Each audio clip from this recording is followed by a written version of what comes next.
Ooh. Cool. We wake up. Okay. I will wake up this Empress. Cool. Alright. Wait. Okay. I'm gonna go to the Mendicant Key. Why? Because we can. If I can go the right direction.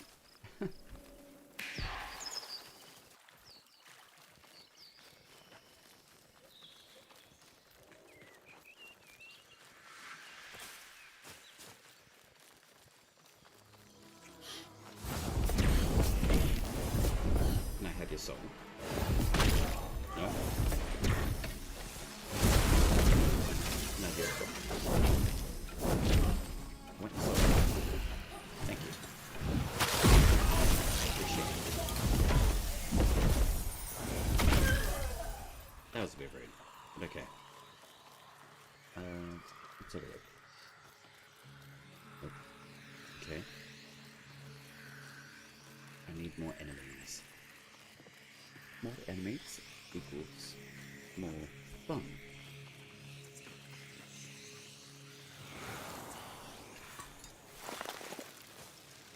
Alright.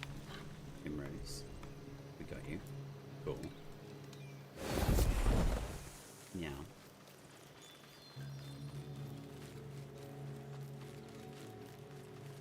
Alright. Let's see. Ooh, we got an encampment. Cool. Thank you. I appreciate your soul.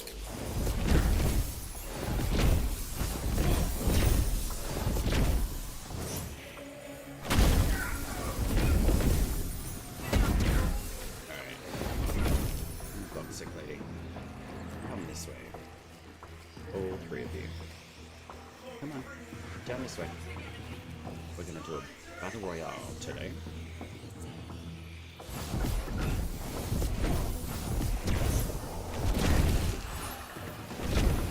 Nice. Oh, I'll take your soul. Wait, damn it. Okay. Come on. Put a hold right here. Come on, guys. Come on. You guys can fight each other. I know you want to. Disappear now. Alright. Good times.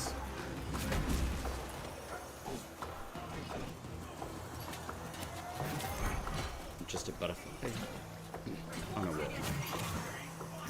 That's all I am. And the banneret's going for the slugs.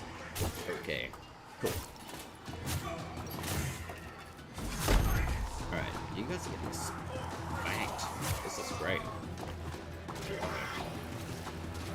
Come on. All of you. Over here. Come on. This way. Oh, okay.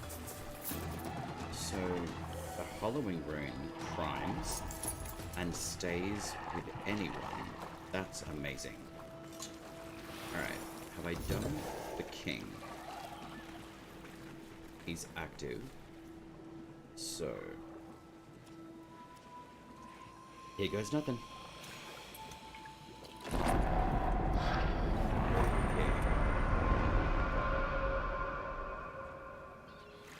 Okay, well, we're in trouble. We love this. Wait. Wait. Are you gonna wake up?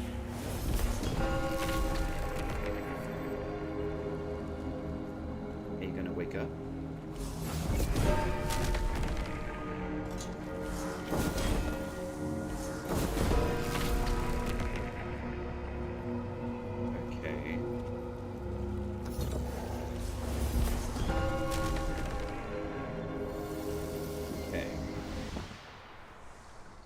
Try that. Yeah.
deleted. That's unfortunate. But also very cool. Okay. That is dangerous to use that. Harrowing. Probably not. Okay. So it's an absolute boss deleter. Like, literally. I lost everything. Unfortunate. Okay, so that's primer. This is extremely dangerous, but fun. Okay. Unhindered heavy attacks. Casts that pass through enemies bypass 20 armor. I'm going to put the Shaper on. I think that will actually be quite good.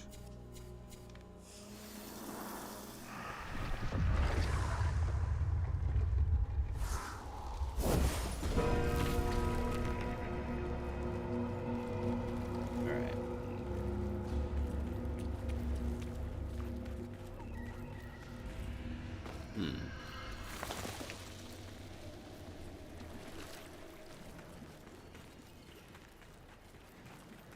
That's crazy.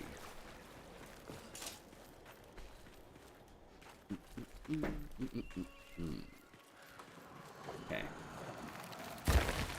Uh-oh. Hey, bud. Bye. You sneaky sneakies.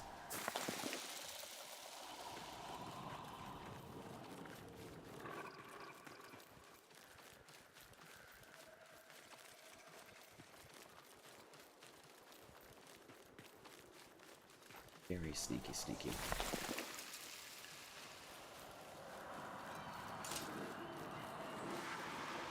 Sawney Way. Okay.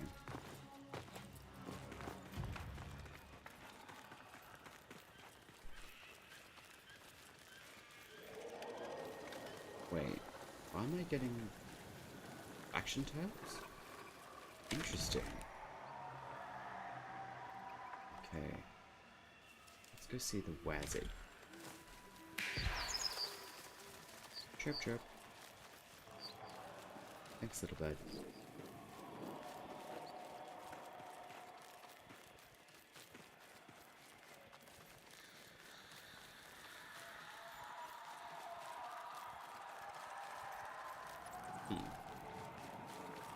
Chirpy chirpy.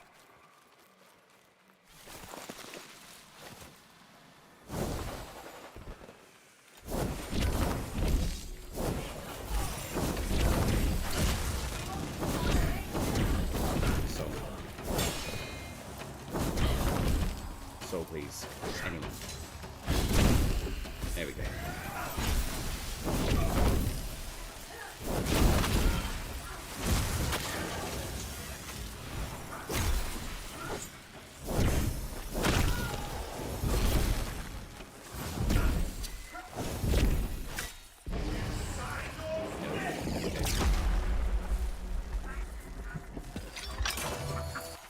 Thanks, bud. Okay.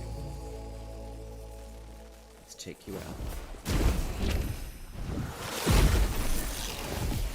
And delete you. Boom.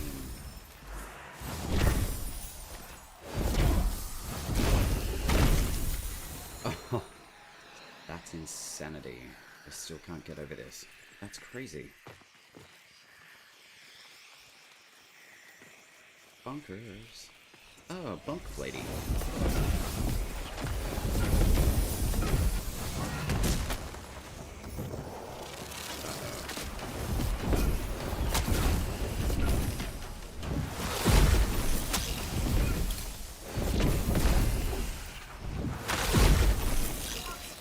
That is a ticking time. That's amazing. Absolute annihilation.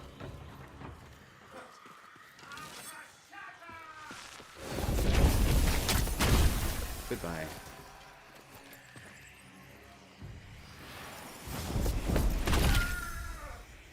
See you later.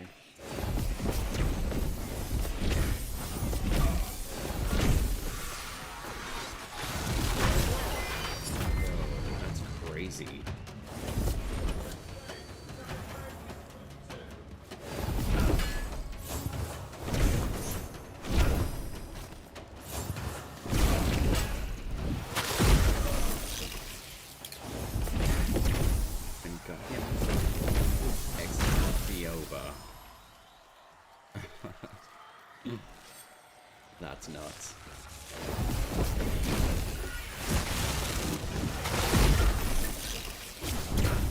Bombardamatima. Goodbye. Hello.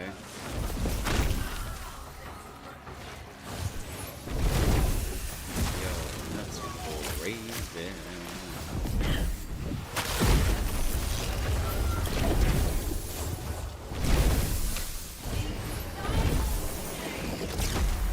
That's crazy.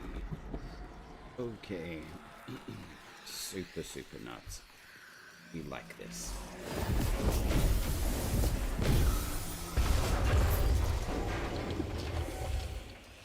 And we're walking through water. Okay.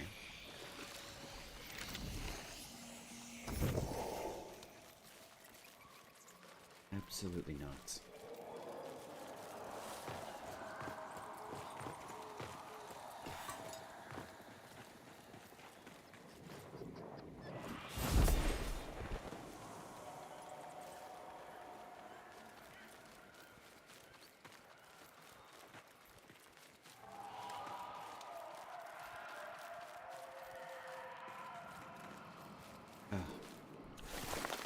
Thank you.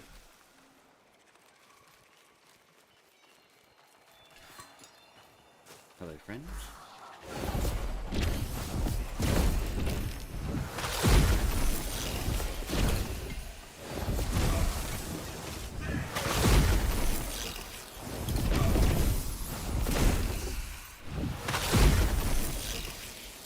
Absolute annihilation. Cool. Is this an outdoor toilet? Oh, you can't even go inside. Oh well. Alright, let's go see the wizard. I would like another hollowing rune. I'm pretty sure it comes from him. Pretty sure. So there's the Nathans. Oh wait, no, that's Dermak. Okay.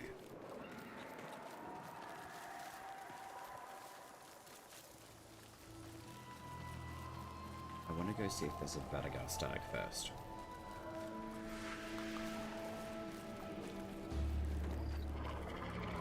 No stag? Okay.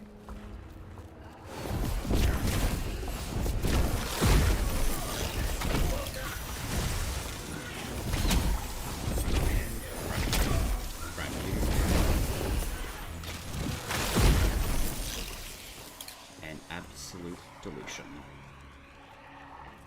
Cool.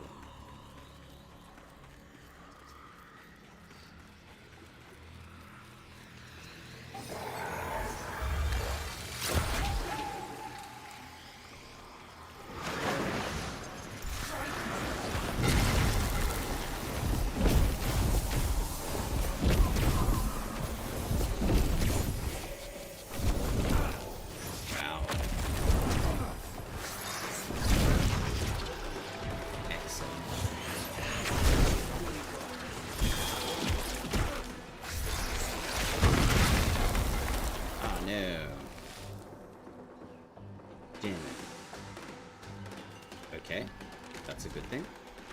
We get another run. Awesome.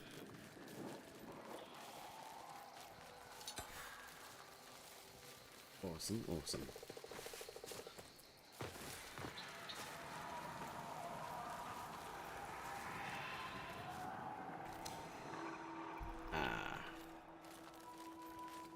Come on. I need the night bulb. For a very good reason. Come on. I'm out of battle. There is no danger.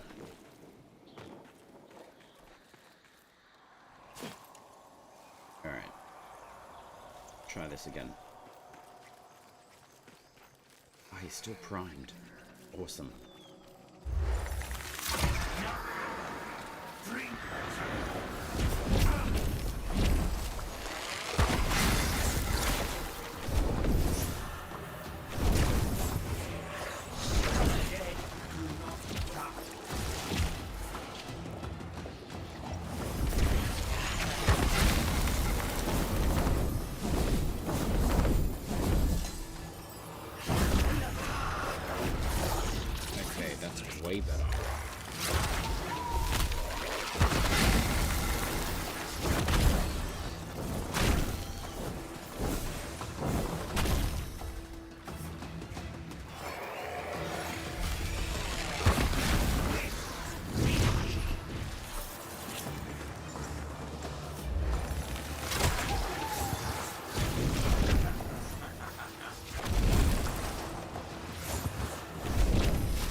Okay. Did. Very nice.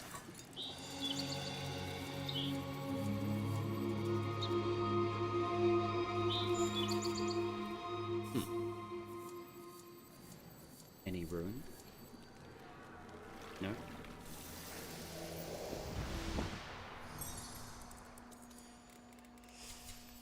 what do we got? 28, eh? Okay. Let's put...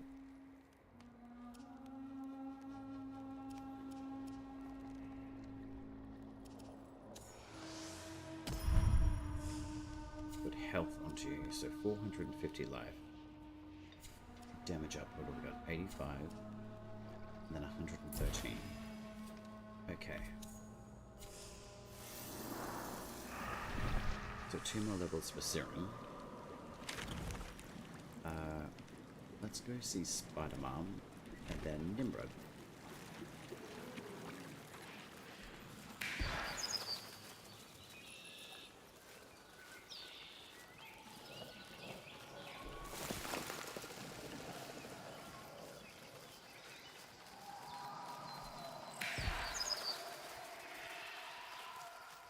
See how this works against her. This will be pretty good.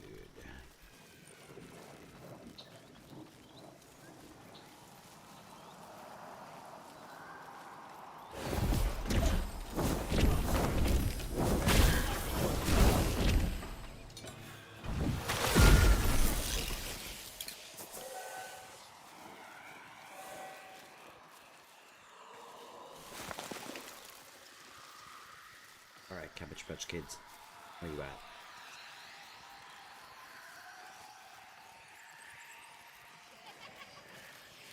Somewhere. There you are. Hey, bud.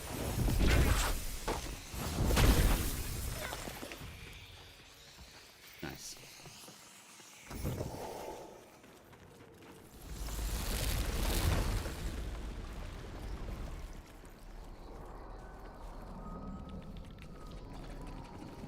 Open sesame.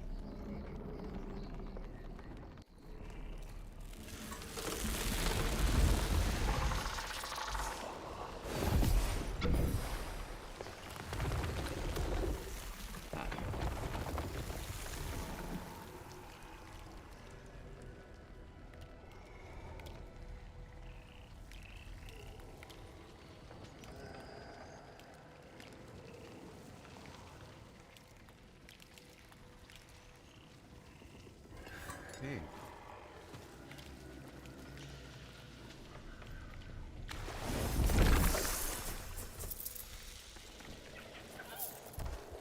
Hey guys.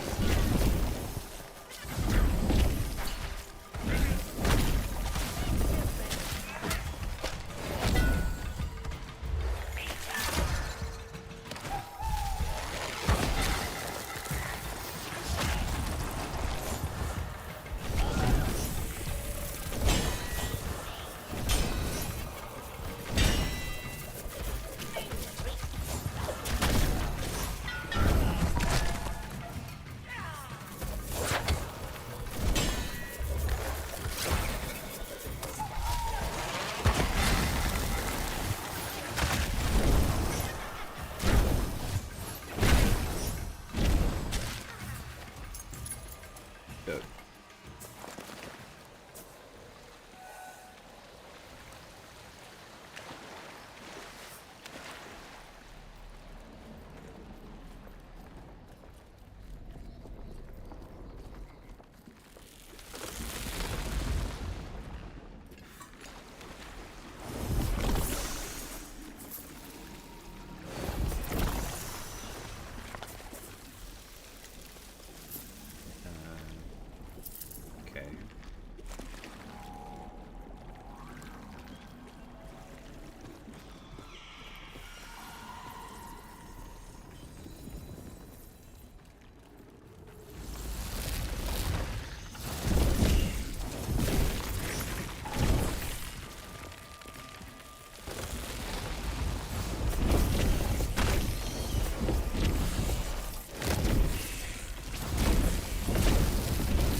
Where is this mother boss?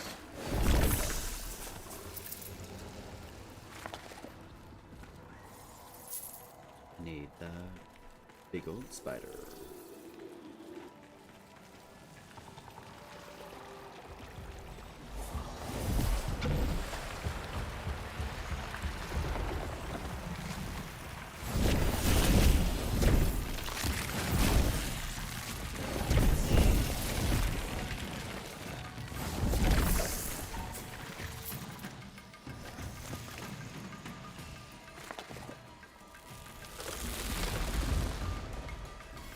Gotcha.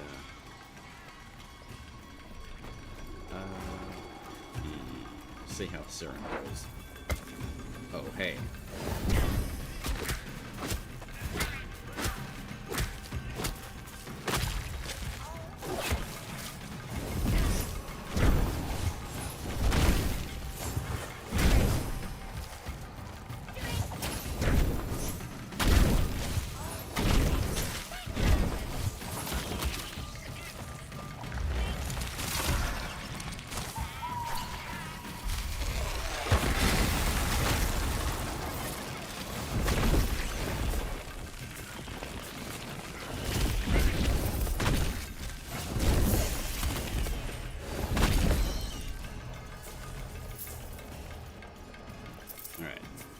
All of them?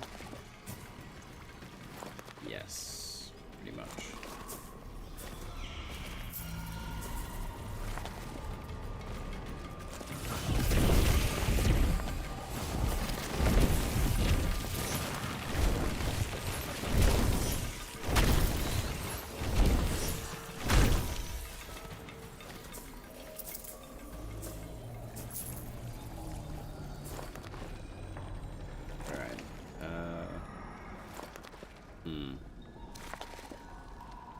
Okay.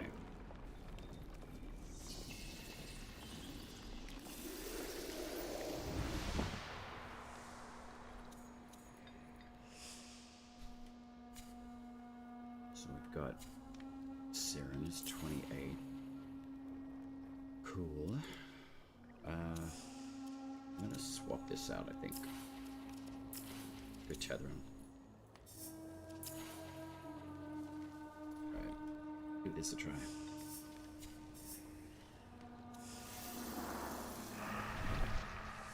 Some fancy footwork and maybe a little bit of a prayer.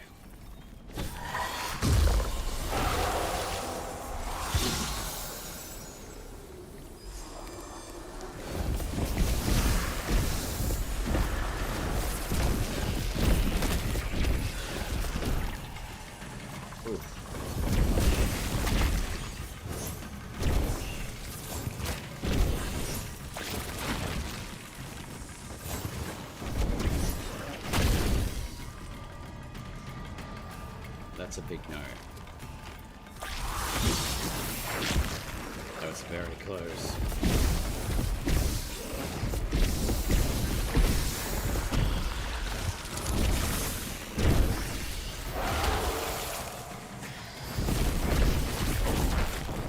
Holy.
Sweet.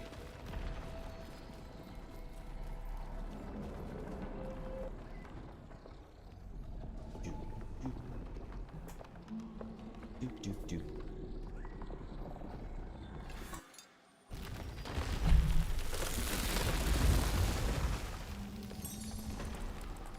Okay.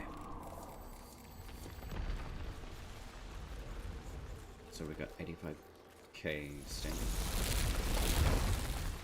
Righto. So let's put us out on the other side of the wall. So Nimrod and those two. Imp, that guy. So I can pretty much do all the way up through here. And then finish off with Rothos or whatever her name is. Should probably go do the Spider-Man pretty soon.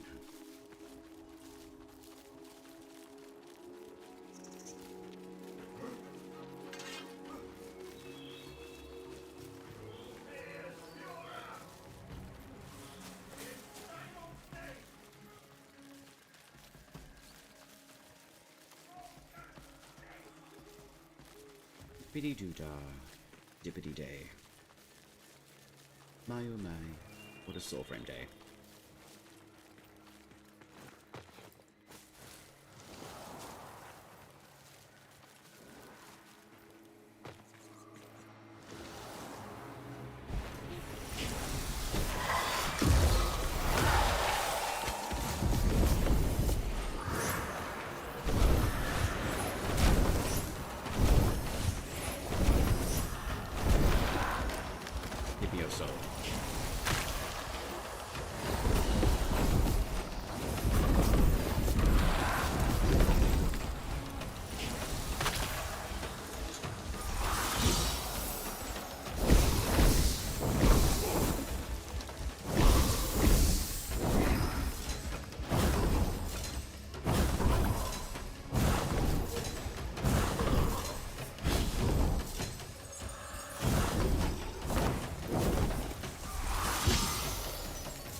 Okay.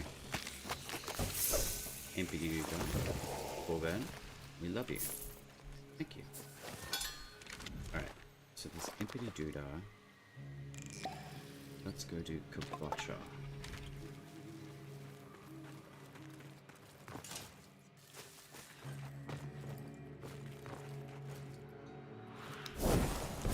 And that's all within half an hour. Holy, okay, so this can be done pretty quickly. So this would be Dermak. So let's go to the boss in here.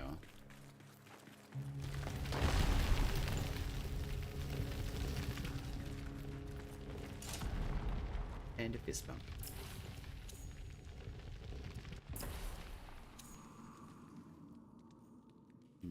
Okay.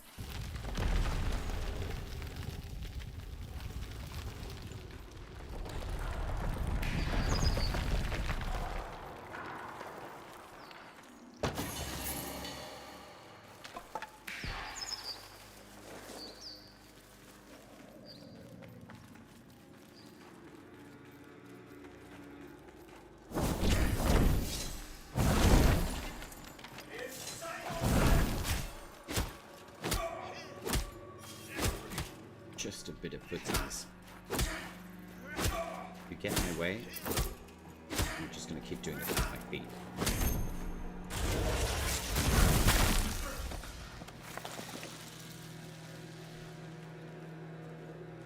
Oh la.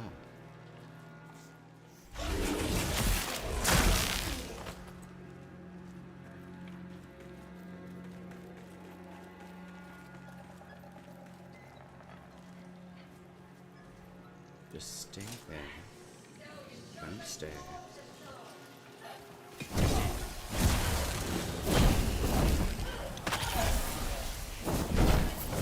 Oh, hey Ben. What's going on? A great chaos ought be of order, not a spark from mobs of horror. Amnesty. Amnesty.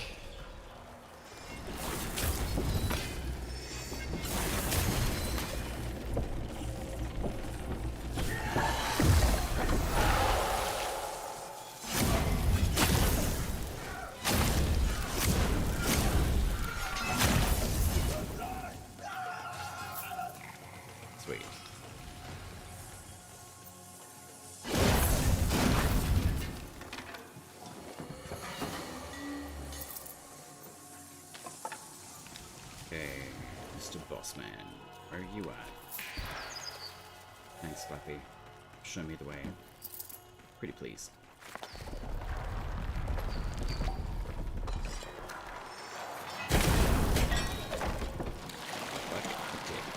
Gemini. The spam can? Yeah, definitely the spam can. I went through a lot of stuff today. But how are you, Gemini? I'm on a boat in the deep blue sea.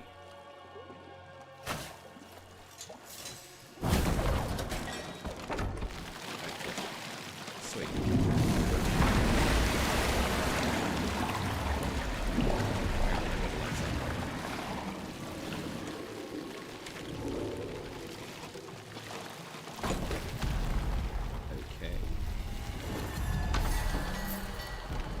Cool, okay. So this is a secret room now? Okay. Ish. Oh no. Where's the boss though? I'm not leaving yet. I need this boss. I'm glad that you're doing well. Me too. I went through and did a whole bunch of stuff on the stream thing. Everything seems to be working a lot better, which is great. So, I don't think we'll have as much spam as what we did the other night.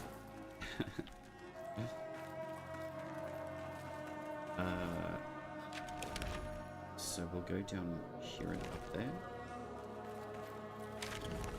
Yeah. There should be a boss in this tile set.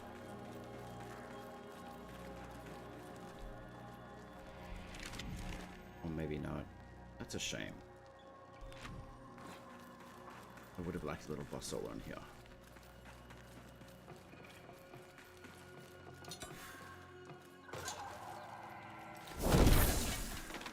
Interesting, I've still got the Ignimora on me, but it's like technically invisible. How funny. Alright. Let's see if there's a boss down here. Ah, this is the sunlight puzzle.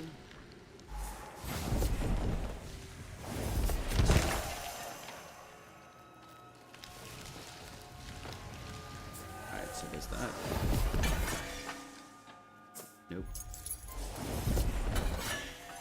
Okay.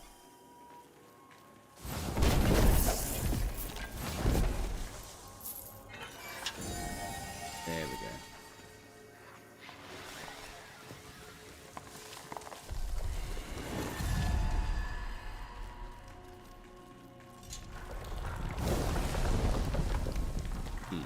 Okay. No boss. That's a shame. Probably not the right tile set for it though. Essentially, what I've been able to do is chop down more than half the time of getting through some of the bosses. So I've done Mendicant King, I've done the Wazid, I haven't done Nimrod. But I'm about to go up and see Kabocha, and then do the rest of the bosses. I also have done Sechnal, the other mother spider. I'm curious to know where this will take me out.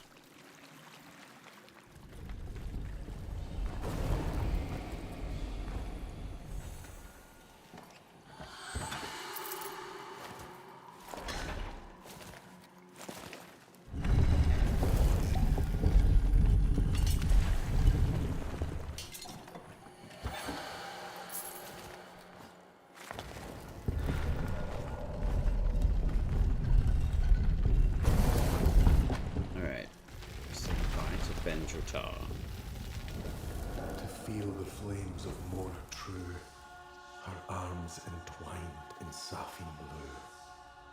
Oh, but I cannot. Okie dokie.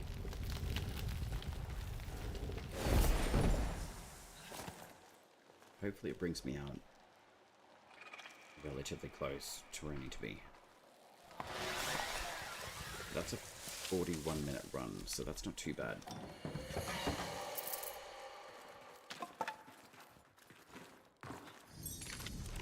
Okay, so this brings me out near Imp, so that's good. So, I think the tile set that I just ran, yeah, there's that entrance here, so it just swings you back this way. So that's good. So I can just go see Botcha pretty much straight away, which is pretty good. Interesting it swings you out on the other side though.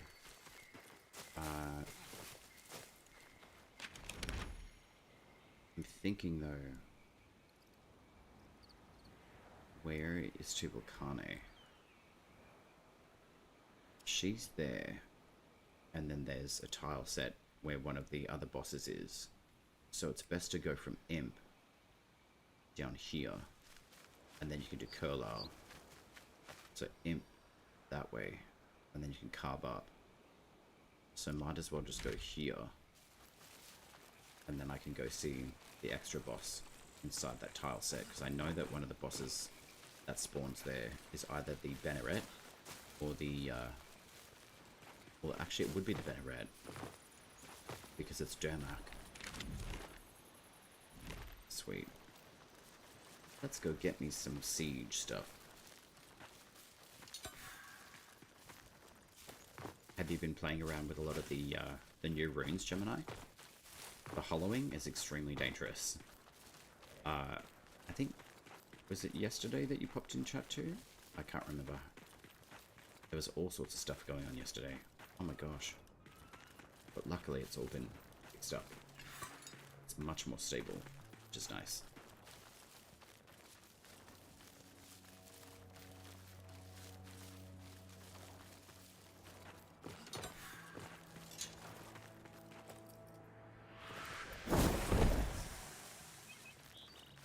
Okay, so we have Archer.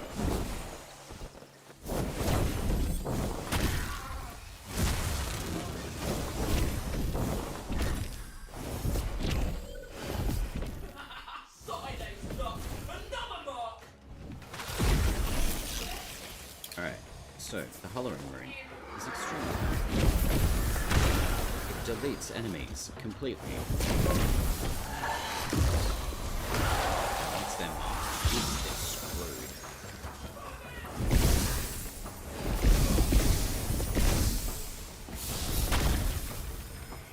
Actually, deletes them.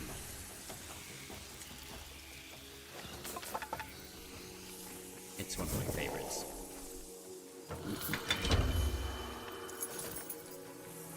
Only downside, if they do have a Koga mushroom, say goodbye to it too. Which is a shame.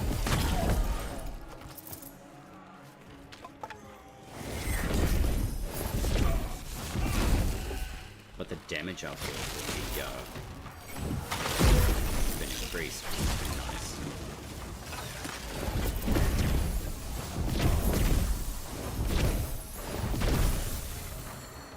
Wonderful. Hey bud.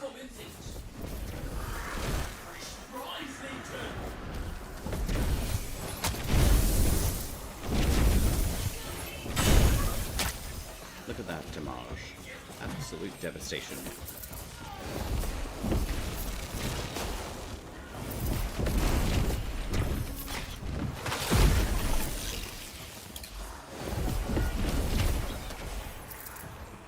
Boom.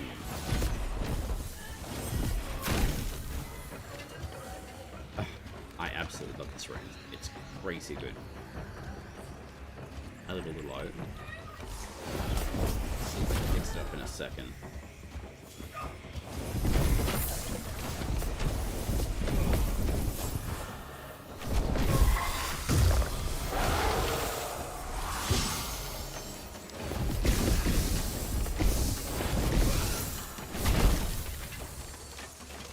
Goodbye. Alright. Bear with me. This one here.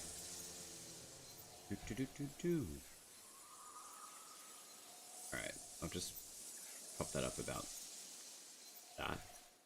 And that should be a little bit better, I think. Yeah. Microphone. Yeah, little bird. What's going on? I think that should sound a little bit more even. I've lowered the game setting sound, I think. Let's have a look. I'll chuck that up.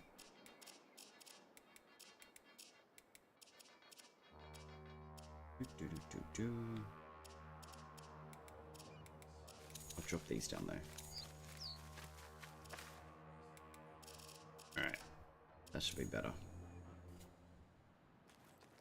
And then game output should be coming through for you too.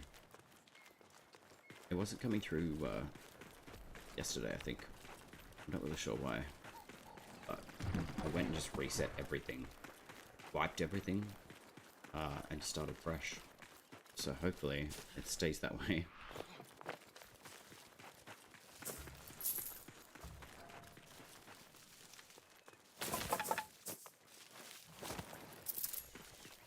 Okie dokie. I'm gonna turn this place into a big smoky.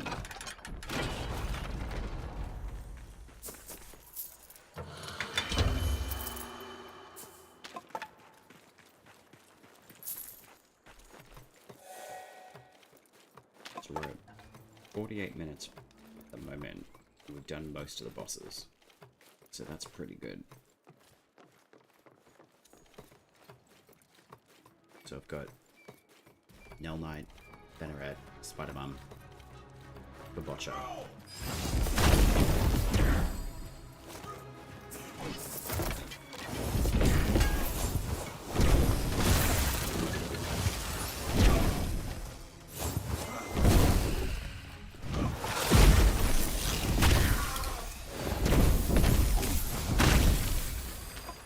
I love this rune. It's so good. Alright, let's see how it works against the big boy.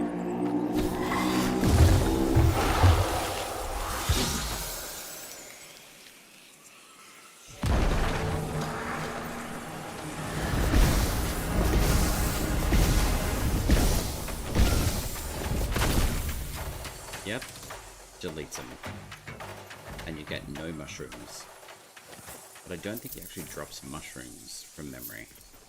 So the reason why I'm testing this one is because if it's deleting bosses, it's going to delete people's rewards, which is not a good thing.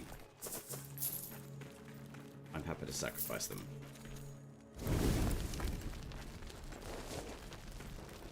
But it does a very good job of removing them.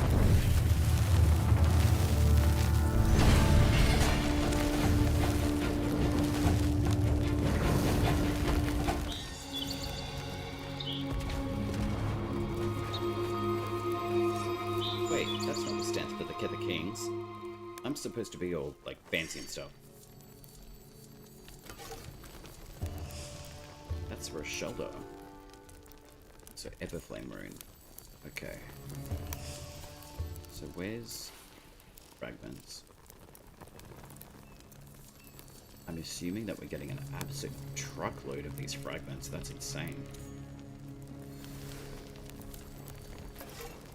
Alright, so that's that done. So, there's this arcade.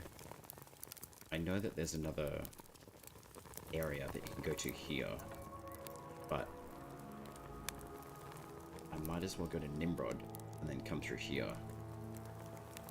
Because Kurlar's a little bit, it's a bit of a weird loop. So you've got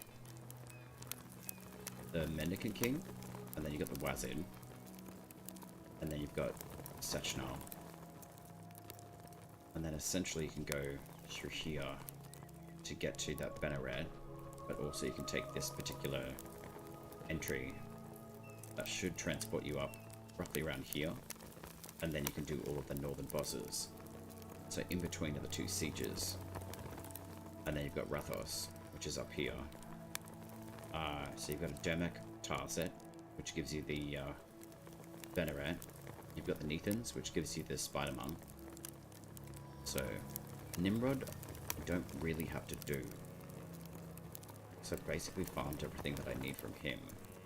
So essentially I should run up this way and go do Kabotcha, do this guy, that one, and then finish off the spider mum.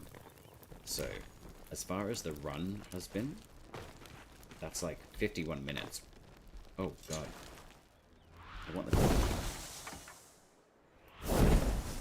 Excellent, there we go. Let's go burn some peeps. I love doing this. It's like my finishing Kernhold ritual. Let's go burn some stuff. Hey bud, what's going on?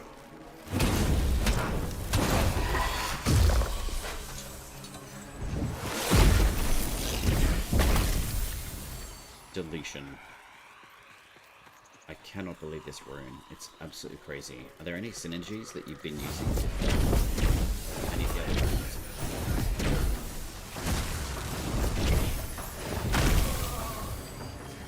So that bangs out an absolute truckload of damage.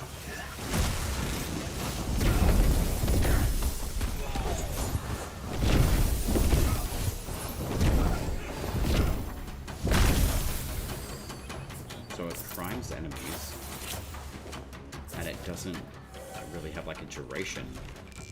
It just primes them. So that's pretty crazy. Let's see if we can get back up top here though. So I'm going to go to do the Curler, so I'll miss out on using that rune against Nimrod. Which I'm okay with doing that for now. How can we get across? Oh, hello. You ordered a chicken egg online, mighty guy. Lovely.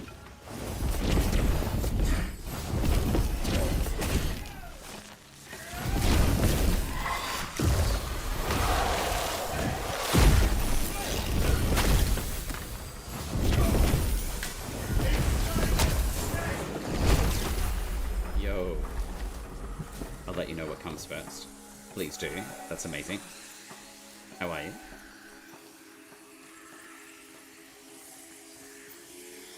Come in. I do enjoy the dad jokes, so keep them coming. I'm trying to think of one that I actually got told the other day. I know that Jam, he'll usually come into chat, and he's got some really good ones. Something about crows going into a bar. They like vodka, I think it's called. Oh, come on. Get up. Parkour. Come on. We can do it. Oh, that was close.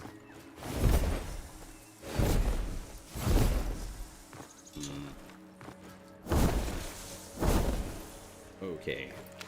That doesn't really help. Alright, let's go up here. There we go. Right. So it does take you a little bit more around. Inefficient, but that's alright.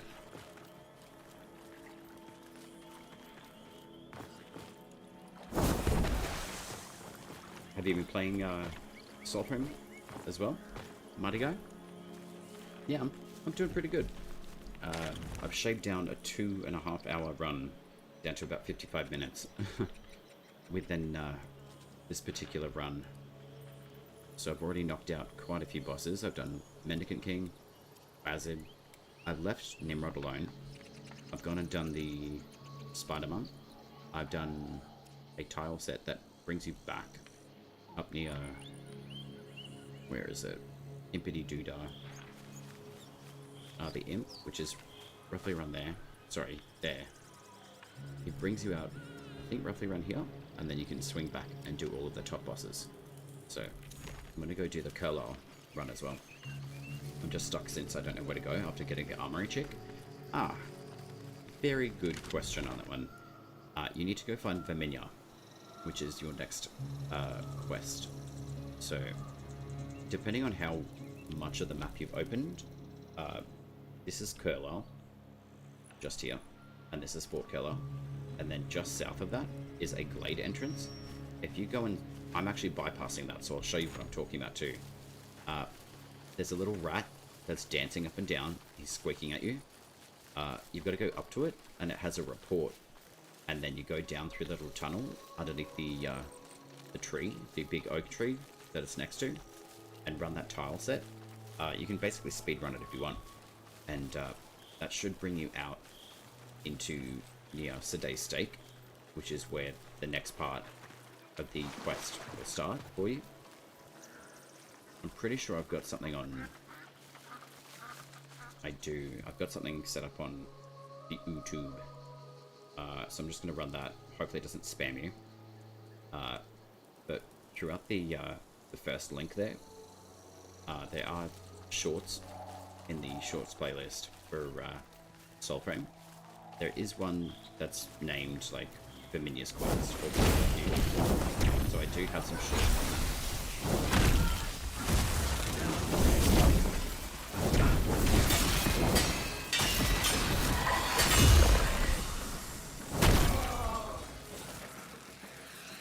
But I'll show you what I mean as well.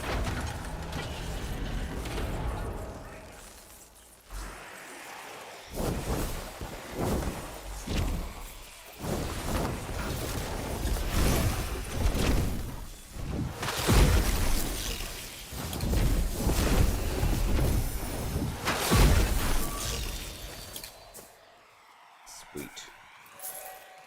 We have a good amount of soul points.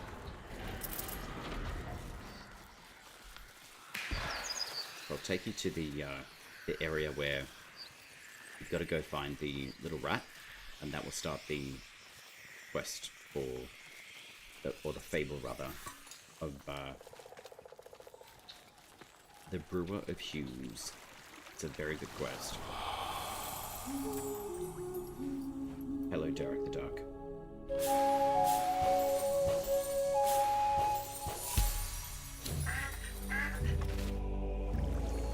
Hey, bud. See ya. Look at him trying to take off. I really hope that there's an aquatic style boss here. This is definitely a new area. I can tell because it's all white at the moment. So they're definitely building something in here, which is very cool. So, I don't know what it is yet, but this tree is very important as well. So this is essentially the location you will be heading to, but you have to go through this Glades entrance from underneath south of Fort Curler to be able to get there. And when you do, there will be a little bit of something that you need to do. I would recommend using Spectral Sight. Maybe a giant duck monster? Man, that'd be dope, hey? Can you imagine? Just like a giant, like, quackity quack. I think someone's been asking for, well, people have been asking for a duck pact. I'd be down for it. DuckTales, you know? That'd actually be really cool. DuckTales. Literally would fit into the theme of Soulframe. Because we've already got Sparrow Tails, so we might as well have DuckTales too.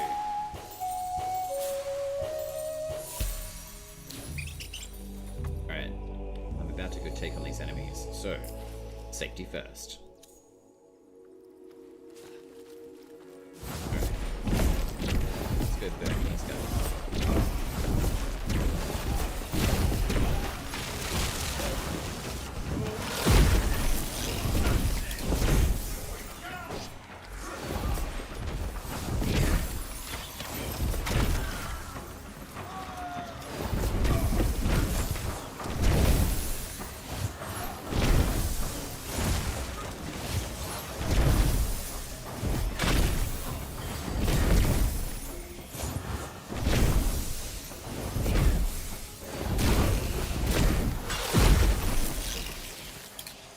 Dankeschön.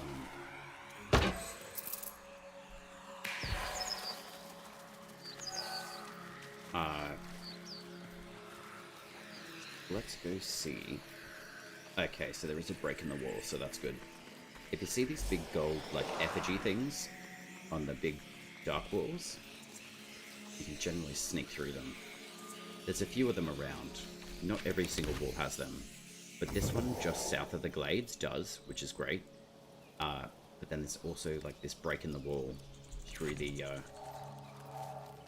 creek area. So this is where you've got to come to, and you'll be able to essentially, if you're still within like the starting area of the game, this is the very start of the game. So this is where that little hut is. I hope they went and did that. There is a little particular fragment for a particular weapon that you can pick up. And then once you come over here, I know that this is the College of Pensieves, so that's your very first fable. And once you complete that, you can go find Tupelkane, which is just in this little pit area. When that's done, this is where you come to next. The game doesn't really tell you about it, which hopefully that's being worked on, but this is the area that I'm telling you about. So this is the giant oak tree, and you can hear the rat making a whole bunch of noise at you, jumping up and down like Stuart Little. He's like, yo, come here. And you're like, what up, bud? You pick up this note, and it will say, Legion 11, report. A pack pests, squeaking spectre, through the glades to Bear's Den lies, send the Nimrod. Once you collect that, you've got to go through this entryway, and then go follow all the way in through to the end, and then once you finish that, you will start the actual fable itself. Yeah, a lot of people,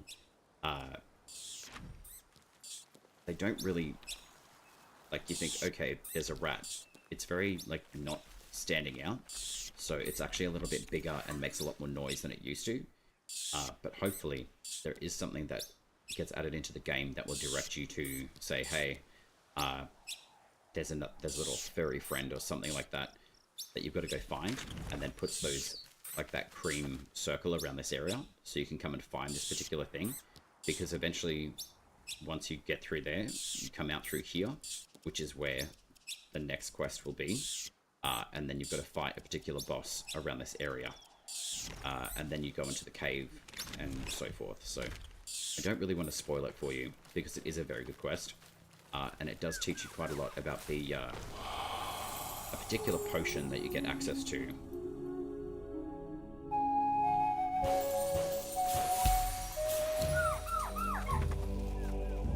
The Proud. Okay, well, I'm gonna go. Nobody, what? Thinks the rat wants to help? That's very true, yeah. So, it should highlight the rat. That would actually make a lot.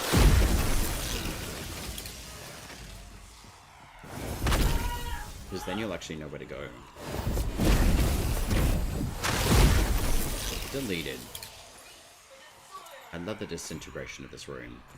It is pretty cool. However, using it against bosses, if they've got the agaric mushrooms, it's really bad. Definitely keep that in mind. But it does delete enemies, so it is something that you guys can look forward to once you obtain the rune, which is called the Hollowing. It is absolutely insane. This one is too. Both of these are absolutely completely overtuned at the moment, but they're very fun to use, very circumstantial, so I would recommend only using it against the mobs that you go against, not bosses. But the reason why I'm testing it is because it basically breaks everything in the game. Mighty Guy, thank you very much for the follow, that's dope, dude. Also, a Rat Pact would be cool to see at some point in the future. Hell yeah, I think that would work really nicely, to be honest. It'd definitely be on theme, especially with Baminia. But the reason why I want to be using the Hollowing rune that I'm using is how strong it is. And seeing how it's extremely strong. Once you prime an enemy, they start glowing gold, so I'll show you what it does. So, they will glow like this. Heavy attack, like 1 or 2. And then it actually damages and kills in a very large radius. It even did damage to this too. That's how strong it is. So it's better to prime the food than the Venerate. These guys will die. And look how much damage it did. Like, it's pretty much on half health damage to this dude. So I'm going to go prime another enemy, and hopefully get their soul.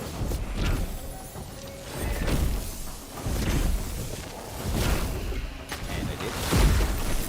result, they will explode. So it basically turns them into a ticking time bomb, which is awesome. So the more you get, the more you can get. So I don't know where that banneret's gone. Here we go. So we'll bring him here. But it only on like a vertical to horizontal ratio if they're on the same level. So this guy is up the top, so he didn't get hit by that, unfortunately. It would be nice if you level up the mic a little. Oh, true. Let's have a look. Bear with me.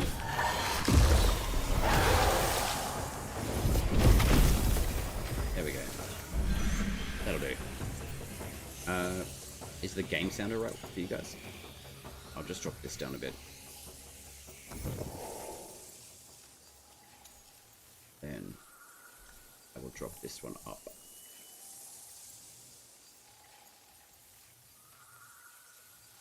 I'll drop that one right up.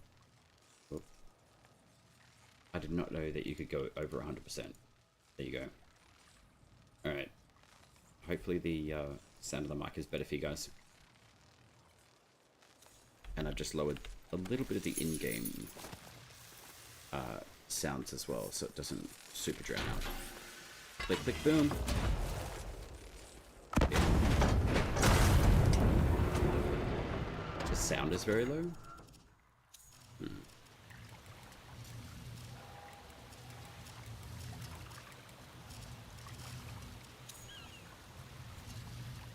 Alright. How's that for you guys? Actually, I'll check something else. Where are you at, sound-wise?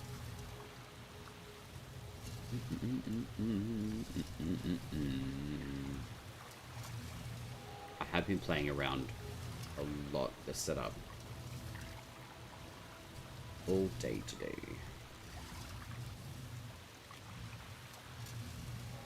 So it's good to know that the sound needs adjusting.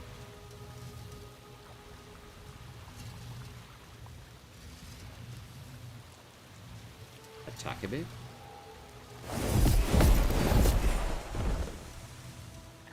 How's the sound on your guys' end?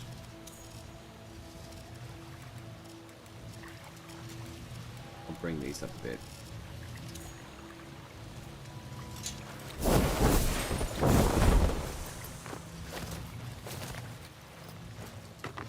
It's always really hard to tell with sound, unless you're actually listening to it.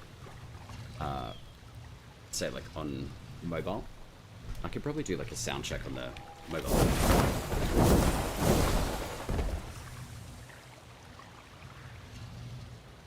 Hear the game very well and very, very low. Okay.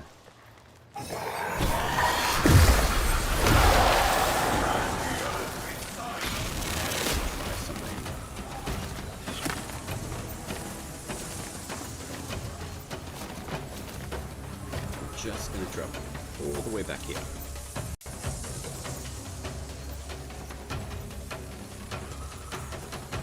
Alright. How's the sound on your guys' end for there? But I think it's the actual feedback itself.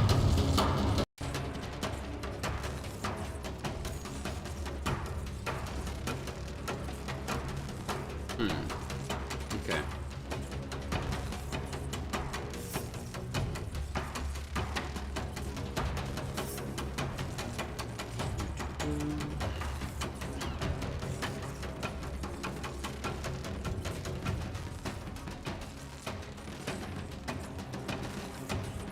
Maybe it's more like the output gain. Still like learning a lot about the is that a little bit better? Poser? How would I pronounce your name?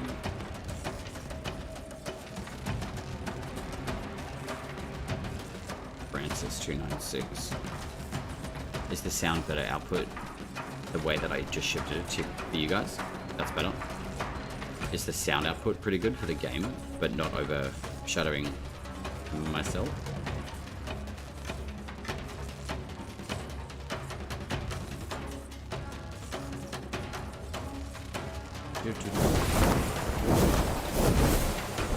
I think that sounds better to me. It's when you attack and talk at the same time, it plays over you. Yeah, I can hear that. That's the thing.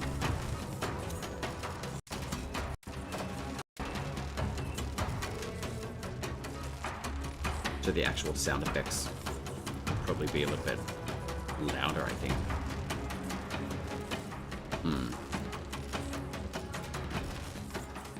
So if I drop that down, that should be a bit better. So that would still be relatively good attack sound, I think. Yeah, see, the attack sound's still overshadow.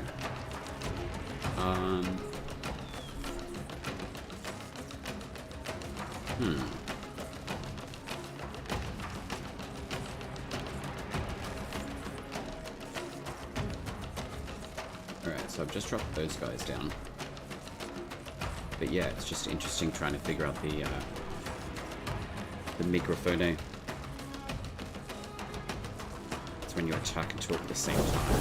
So does that still go? That goes pretty low. Hey. Yeah, I can hear that. That's annoying. Maybe it's the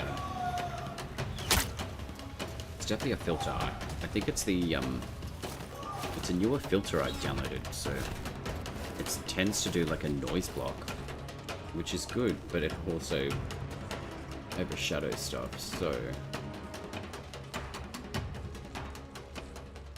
I might actually remove that. Where are we? I think it's the noise gate. Nope. It's the noise suppression. That's what it is. Alright, so I'm going to remove that and then see how that goes. Noise suppression. That one there. Alright, so I've just changed the filter around a bit. Because nice. If you hear your comment, your mic volume low. It's definitely up like 100% on my end. So I think, yeah, see, that still overshadows. I'm just trying to figure out what that is. It's definitely one of the filters then. Because it seems to suppress the microphone. I am going to remove one of these. Let's see if that actually fixes that. I think that's better.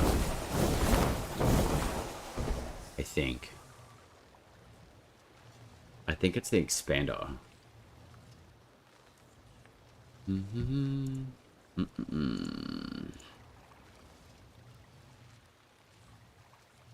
Definitely learning a lot about the compressor filter things. Let's do that. Alright, so threshold, that's decent.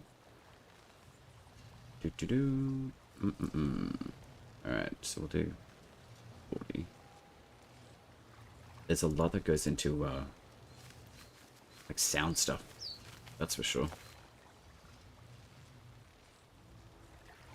I think that should operate a bit more. Why did the bicycle fall? I am not too sure. Did it get a sidekick? It was too tired. I love it. That's awesome. Yeah, I'm not really sure what the microphone seems to be going. It's definitely like a noise gate thing. Or it's like the threshold. But when the game sound comes through, it tends to overshadow it. So I'm just trying to figure out how I can get that to work a bit easily.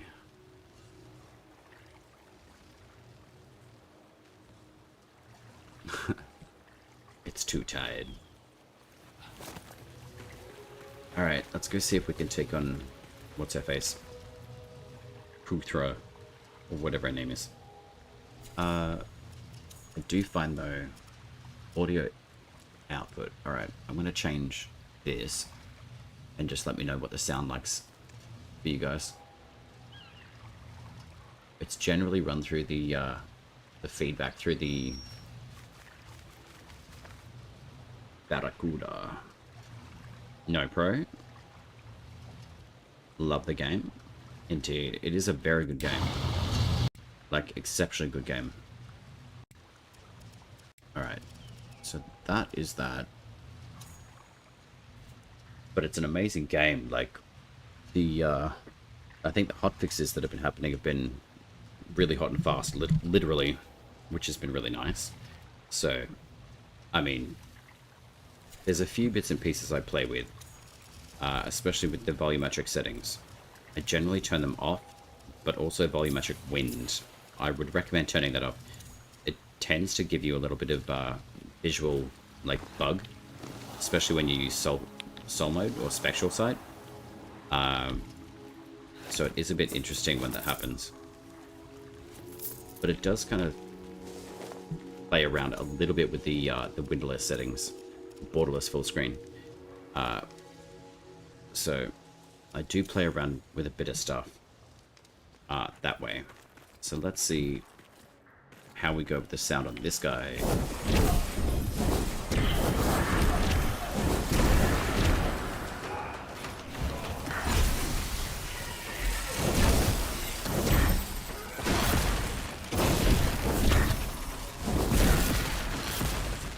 You're learning from me? I hope so. I've been playing the Preludes since Preludes 8, and I'm extremely committed to this game.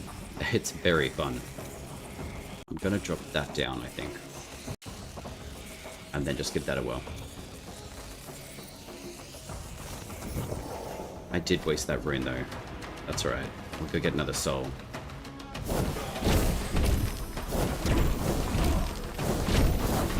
But yeah, if you guys have got questions with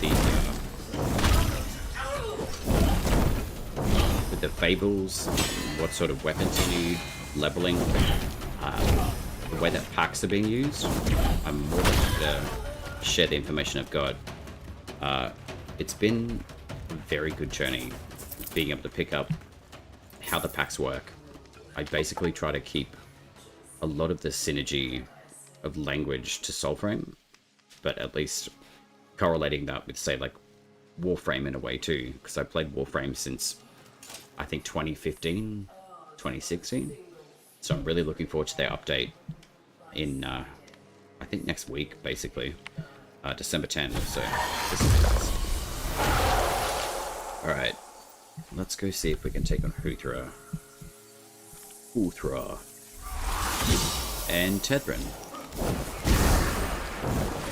So that's 3 hits, and that's 4, and that's 5. Alright, where is she? Wait, they're level 10? Technically I'm still in Koga. That's weird. Okay.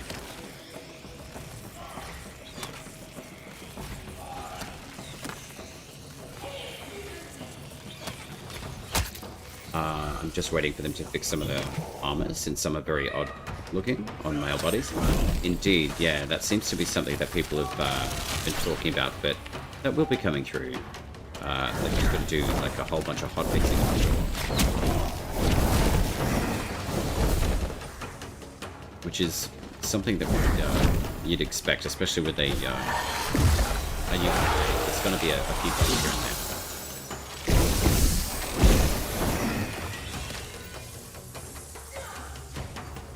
Alright, Puthra. There you are.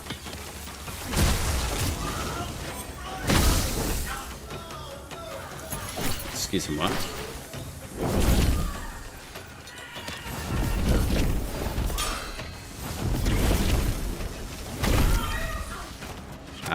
But if you guys do have questions with like Tethrin, Oshelda, Siren, more than happy to share the knowledge that I've been able to gain since Preludes 8. A lot of things are shifting pretty quickly, which is good.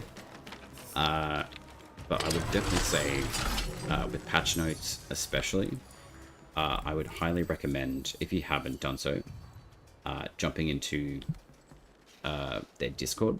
I'm going to try another one for you guys on YouTube, and I'm really hoping that it does work. We'll see if it does. Awesome.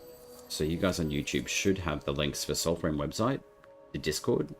I would highly recommend going to the Soulframe Discord, adding yourself in. If you don't want to look at spoilers, I would recommend not doing that.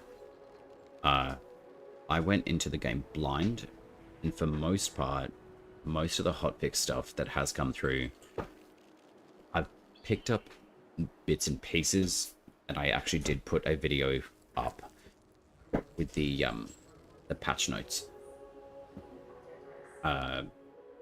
Mostly like short stuff, so I try to keep information really bite-sized, rather than just waffling on. That's what the streams are for.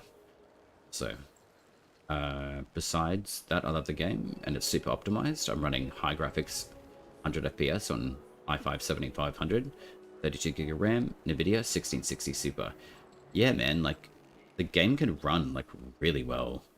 I've got a NVIDIA 4060, and it runs really well. I do run it on the I do run a few bits and pieces with it. So I do run borderless full screen. Reason being is because I tab in, tab out quite a lot. It does minimize a lot of the visuals to the game, unfortunately, but it does leave like a print on the screen if I tab out. So it's actually easier for me to play with borderless full screen. I do run it up to about 120 Hertz on the refresh rate. I could probably drop that down, in all honesty. I could drop it down to like 75, really. I can run it on high settings, but because I'm streaming, I decide to put more on medium. GPU particles, I definitely put on low. Anisotropic, I can pretty much use whatever I need. Trilinear is fine. Dynamic lighting, volumetric lighting, local reflections, I could turn these off if I really want to. Volumetric lighting does do a lot for the game. Ambient occlusion, I just completely disable it.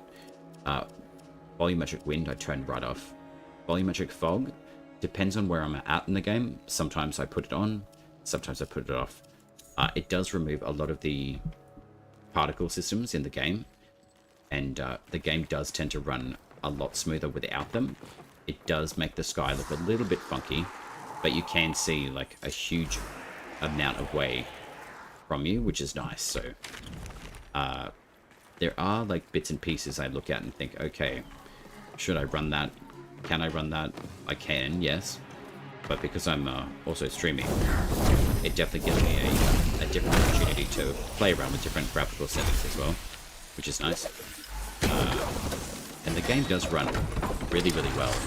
More on, say, like medium settings for me, which I can actually run them on higher if I really want to.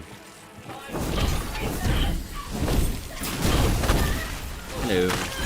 Goodbye. Alright. Hopefully we've got all of the enemies here. And that is our siege zone.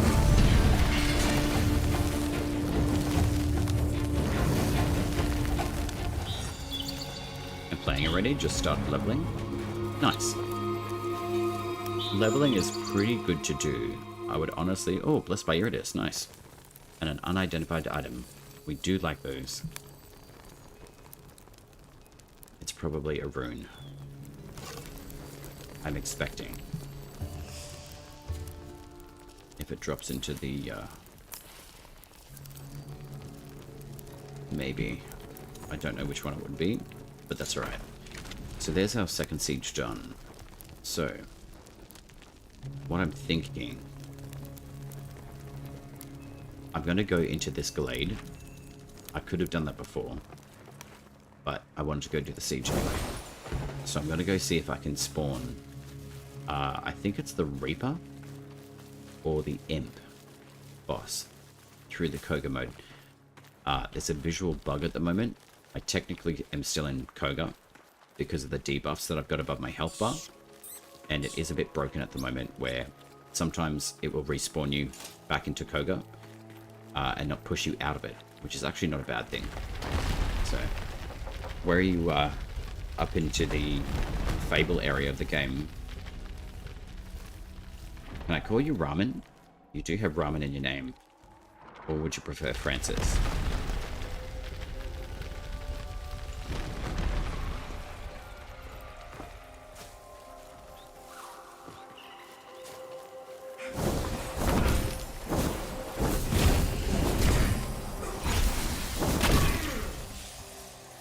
Excellent.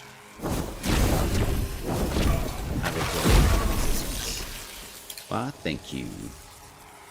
Alright, let's go prime some enemies and kill them. We love glorious destruction. Spectral Sight is also a very good mechanic in the game. I would highly recommend using it as much as you can, as often as you can. It definitely highlights things for you. If it doesn't seem clear that there is maybe like an item or something like these bases up here, it will highlight those sorts of things for you, which is good.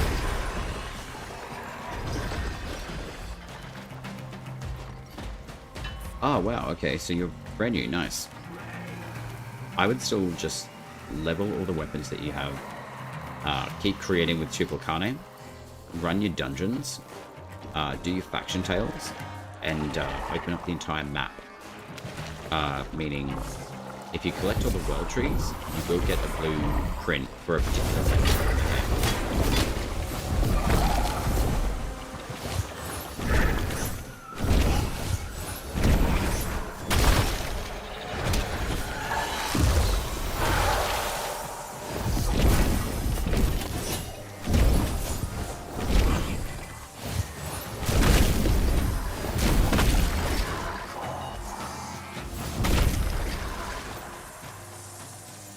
Like Warframe? Yeah, similarly, like, you do have a bond level, so yeah, it's like basically level everything up to rank 30. Once you've got everything ranked up to 30, you've got the maximum amount of experience points from it, whatever the item is. The same thing with packs as well. Your packs are basically your Warframe.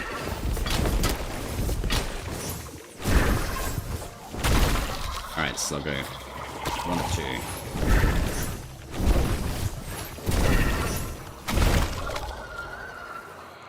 I'll just jump back into the Nightfall and I can give you a little bit of a tutorial on things.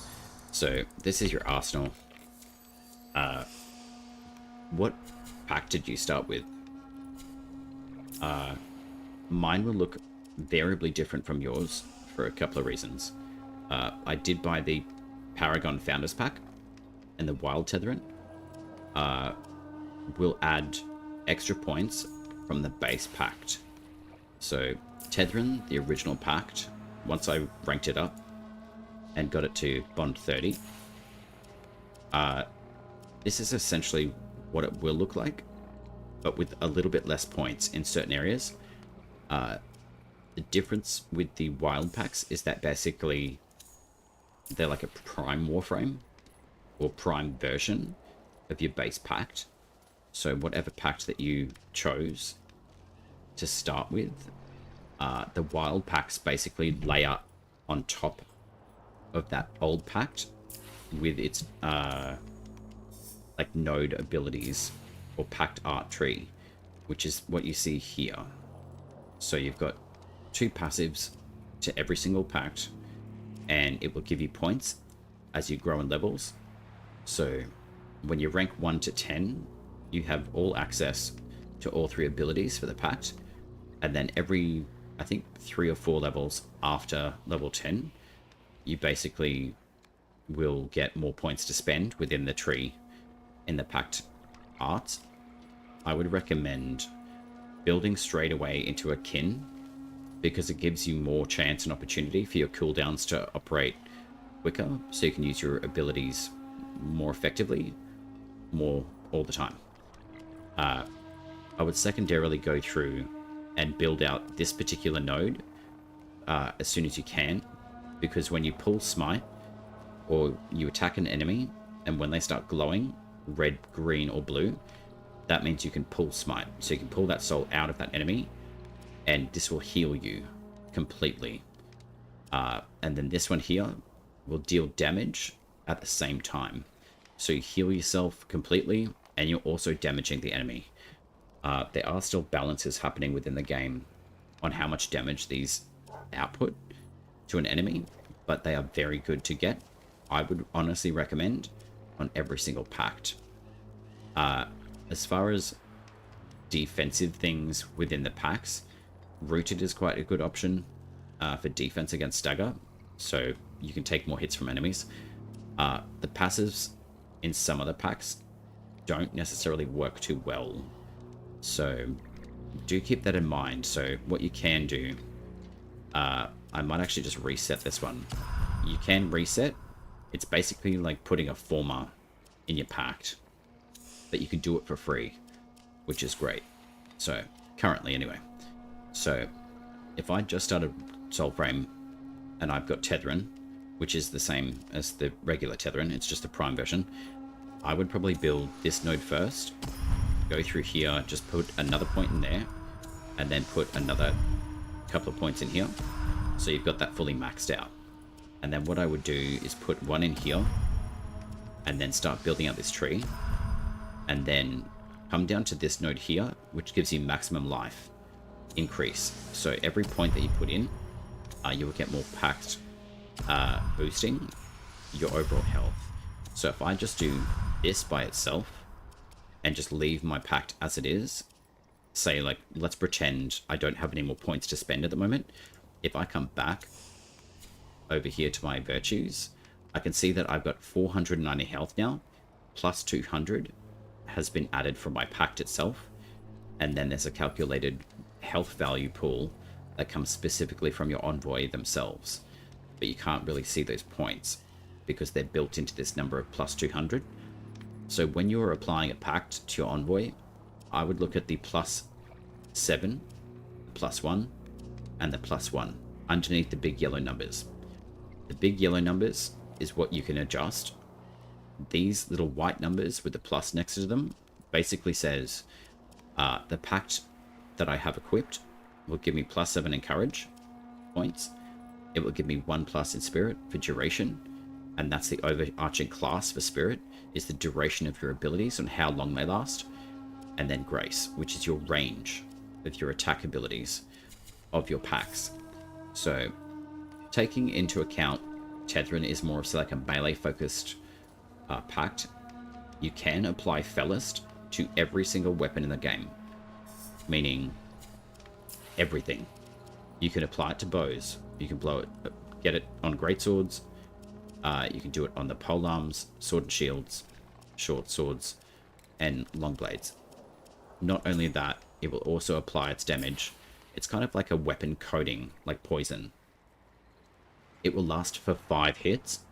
So if you hit an enemy 5 times, it will take the damage from the last attack and add that up on top of the next attack, up to the 5 attacks. You can do that with all of these weapons as well, even the magic weapons, even though they're ranged, and the pricklies, the skilter, and the thrice burns as well. Don't worry too much if you don't have these particular weapons. Whatever weapons you have, it will apply itself to. And I'll showcase Tethrin, the way that it operates. It does say it's more of a melee focused pact, which is true. The second ability is basically giving you a lot of increased attack and increased defense, which is really nice. And then Clash. It's basically a stagger and stun with a shockwave, and it increases defense against stagger, which is for the envoy. So again, if you get hit by enemies, they'll basically need to give you more hits to be able to hurt you, basically. So in a nutshell, I would be building the pact this way, so at least you've got maximum life, and then start putting points into Mora's Pride, which will give you more courage points to spend. So if you've got the points, I would level your pact as you level it, and then more points will become available to you. I have a lot more points for this pact because I have the original Tethrin, plus I've got this pact. So keep that in mind as well. I can basically fill out everything on this pact because I've got the 2 packs adding all of their points together, which is really nice. So I always put a lot of points into Sympathy and I max it out. And then I also do that for Voided as well. And then for extra damage output, I maximize Mora's Pride. And then what I'll do after is come back down here to Rooted. If I have any extra points for defense of Stagger, I will basically maximize this, which works really, really nicely. Now, I've got 16 points left. I'm not going to put any more points into Spirit, and I'm not going to put any more to Grace. And the reason why I'm doing that is because this pact basically operates from this particular ability here. These are very instantaneous cast. You can add more duration to them through your virtues in Spirit if you wish to. But you can see now that I've got a few more points within the virtues now, because I've been able to put more points into Courage that are fueled from my pact itself. So it's very important to get the basics of a pact working in the point systems, because you will see those reflected over in your points that you can actually play with. So I've got Grace. It's got barely any points in there. So I can actually take, 10 points from Courage, and I can boost that up to 10 as a minimum. And then I can add 3 more. If I want to have a little bit more range, I can for this particular ability, but it will not affect both of these. This is just an instant cast, so you want duration a little bit for it, but predominantly you want to focus on Courage, because that's your damage output. And keeping in mind too, when you're using a different weapon that is attuned to a different virtue, it will actually scale its damage from what it scales with, which this one scales with Spirit. So you can see that we've got attack of 101. If I go back into my virtue and I take 1 point away from Spirit, I can come back over here and just hover over this weapon that I have equipped. And now you can see that it has 99 attack damage instead of 101. So every virtue has roughly a capping point of how many points that you should be able to put into the virtue before you start losing any effectiveness of putting any more points into that particular pact. So just let me know if that's making sense so far. But you can play with a pact that is based on Courage, and you can play with different weapons as long as you meet the requirements for that weapon of being used. So say for example, I've got Gathanan. It requires 20 spirit points to be like functional. I can still equip it, but it's not going to give you enough damage because I don't have the required spirit for it.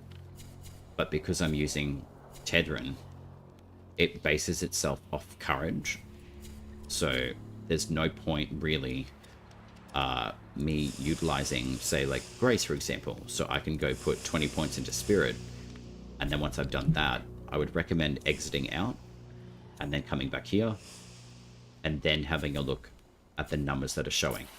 And that should refresh the UI to reflect, okay, you've required 20 points of Spirit, that's great.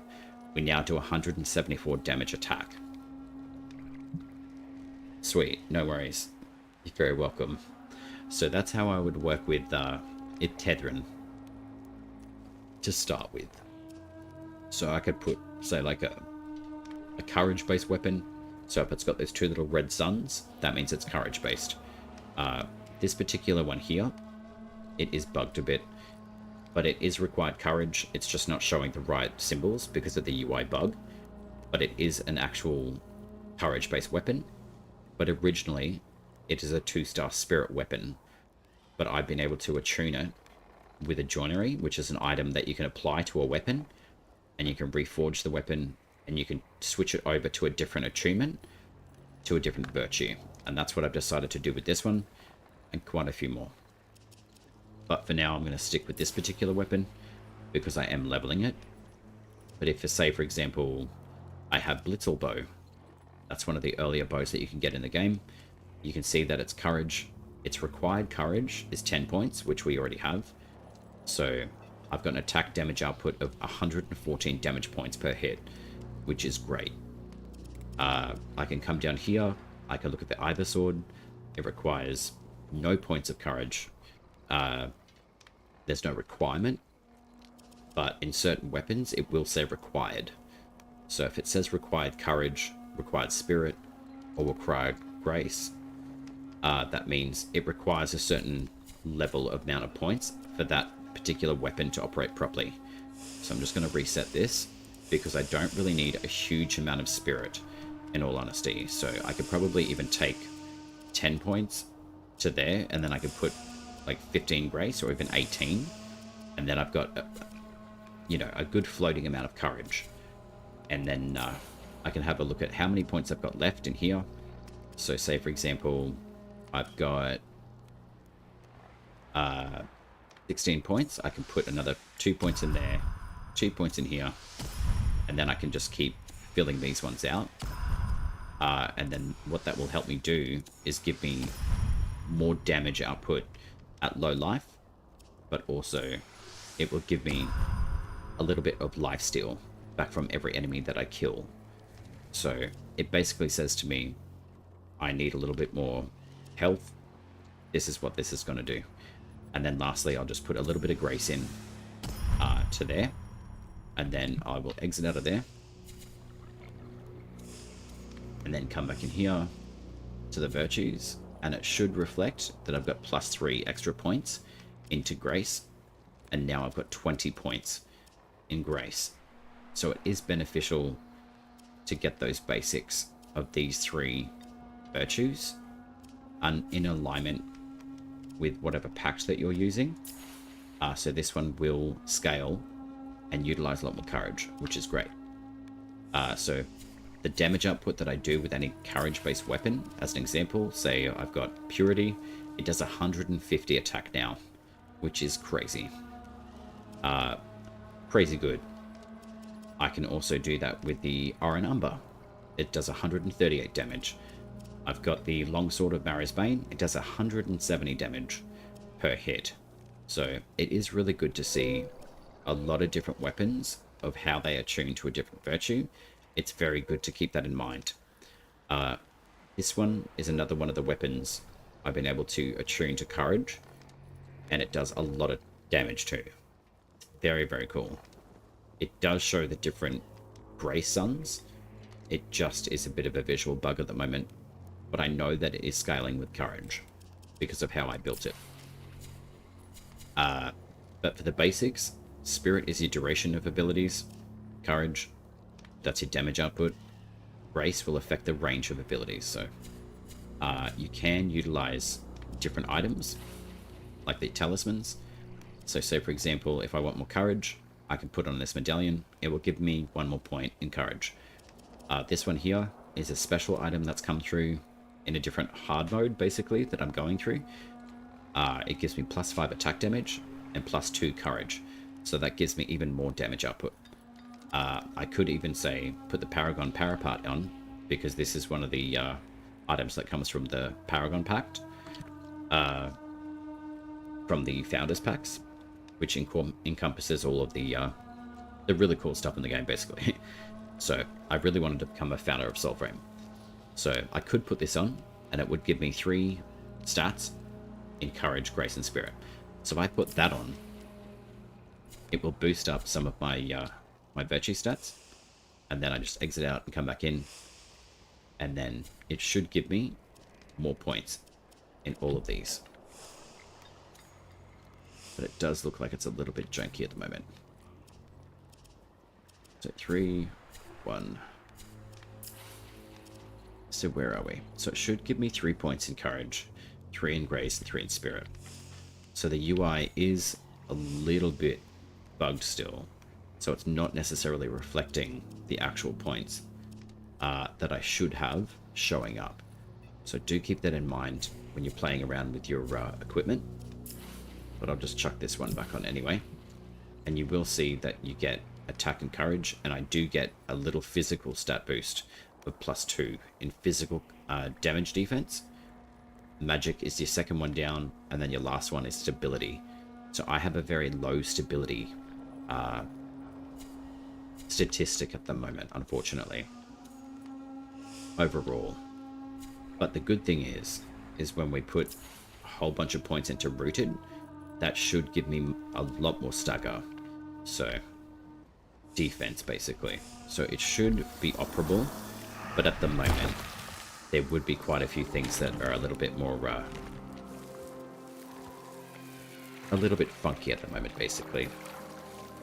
So hopefully that gives you a little bit more of an easier picture of how the virtues work and what they actually do. The odd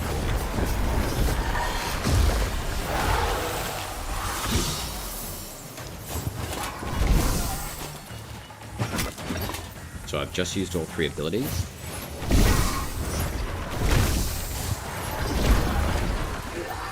So I'll show you how the rotation of the different abilities works. So I don't have Felliston at the moment, but basically, it's the one. You've got 5 hits that you can use.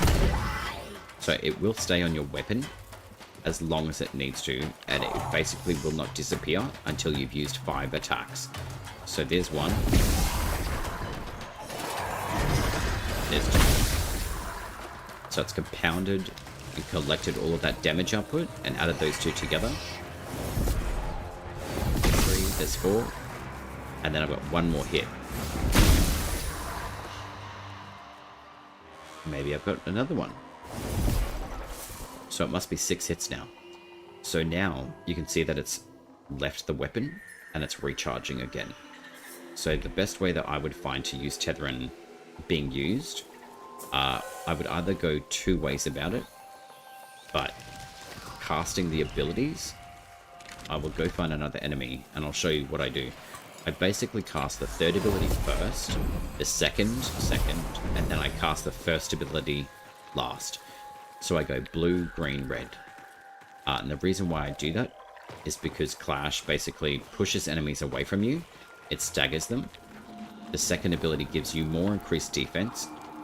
And then the 1st one will give you a lot more damage output.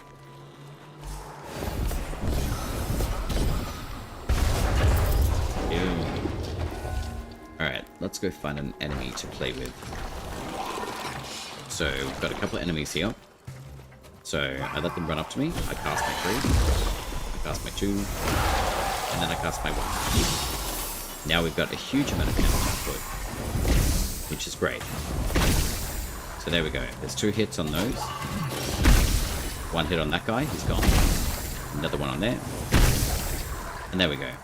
So I've got 1 more hit on another enemy. And then you get used to the timing, basically, of how many hits that you can use against an enemy before the effect actually disappears. So this is the exit of the dungeon, and I do not want to exit just yet. I want to go find the other boss that should be within this area.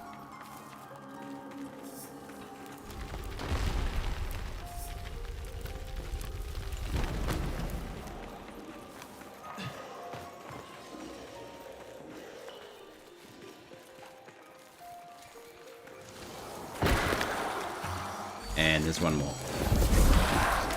And he's dead. Those guys there, you want to absorb their soul once it appears. If they die and they jump up and scream in the air, just use your soul mode and you can see some magical effects come from your pact, so you know that it's active. You can press and hold the button, but then you've got to use something called pull smite. I don't know what everyone else's setups are on keyboard and mouse, but for me, I use the block key on F, and then I use the spectral sight for Z. And the pull smite for me is key G. So you want to make sure that you know block is basically like your aim sight, but also your blocking. So I hope that we see a tag, say, that says block/aim sight, similar to like melee throw/recall. I'd love it to see block/aim, so it encompasses that 1 keybind, but also keep an eye on spectral sight and pull smite. So if you're not sure of your keybinds, I would definitely look at those. I will let you know I am a left-hand mouse user, so I do use my right hand for the keyboard. I just find it easier. Alright.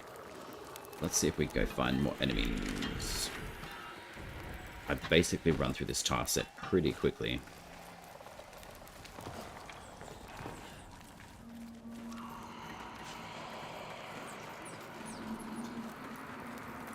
And I've still got some bosses to do. But I'm not in a huge rush of them. I don't have to do them all tonight.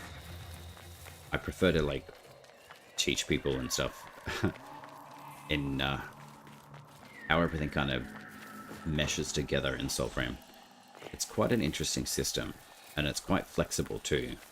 So even though if you chose Tethering as your starter kit, basically, it doesn't mean that you're going to have to stay with that one forever.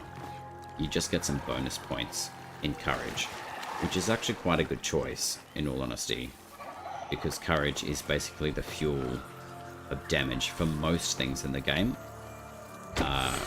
apart from some other packs, but it is an overarching virtue that's very strong.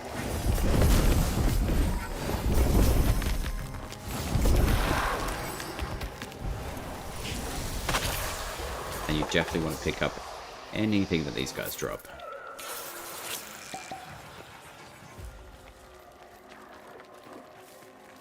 The mockeries are very cool.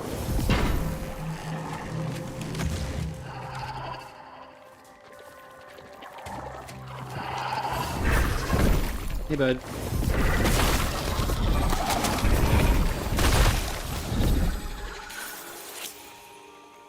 Having a lot more health overall will definitely help you stay alive. Especially when you're a lower level envoy.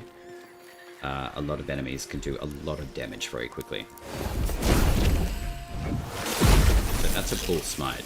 So he was glowing red, and if I'd used my red ability, that will basically refill that particular ability a lot faster. What I've just done is a little bit more of a later stage item application to the weapon that I'm using. But these are all the runes that you can obtain without the game. So every boss that you take on, you do have RNG chance for these to drop. And there's very specific enemies that you can go and find to be able to drop all of these items for you. Once you equip them and have them, they're very strong. They do take a particular material to level them up, which is called Harmony. But you also get, in conjunction with Harmony, totems. So every animal that you see around, running in front of you, just do a spectral sight, and then you can tame them basically, and they'll give you a rune. Depending on what class of weapon that you're using. So say for example, I want to see all of the long blade totems that I've caught. These are all the different totems that I have, and they all have different abilities within the attack, the defense, and the utility slots of those particular weapon type, which is the long swords. But if I say look for, I want to know all the totems that I have in magic weapons, these are all the totems that I have in magic weapons. And each weapon has a 3-tier class system. So you've got green totems, purple, which are a little bit more like medium power level, and then some of them will be gold. Not every single weapon class has a lot of gold, but mostly every weapon class has at least some purple and some gold, which are very, very useful to be able to put onto your weapons, to be able to increase, say, like Soul Smite, attack damage, stagger defense, reduction of armor on enemies when you attack. There's lots of different flexibility now with the totems that you can attach to your weapons. So I've just killed this dude.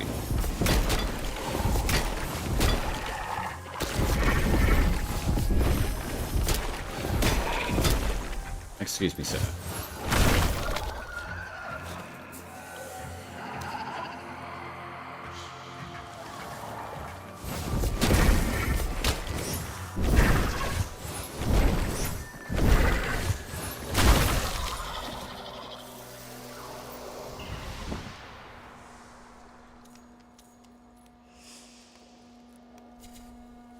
So say, for example, I've got this weapon. These are all the maximized totems that I have. But when you initially get them, a totem, they will look like this. Just very plain, very normal. This is where your harmony is. This is the currency that you will obtain with every single animal that you can acquire by charming them. If you charm them correctly, they'll give you the totem. You basically don't have a choice. You will get the totem anyway. If you want to upgrade it, just come down here and you can right click it. Right click again, and then you can level this up. Now, it needs 2000 harmony. I've only got 1500. So you can actually left click, and then you can right click on another totem that has another little number up the top, and that will give you a little bit more harmony back up in here. And then I can exit out. I can right click on this one. I've got 2000 harmony now because I melted down some of those extra totems, and then I can maximize this little guy out. And then once it's maxed out, you'll have 3 of the little leaves just in there, and it gives you 17 attack damage on sprint attack casts. Meaning if I am running around like faster, I'll show you what I mean. It will do more damage. So this is technically sprinting, and if I do that, that's a normal attack. If I do this, that's a heavy attack. So that will actually do more damage on stagger because of that totem to the enemy. So it's a pretty cool system. So for the first or second iteration of it at the moment, it's pretty nice. So there are certain totems that I prefer over different ones, especially say like the 35% damage to a nearby enemy. Enemies do have to be quite close to each other. You can put the same variant of a totem into a different utility slot. That's utility over here. This is your defense slot, which gives me 10 physical armor. And then you can have 2 attack slots. But that is because of the rune that I'm using. The Arcstorm rune does something different. It activates the 2 defense slots on the weapon instead. So I can switch to that. That one is a visual bug. But once you apply a totem, it should go away. And you will be able to see that. So I can give it 19 magic armor. I've got the max rank 3 gold duck, which actually take quite a lot of harmony to make it fully ranked. So you can see there, it takes 1500 harmony to rank up. So I can go in here and look at these and think, okay, I've got 12 copies. I've got 2 of the buoyant. So what I can do is actually melt one of these down. I'm not going to because I like to keep 2 copies of the gold. But say if I've got a surplus fund of like 12, I can just go through here and just melt them down. So that will eventually give me more harmony. So 250 harmony per melting of these particular totems. And then say, for example, I'll take that down to 2. So I've got 2,565 harmony. So I can go back and have a look at this and think, okay, I want a little bit more magic armor. Let's put 1500 towards that. And that'll give me 13 magic armor now. So that's essentially how the totems will work for each of the different classes. But I'm going to switch back to the attack totem because I really enjoy it with this squirrel. 15 plus attack speed on the magic weapons, which is really nice. These can be quite expensive to level up in harmony, but you will get enough eventually. So just keep on collecting those little animals. Okay. So I don't think a boss is spawned in here, which is unfortunate. So I am going to leave these glades because I've gone all the way through here. There's nothing through here. I don't believe there's anything there. So I am going to leave this tile set and I will continue my Koga run on the bosses that I have left.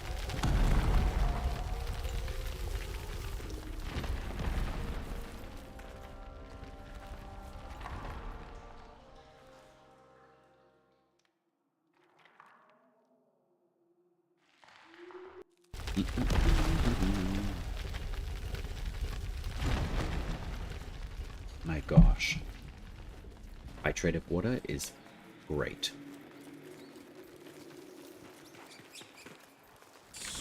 Alright, so what have we got left? I've done Empty Doodah, so I'm going to run up and do Kabocha.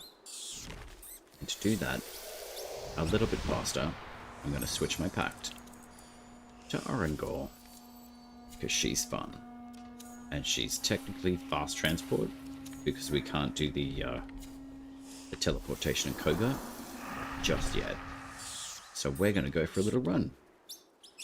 So Wolfie, I choose you. Alright, now I use that basically as a timer for this ability.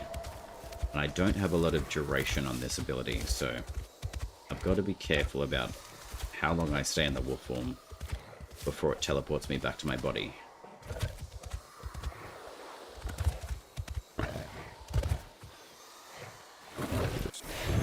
So if you do a light attack with Orangor, you can teleport yourself to where you attacked with your wolf form, which is pretty great. And these guys are pretty strong too. Come on, Wolfie, do some damage. So they actually do some pretty good damage to the enemies.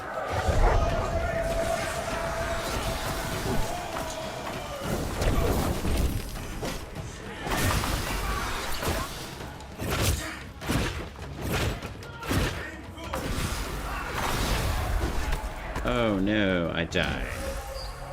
That's okay. We're technically still in Koga mode.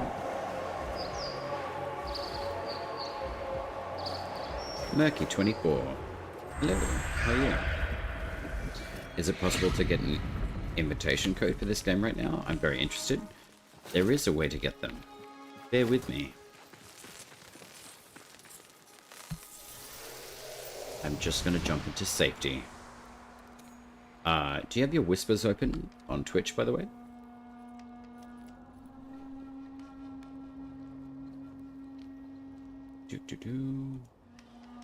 Bear with me.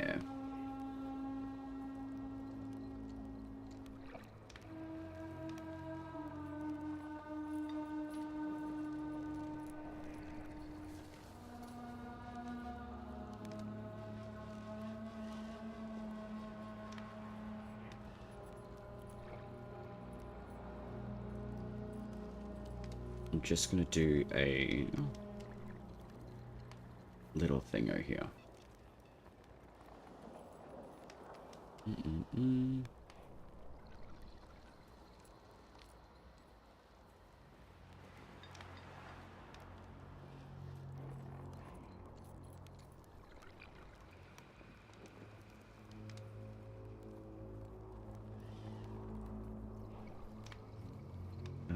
What do we want to do?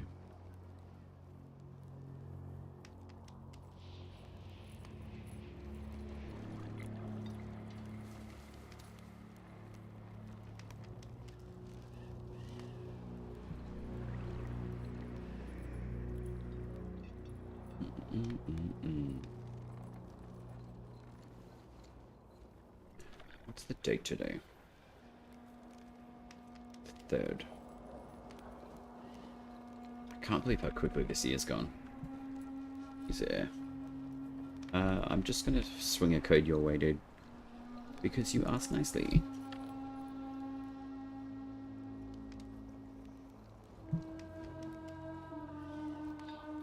So Murky24, eh? Cool.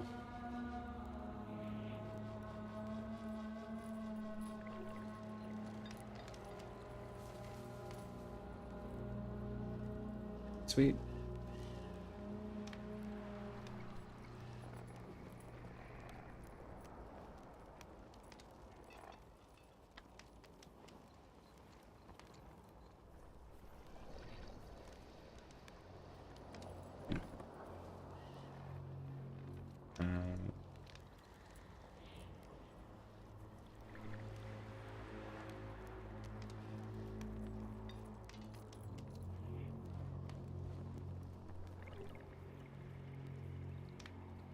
Alright.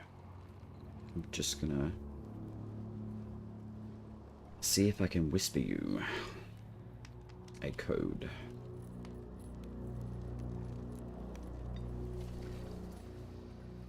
I don't think that your whispers are open on Twitch. It doesn't seem like they are.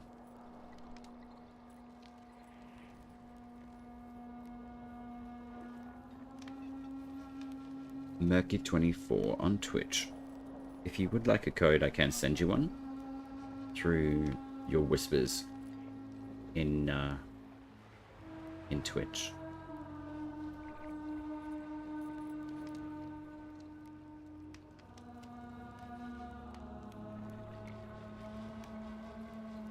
You fixed? Okay. Let's have a look.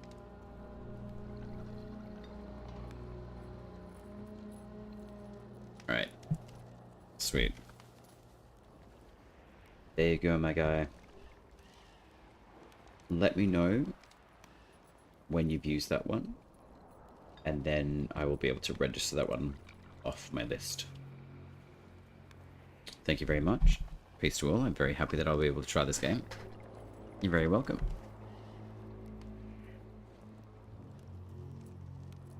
What I'll do... I'll just send you the links for the Soulframe website. So you should be able to just jump into the first link there. It should work for you. You should be able to just click into that. Log into your Soulframe account on the website. And then you should be able to see and use that code in the redeeming area.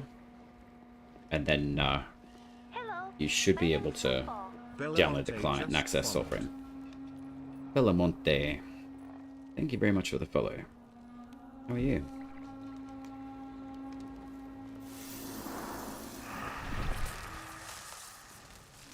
I am getting distracted by shiny things, so...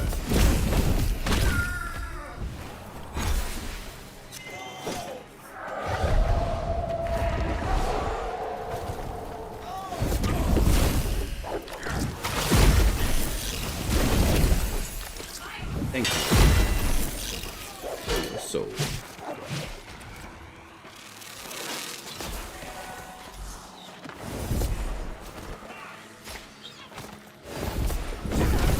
Thank you very much. I'll give it a try. You're very welcome, Becky. My pleasure. Welcome to Soulframe. It's a very good game. So if you've got any questions, you're welcome to reach out. Discord, YouTube, all the good things. Social stuff. So I will add those into chat there for you. So if you feel inclined to, the link tree should work, as well as the Discord. If you've got any questions, just ask in the Discord, and if there's anything that you've got a little bit of information that you're thinking that you may need, generally through the shorts channel of YouTube or playlists, I should have at least up-to-date information on most things in the game. If you choose to go through and have a look through, I try to keep it very simple, easy information too. So Brittany Rune, hello.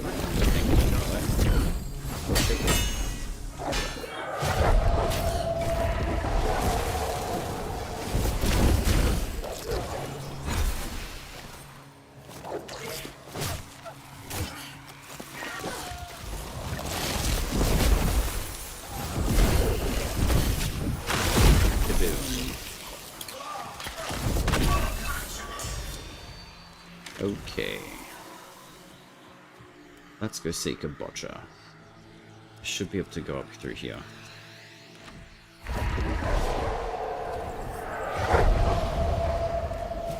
I should put my body in a safe space though. Maybe next to a tree. There we go.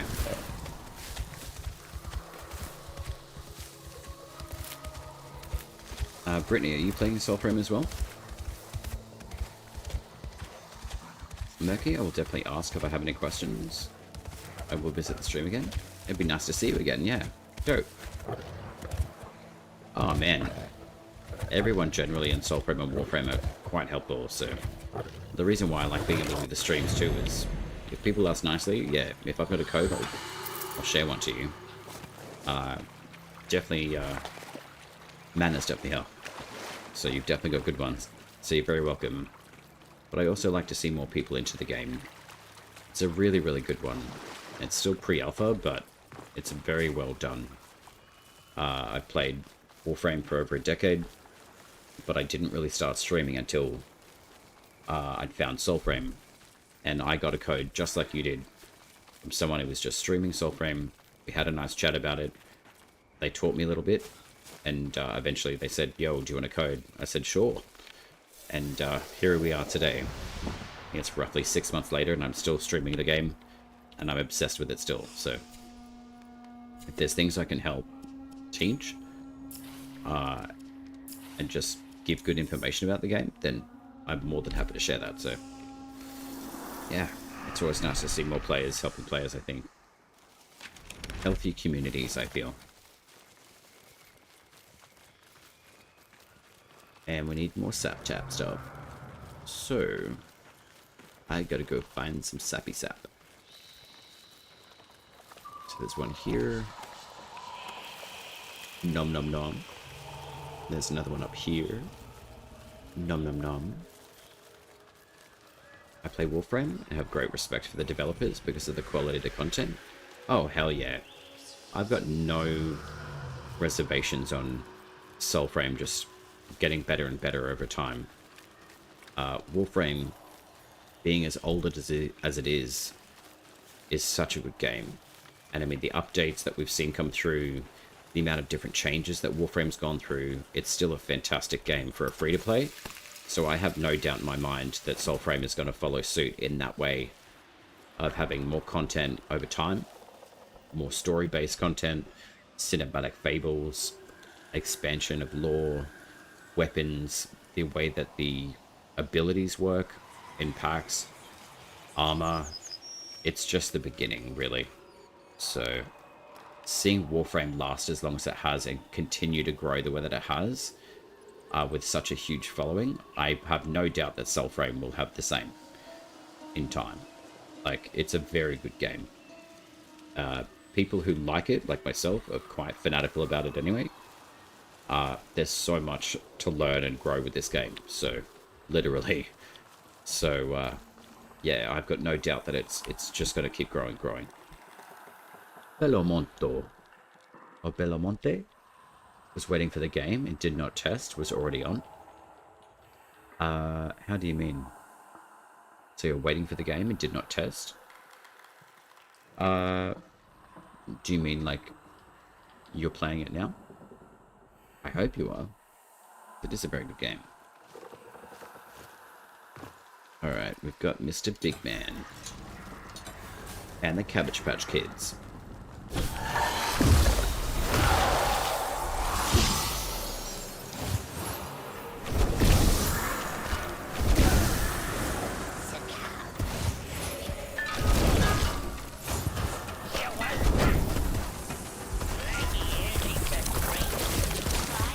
Oh no, we got the Cabbage Patch Kids.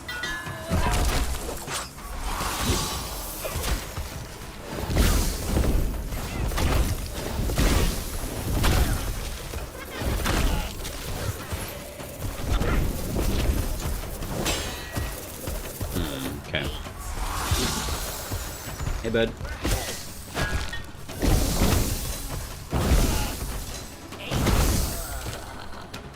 And potato salad. Delicious. Sweet. Nice. How are you finding the journey in Soulframe so far? Any particular content that you're really enjoying? Because there is quite a lot now. I think what I'm going to do is finish off with Nell Knight this round. So I'm going to go see Spider-Man, because she's going to be quite difficult to take down. Even now, considering the amount of bosses I've been able to take on. Especially this run. I did her the very last boss yesterday, and her armor is insane.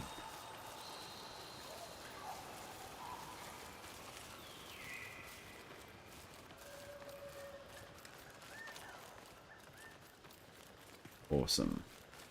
We've definitely got some more sap here, which is great. So 3 Webbit with sap, so that's good. It's always good to collect that because you definitely need it.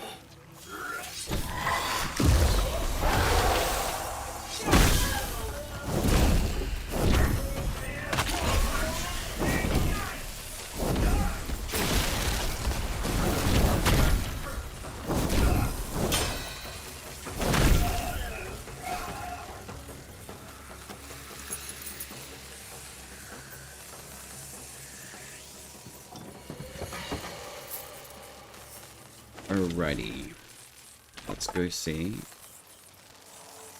I could do the Bennett, but I'm going to go to Spider-Mum, and then I'll do the rest. All is nice, just try to learn a little more. Nice, well, if you've got questions, I'm happy to teach whatever I can.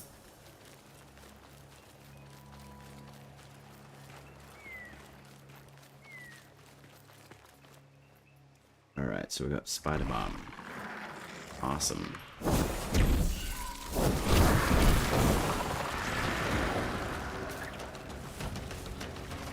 Hey, Mom. What you doing? That was close.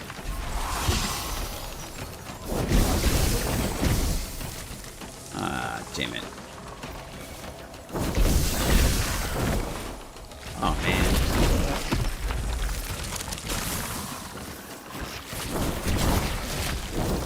Spider-Mom.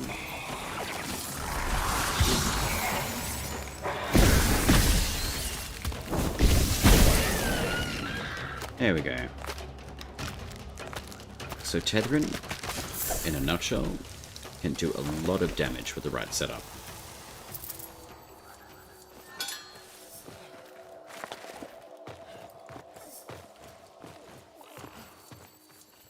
It is a very strong pack to use.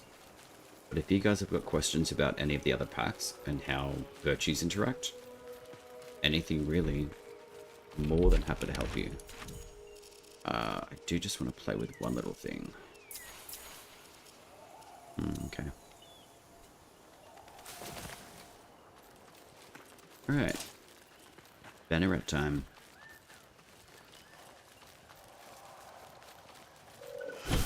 Turn the dice for next battle. Come, Legion, lay your commons.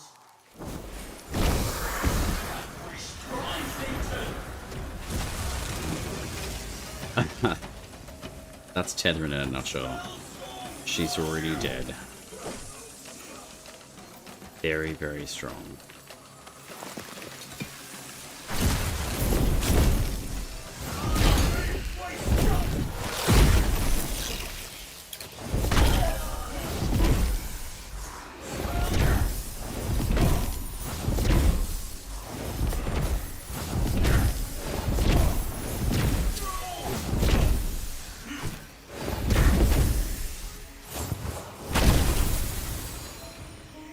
I'd be very careful using this rune, the Hollowing, if you do have it.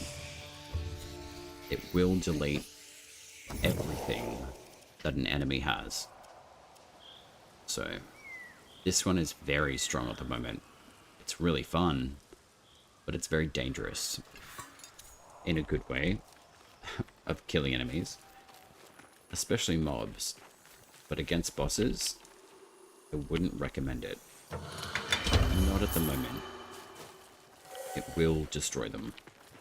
And any mushrooms that they will drop.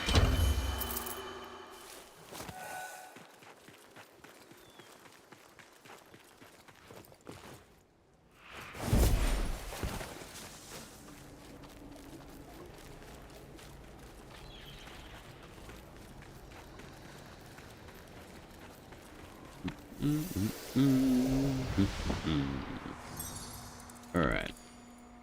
What should we use for the last boss?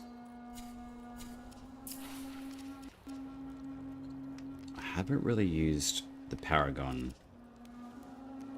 It does seem relatively strong though now, which is good, but Purity is a lot stronger.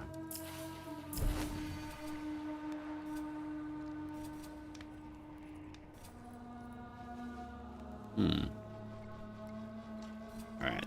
I'm gonna see if I can use Purity. Because Purity is very good. And then we'll check what we've got in great sword points. Heavy attacks charge more quickly. Release your weapon at the right time. Max damage. Increase stagger on fully charged heavy attack, which is nice. Increase smite on riposte. So ripostes are after a parry. Okay. So we can now parry heavy enemy strikes. That is good. So that's what we need. Let's go take on the Nell Knight. He's pretty easy for the most part, but he does smack you around a bit. But we shall be fine.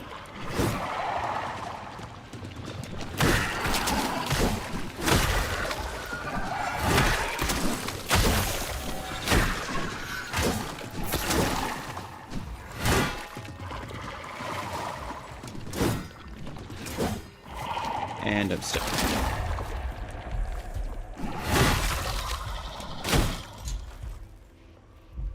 Okay.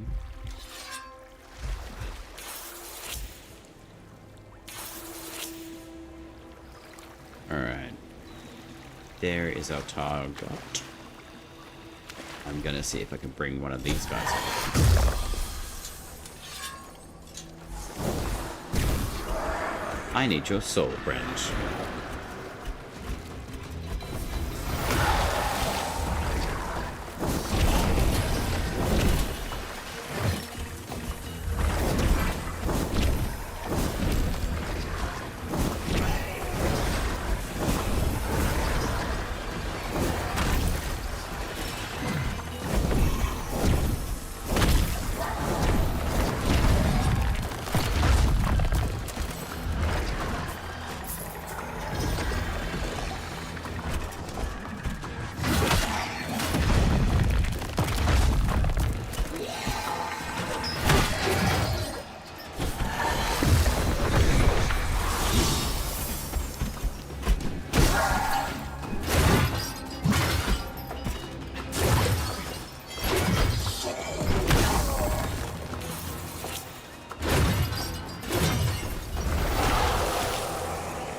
Nice.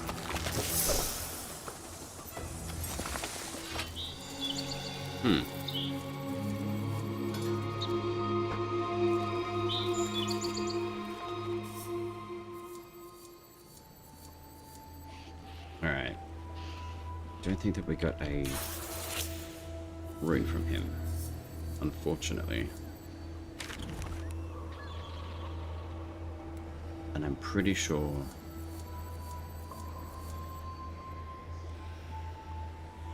we have this particular enemy done.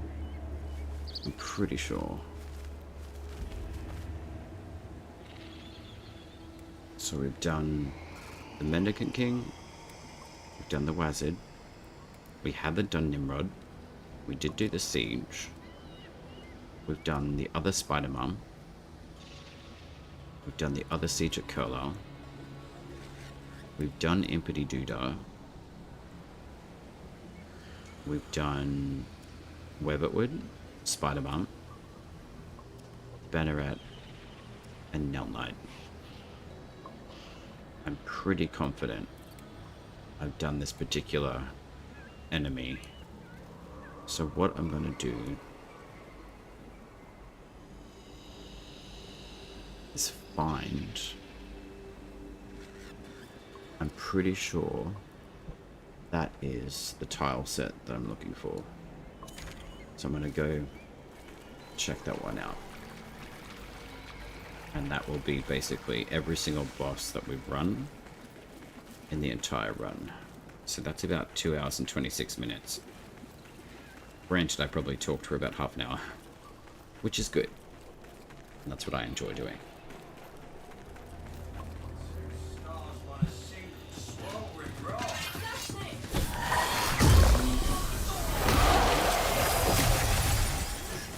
one. Aggro.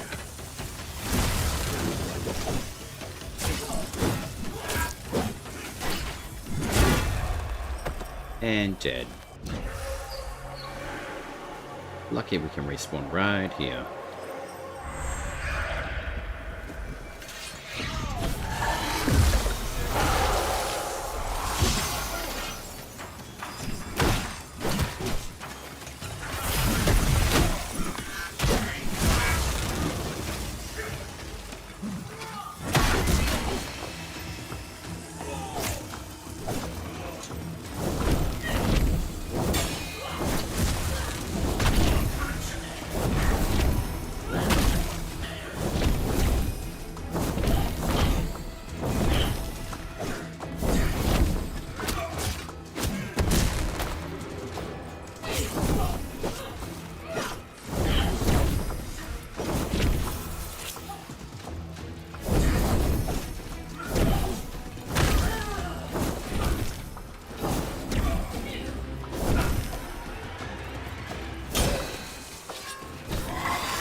Okay.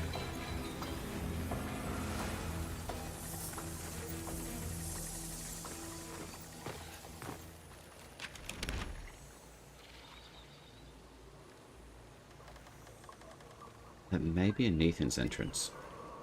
Or a quill tree. Either way. Actually, I think that's a Nathan's entrance, or that's a Glades area. I'm gonna go there instead.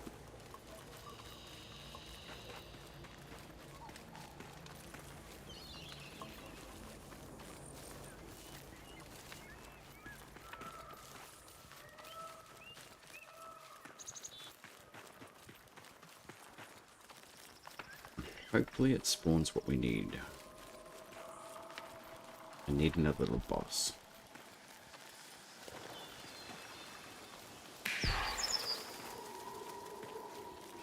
Little sparrow guide helps a lot too. Dropping your waypoints down on the map helps a lot. So this is an exit for the nether. For the Nethans, so I think that's an entrance to the Glades. Fortunately. Oh no! Planties. Alright, give me all your stuff.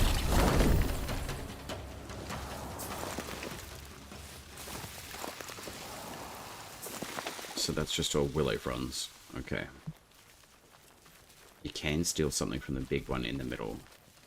As long as you sneak up on them. And if you see them. They're pretty sneaky, those little dudes.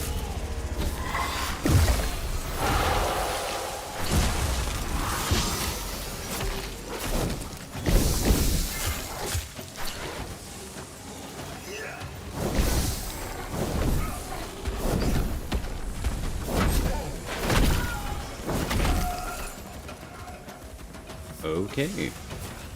Cool.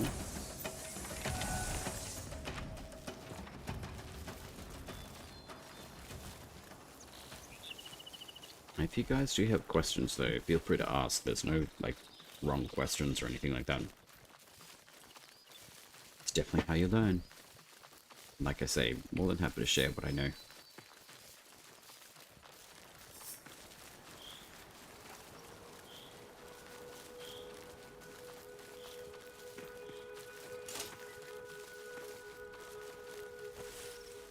Okay, so this is a Glades of Endrin. Perfect.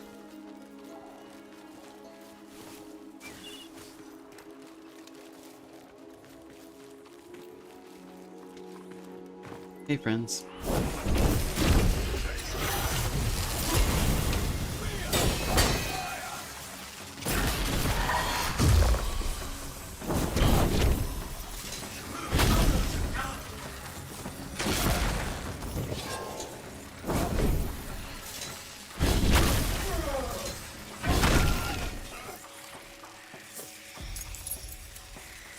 Excellent. Oh, yeah.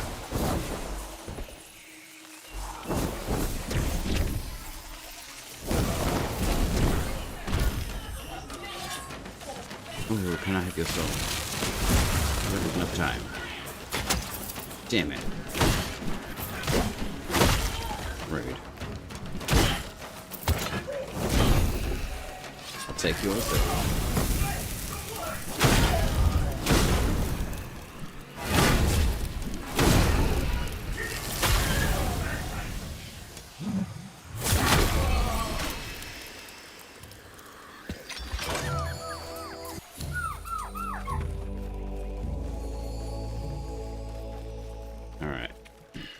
Hopefully this task set spawns the boss that I'm looking for.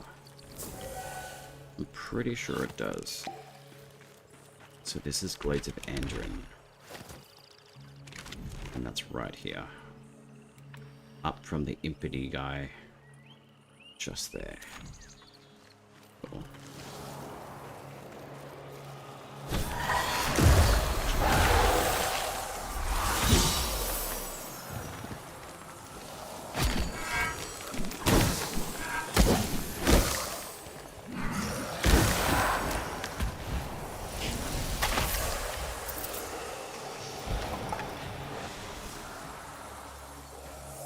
Are you gonna go into your body or just be a creep?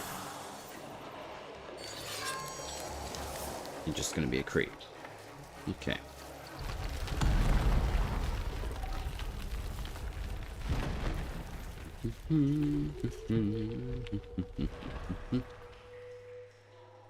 Oh, now he wants to spawn.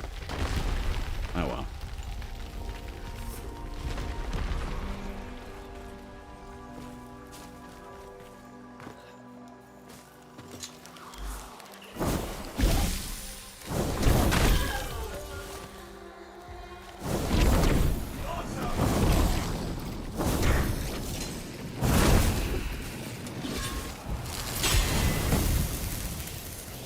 Okily dokily.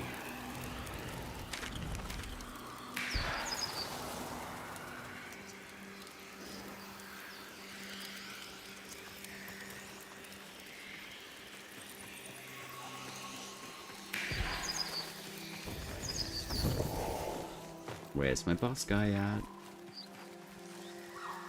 I feel like you're near here.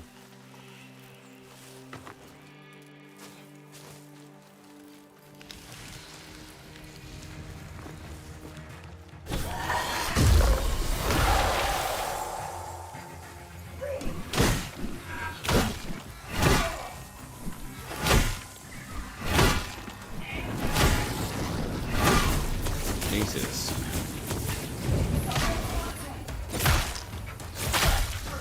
That's savage.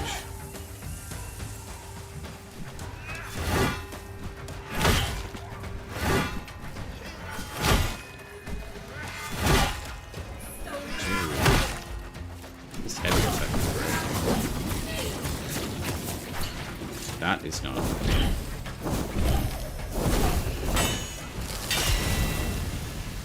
That's great. Soul Steals or Pull Smite. Very nice.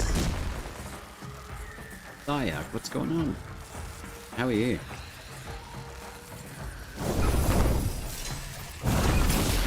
Okay. I'm gonna keep it a secret. Alright. Your secret's safe.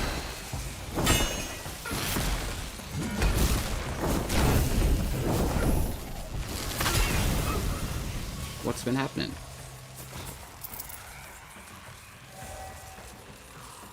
Life is good. No complaints. I'm just doing a boss run through Koga. Don't tell anyone.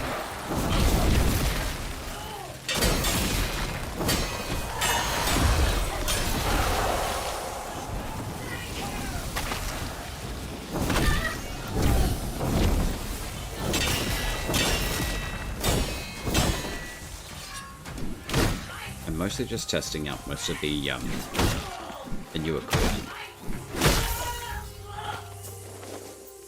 The Purity Greatsword from the Mendicant King. absolutely sensational. With some of the new runes, this one is absolutely disgustingly overpowered. It actually deletes enemies and all of their stuff that they drop. So it's very broken in a lot of ways. The Footsmoke rune is absolutely sensational.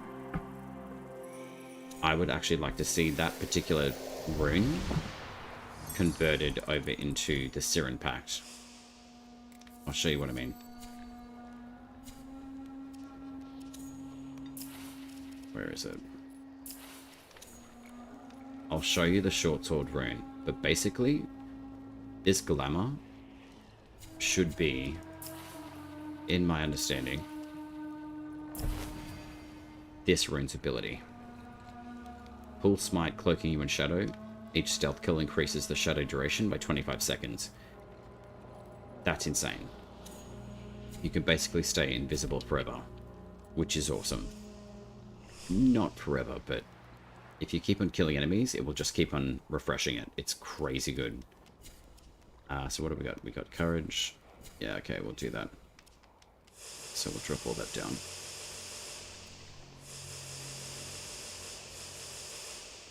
And I will drop spirit all the way down to the range. And then we got courage. But I will show you this rune. It is absolutely sensational. Happened to Soulframe? What did I miss? A lot. The Founders Packs came out.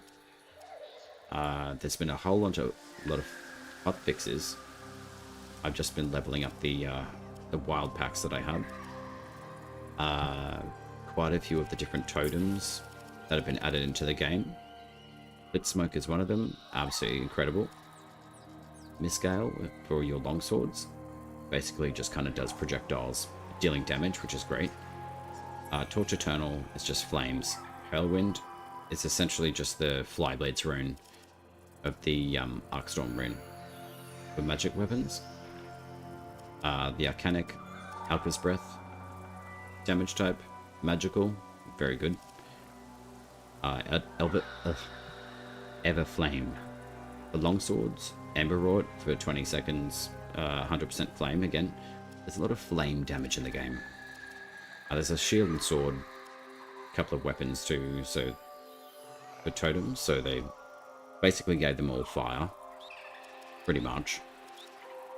But these two particular totems, or sorry, rather the runes, are absolutely sensational. The hollowing is incredible. I'll show you that one, but I'll also show you the Footsmoke. It's just crazy. So I'll just chuck on a dagger instead. Is this one? Okay, so that's rank 30. That's great. Alright, so we'll take the Coblad. And I've got the Footsmoke available.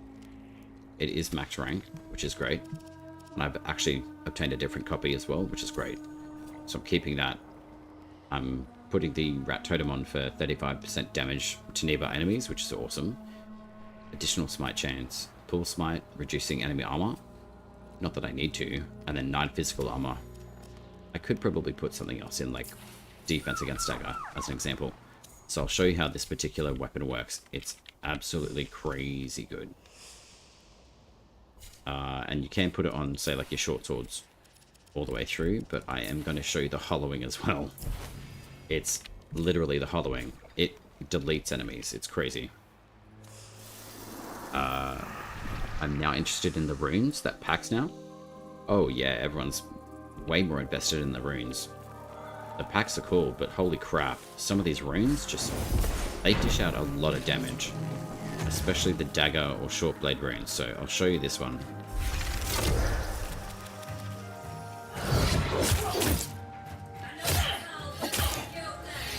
So I don't do a lot of damage with this one. These guys are level 55, but if I get a smite, I'll activate the rune.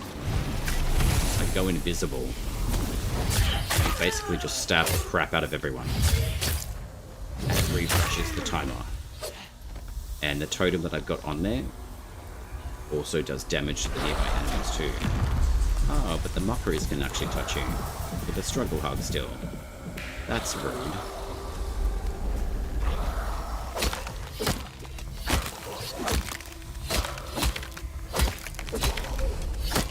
It's funny they can't see you after, but they can see you initially with a struggle hug.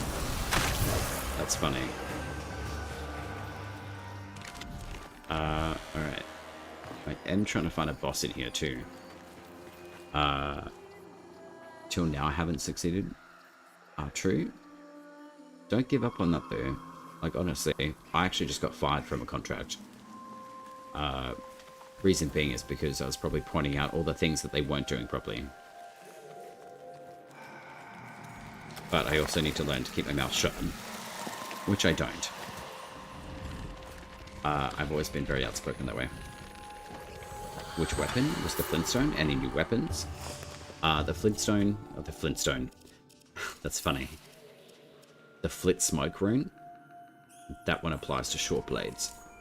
As far as the new weapons are concerned, there are quite a few new ones. I don't know where you would know from, but this is part of the Paragon pack and the Tethering pack. So you've got the Ivor, which is a longsword. That one comes with the Tethering pack, the Founders packs. You've got the Elder for Oshelda, which is really nice stuff. And the unique Greatsword, the Paragon, which is specific to the Paragon pack for Founders. This one you can farm within your tier 2 factions, I think.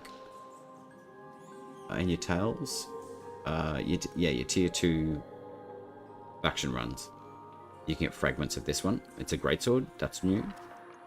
The Starling is a bow, which is the Siren, the Wild Siren pack. And then you can also farm the greatsword from the Mendicant King, which is phenomenal. It's extremely good. You've got the Thrice Burns for the Tethering pact again. And then you've got the Coblad Blade for the Siren pack. And then lastly, you've got Estelle, which is basically Odiak. Again, but it looks beautiful. And it is very nice. And its damage is Arcanic damage now, where before it was Voltaic. So, unfortunate, but I would have liked to have seen it retain the Voltaic damage, but it is technically Arcanic. So the magical damage output, which is great. I'm only rushing because I want to support TE. Yeah, me too.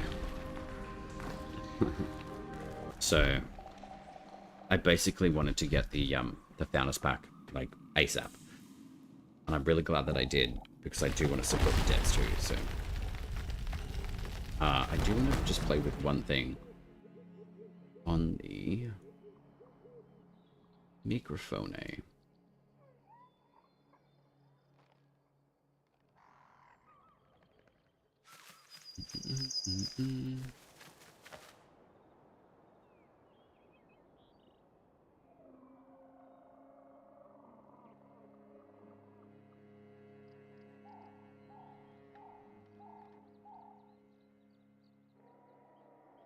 Alright, I just played with something on the microphone. Hopefully that wants to work properly now. Okay. Cool. But yeah, that's pretty much everything. Up to date, I think. For most of the weapons and stuff that are in the game. Some steaming doubts. Are you using OBS? If so, do you sustain long streams? I do use OBS and I do use StreamerBot. And also, why is your timer at -9822? What timer are you referring to?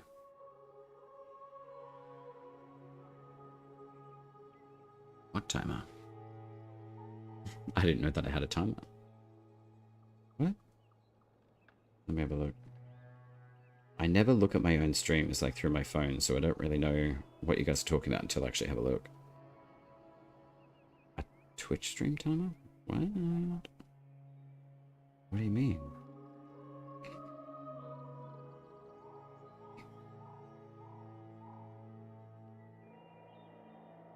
Why is my timer minus 9822? What does that mean?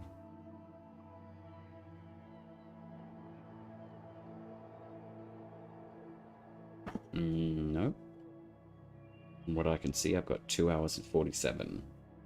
23 seconds.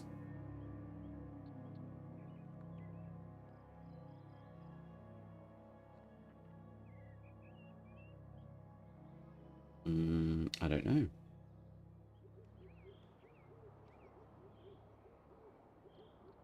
It looks fine on my end.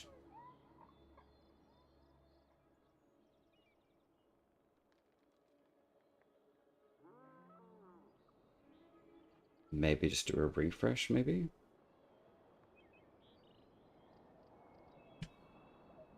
Yeah. I've just clocked over 2 hours and 48 minutes. A streamer timer. What timer? Where are you looking?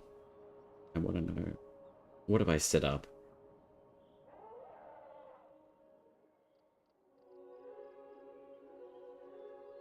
Sent me? Ah, just on Discord. Yep.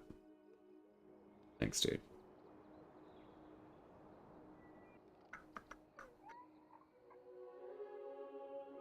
Let me have a look. So there's a failed module loading, okay. Oh, right, yeah, I can see that. That's weird. Could be something on Twitch's end, man. Minus 9,000, what? Well, actually, that might actually equate to minutes, would it not? That's like an hour and a half. Yeah, I'm not really sure on that one. But the module, I'm not sure what module that is that isn't loading. But that's alright. It's kind of weird seeing myself on stream. But anyway. Thanks for sending that through on the Discord. But yeah, I'm not exactly sure why the time is out of whack.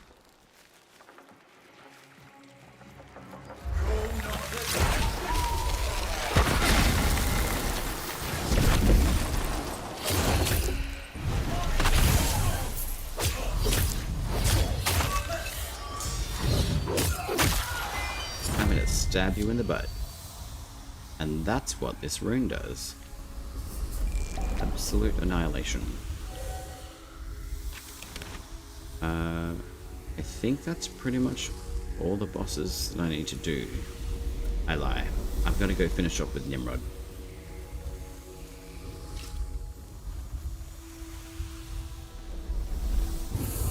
Do.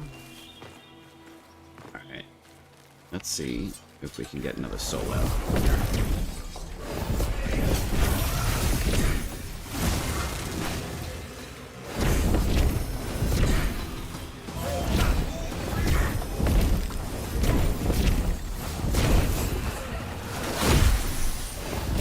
So this is what the hollowing rune does. It basically works like Nova. It will prime enemies in a single hit, and they will stay primed forever, which is pretty cool. But once you kill one of them, it chain reacts to the others, and that's what the hollowing rune does. So using that up against mobs, no problem. Using it on a boss, I wouldn't advise it. Not at the moment. I've said that probably quite a few times tonight, but I really want to make it very clear on that, because if you're going up against a boss and they have Garrick mushrooms and you kill them by priming them, they will stay primed.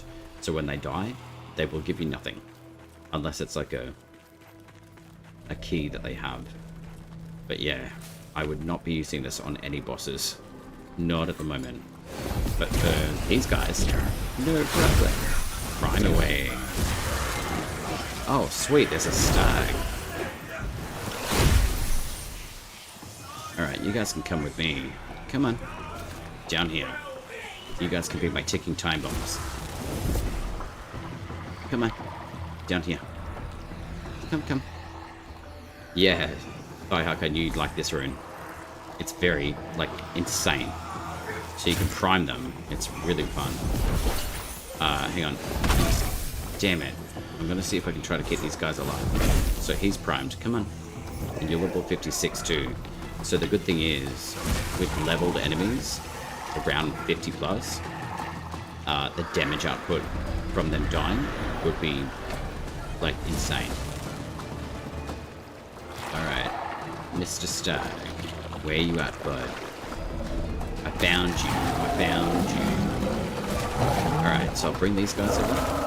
This guy, the Stag, is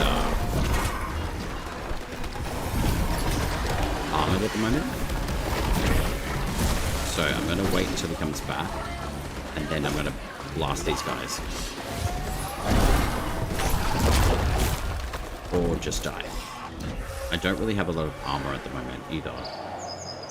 So I am playing dangerously. And kind of cheating because Koga's broken. It's unworldly, indeed. So I do need to work out where I'm going to get another Soulframe.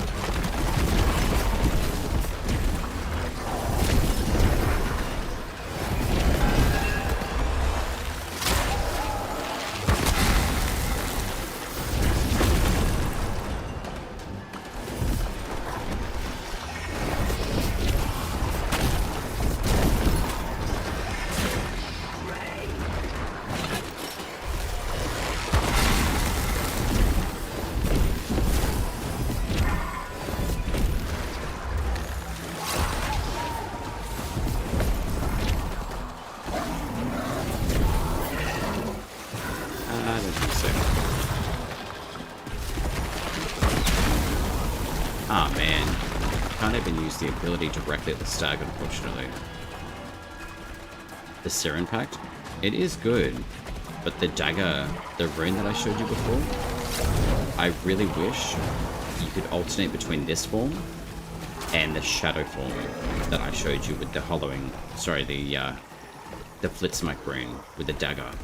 I feel like that would be a really, really good way to showcase and give Siren more power, especially with this dagger's rune. I think it would just work a lot better. I really do. Because you get more backstab as well. Not just that, but you get invisibility, which makes sense with Siren. I find that having a butterfly form, it is cool, but I would prefer to be able to flick between this ability and this ability when this rune gets activated. I think that would be really cool. Like absorbing that rune into the pact so you can give it a different ability. Very similar to the helmet system. But I mean, that could be a while away. But I would like to see it happen. Alright, have you got a soul for me or what?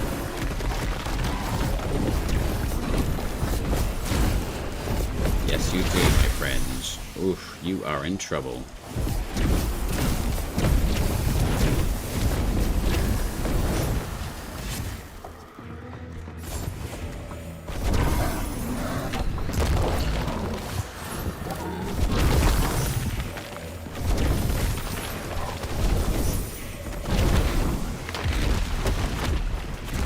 You can also have a tantrum. That's fine.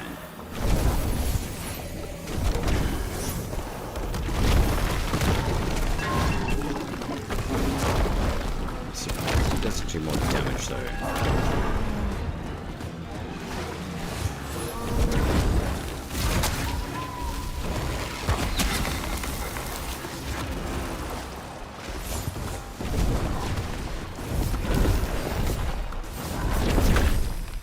A much better rune to use against this guy would be the Arcstorm rune for sure.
At least the decoy does some good damage. But it did delete the boss. Luckily it didn't delete his stuff. So if it acts off the actual decoy, it seems to not completely delete everything. Where if you use the actual rune activated on the weapon, it does tend to delete the direct hit from the weapon. So it could be relatively good to use with Siren, because then you can prime that ability from the hollowing on the decoy, and then it transfers that damage over to the decoy and then it blasts. That's actually pretty cool. I want to try that again. I don't think that we've got the where's it, but we do have a doggo, so let's try.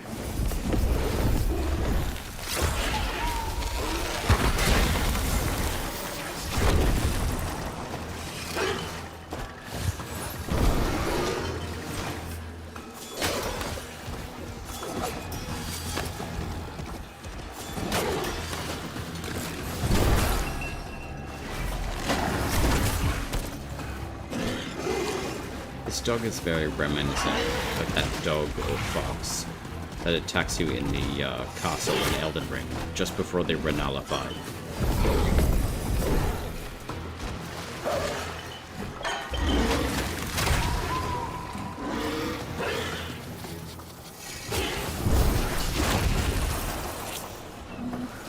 Sweet. The decoy does do quite a bit of damage. That's good.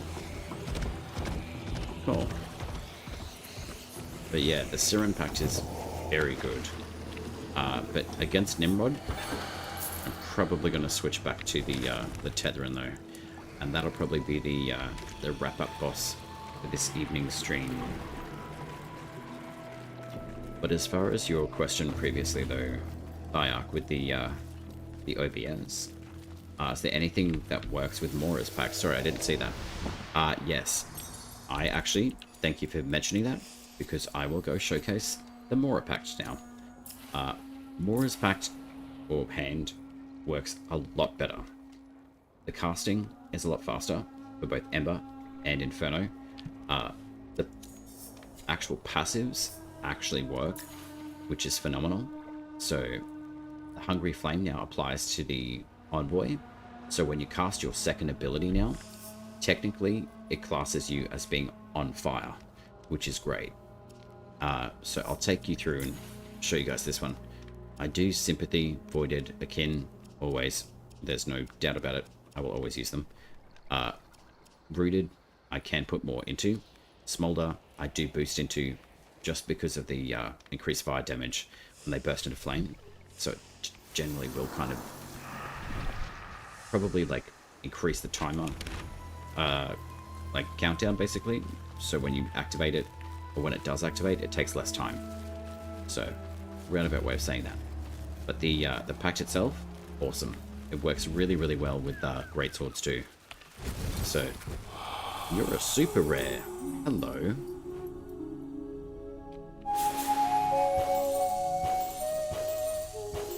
I've got one more thing to do. 5.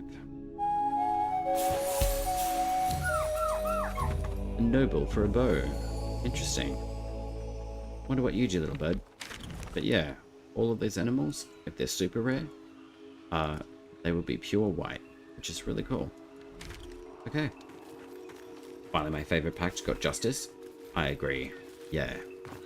Mora's Pact, her hand, is very good now. It's a lot better in a lot of ways. So, I'll show you what I mean. And we'll use it against the,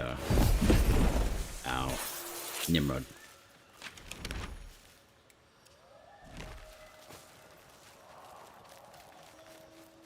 Actually, here's a good test cluster. These suckers. So cast your 2. Super fun. Let them hit you. Boom.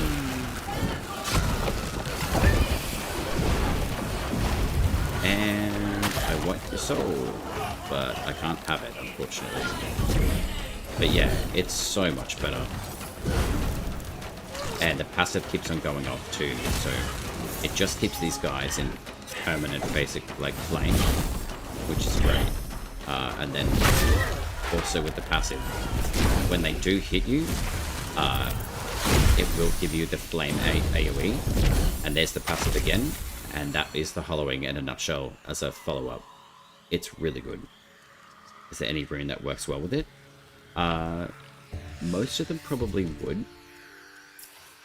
I mean, if you want even more damage, the Mistgale on longswords would work well. Pretty much any flame weapons. All of these runes will work really well with Mora's kit, basically. I guess if you really want, you can use your the flit smoke and basically just turn everything on fire and then just run around and backstab the crap out of everything. So let's go try something else on these guys. So you've seen the hollowing rune in action. Let's give, say, greatsword. So we've got flame, flame and flame. You know, that'll work really well. We could do greatsword, or we could even do this one. So if I want extra flame, Ember Rod, why not? Let's do 35% damage. Nearby enemies, 10% attack, smite chance, and then magic armor. Any unique stuff? Weird. That's a bug with the totems being applied. So let's do short blades.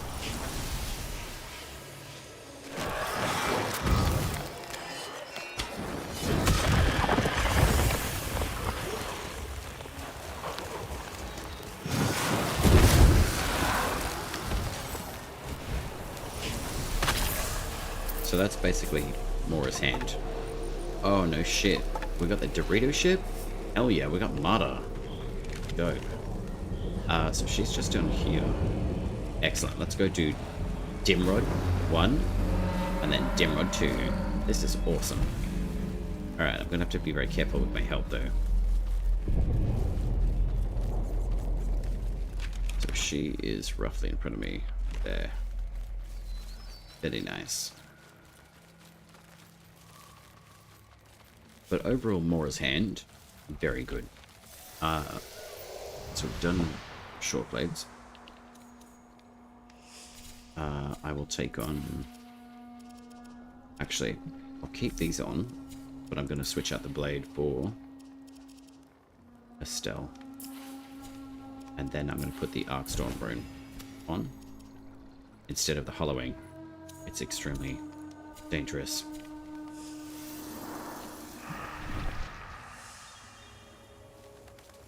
Alright, let's go get Marta. It's nice to see her show up in game again. She is in a 6-hour world rotation. So basically, everyone gets Marta at the same time. Instead of the Sparrowtails.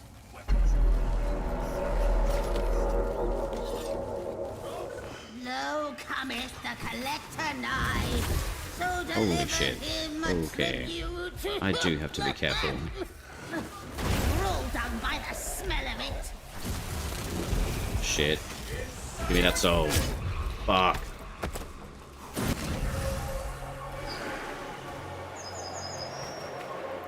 The camera still selects enemies in a really weird way.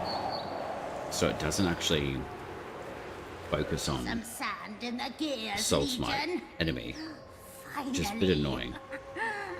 So shelter thee his reapings well, with storm coils on high. Where is this archer? They're really annoying.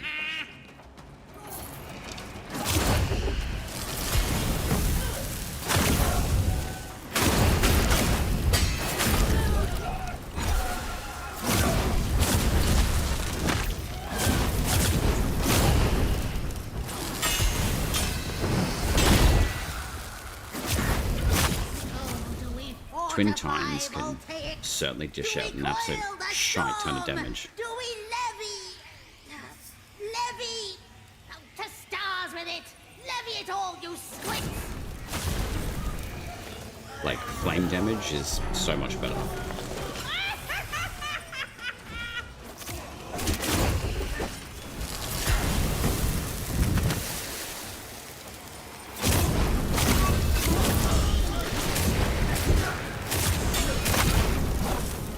And it just chews through their health. Like, it's absolutely sensational. And it's not even like my strongest like weapon setup either.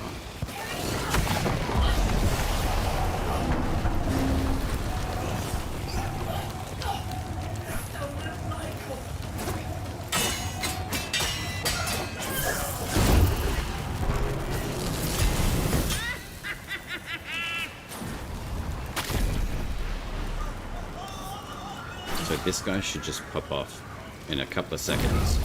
There you go. So he's now ignited, and that flame damage just eating his health away. So flame damage overall is doing a lot better than it used to be. Apparently, enemies showing up when the camera's not showing them. Annoying. Sneaky mofos.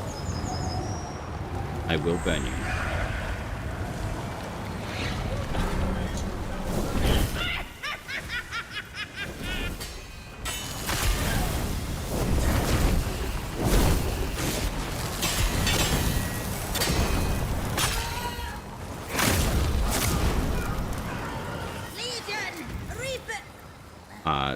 We've also got more camera control when we cast an ability, which is nice. When his children fall, do we summon the Nimrod?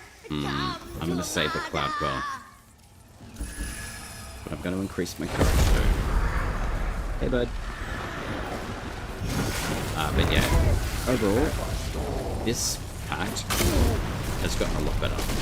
You can even see like the flames ticking away at his health still too, which is great. Fucking hell. Jesus Christ. These fucking grenades.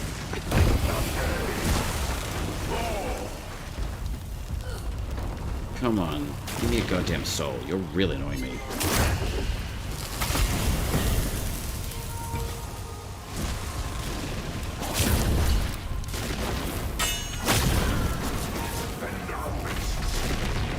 Alright, lightning. No. Thank you. Boom. There we go. Shit. Double whammy. Alright. So that's flame damage. Taking him on.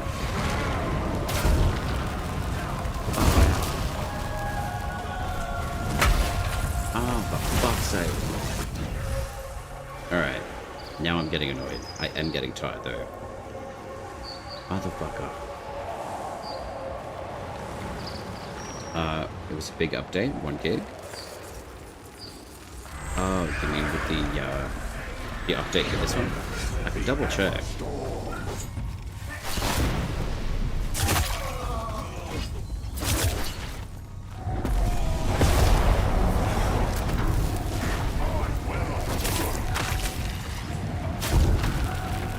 Fuck you and your goddamn lightning.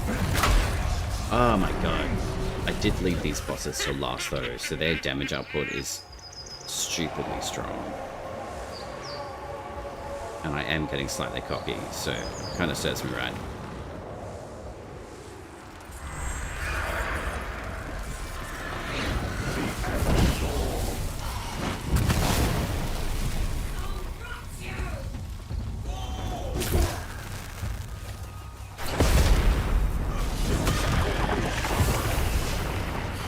So there's the passive about outstripping his healing too, which is pretty good.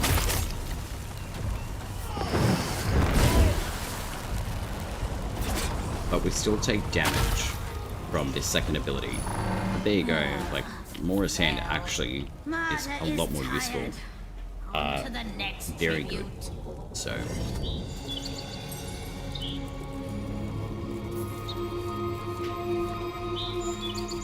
we still have a few issues with the rep from factions though. Alright, what would we like to see on the Dimrod? I've got plenty of weapons to choose from, so you can pick my last setup if you like. If you want to choose the Pact, minus Siren. I'll use anything else. We can do bows, greatswords, magic weapons, short blades, long blades, whatever you like, really.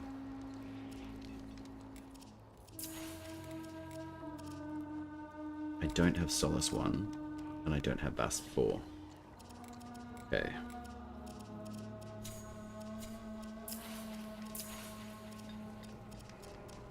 I don't believe that these are...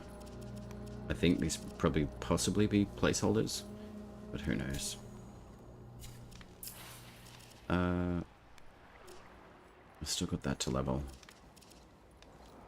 And that one's... I might as well just use these. It's level 29. Why not? But I do have the shield. Flyblade long. No problemo. So let's have a look. We'll use the brand new longsword. We can use the mist gun. I'm happy to do either or. I'll do longblade. So we've got the longblade Everflame, but I'll use the mist scale so you can see that. So I'll do the 10% attack speed, additional smite chance, full smite reduces the enemy armor, and then physical armor. I can probably even change that a little bit.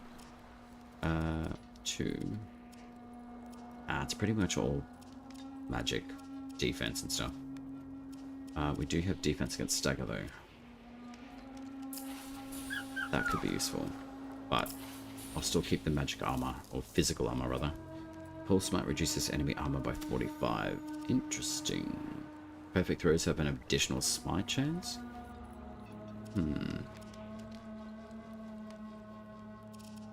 Okay. Full smite restores 6 grace. Oh, no thanks. Chance on smite on kick. That's a 1 in 10 chance. Or 1 in 8.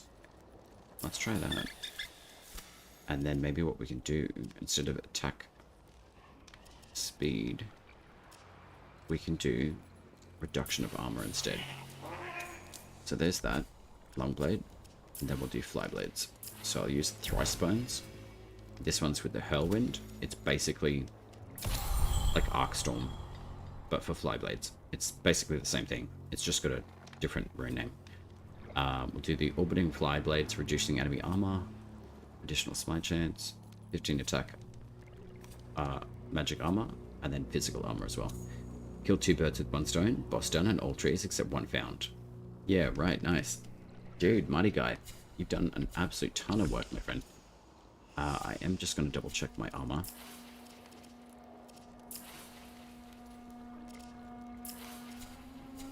Alright, so what have we got here? Physical armor, magic armor. Also Thyarch. We can't double up on the runes in the same types anymore. So if I put another right here, it won't let me do that. Not anymore. So we can't double up on the attack damage either as well, which is unfortunate. So, alright. So with the Iva, and then what pact would you like, Thyarch? I have plenty to choose from.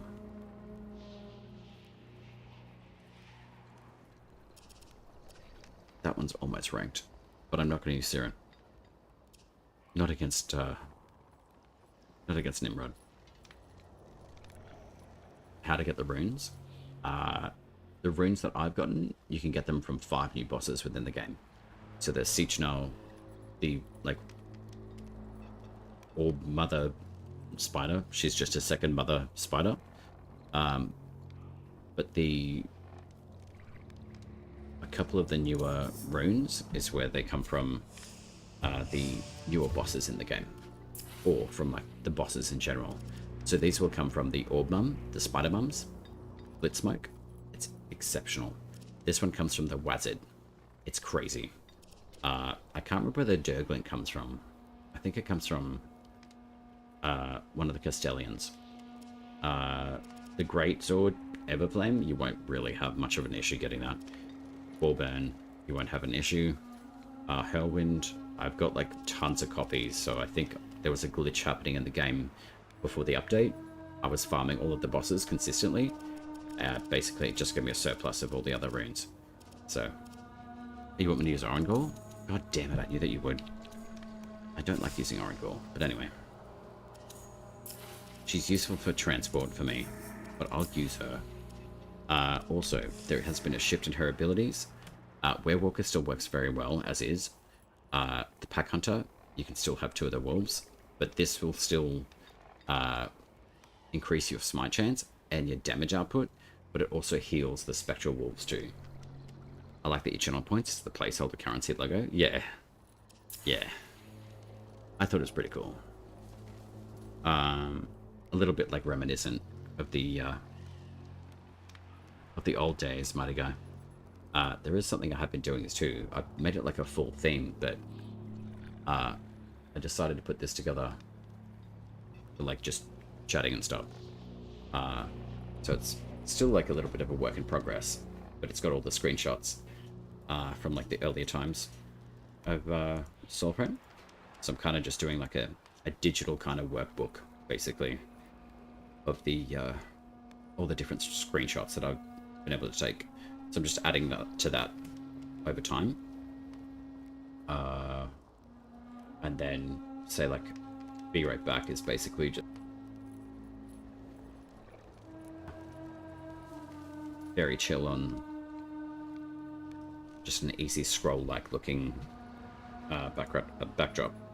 So yeah, that's what I did on this stream today. So because I love the game so much, I thought bugger it, put some stuff together and like represent the game really nicely. So yeah, I thought it was a pretty cool setup. On goal, let's have a look. I think what I'm gonna do,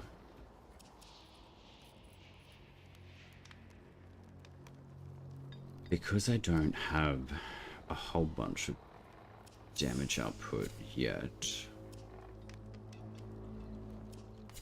I don't know if that's the right amount of so that is the right amount of entry points. Alright. Range, I'm not really gonna bother with at all.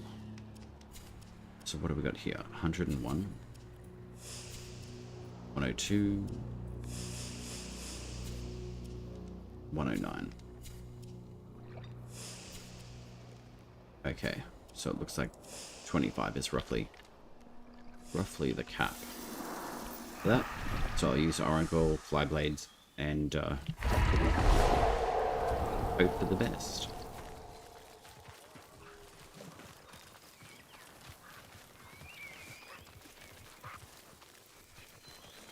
Come on, doggo. We have some fuckery to do. Wait, that's not Nimrod. This is over here. Nimrod. There's the big guy. Thyarch, I think you've doomed me, because this is the last boss in my whole entire rotation, and every boss that you take down, their armor and their damage increases. So, I'm kind of screwed. Actually, that's a lie. Orangol's here. It's fine.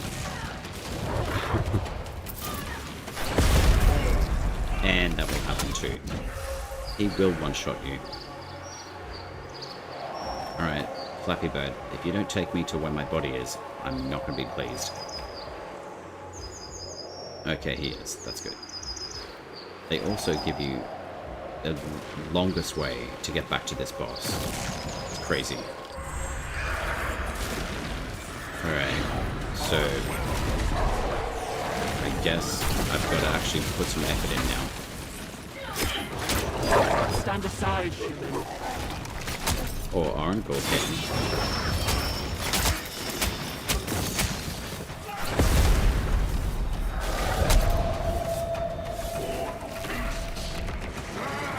Shit. He's got lightning too. I forgot about that. That's alright. I've got fire now. For a limited time only. Fuck you and your lightning. Oh my god. Fire, what have you done?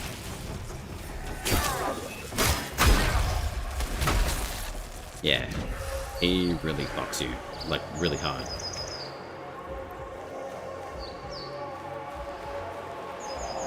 think he's almost level 60 as well. So I think it's like level 56 enemies. So yeah, there's a really good challenge to this. Yeah, he shits all over you at this level. Like even more so. It's crazy. Oh, actually, I've got a cloud bow. I don't know why I don't use it. Wait, what? Alright. Fuck you. You and your stupid lightning bullshit.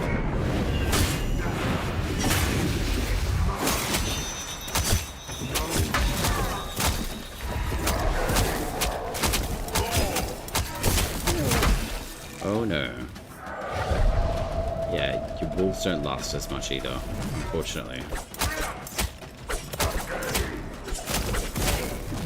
And granted, I'm using level here too, so... Still, the tracking on the flyblades is actually a lot better too.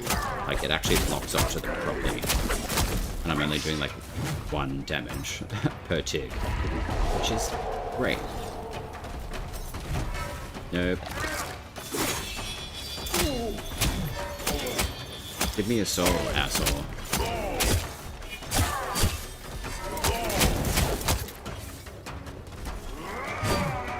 Nope. No, no, no.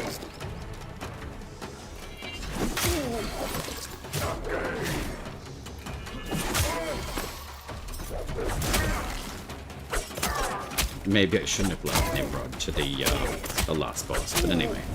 At least he's slow, thankfully.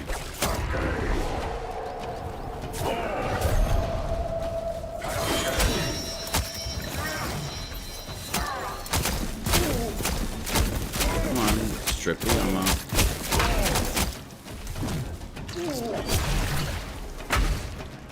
Fucking hell, he hits like a truck.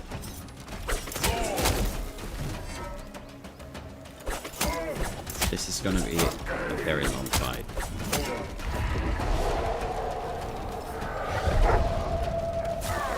Come on, doggo. Do some damage. Oh, fuck you.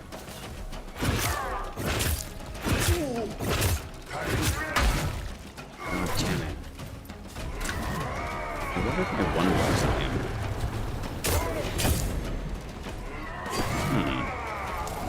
That's bullshit. God damn it. Okay.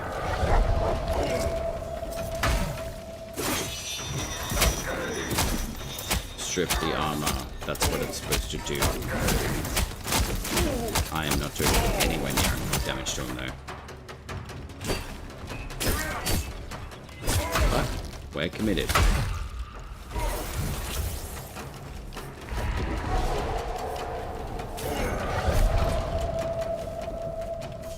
Can I please stab you just once?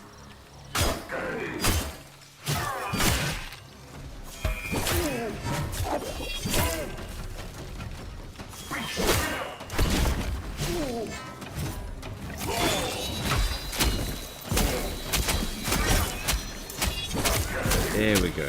Jesus, he's got a lot of bloody armor.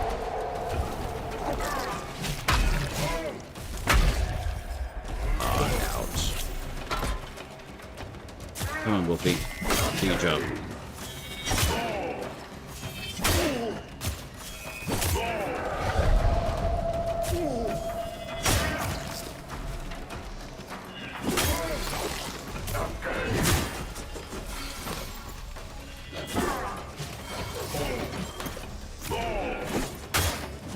Come on, bud. You can do it.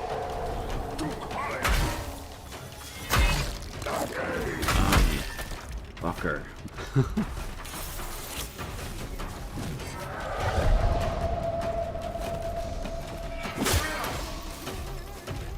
Zombie Rev, or Zeb, sorry. How are you? Bear with me, I'm almost done this fight. Thank you very much for the raid, by the way. Welcome in, everyone. SmoothOpurrator.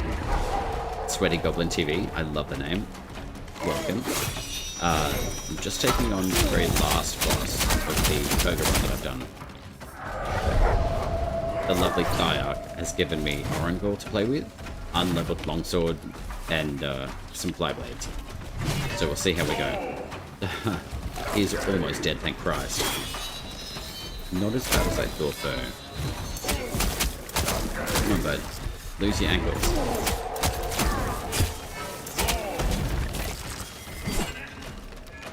Come on.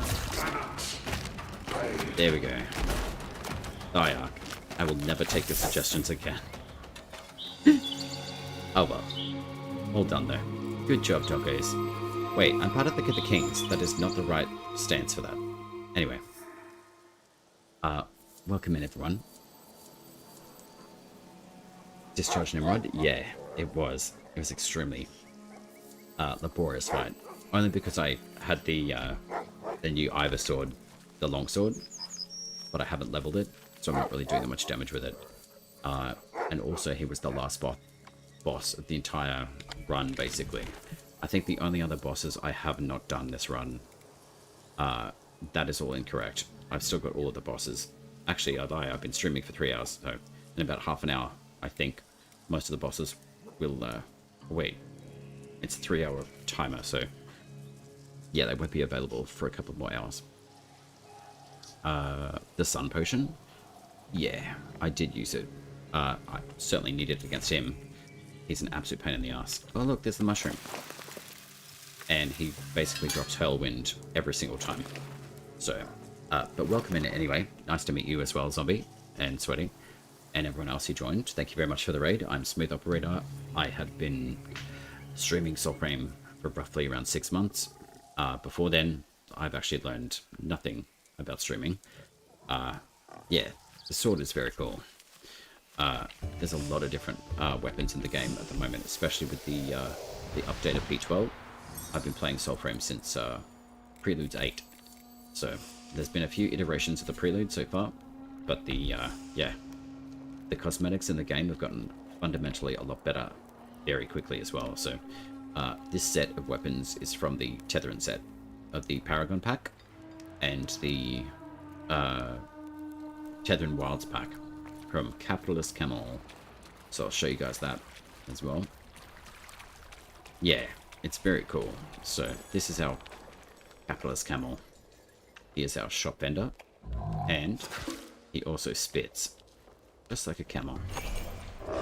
But basically the weapons I chose were from this particular pact that you can actually purchase via the website, the Soulframe, if you choose to become a founder. So any one of these you can purchase and become a founder of Soulframe. But I've chosen the complete kit of the Paragon pack. It does come with a lot more stuff, unique kind of items, I would say, but it does incorporate everything that you see in these packs as well. So realistically, it's your choice on which one you would like to purchase, but I went that one because I got the opportunity to become a founder in Soulframe, because I did not get the opportunity to become one in Warframe. So I never looked at the special Tetherin sword. Yeah, this one is actually pretty cool. It looks like a demon sword. It's very nice.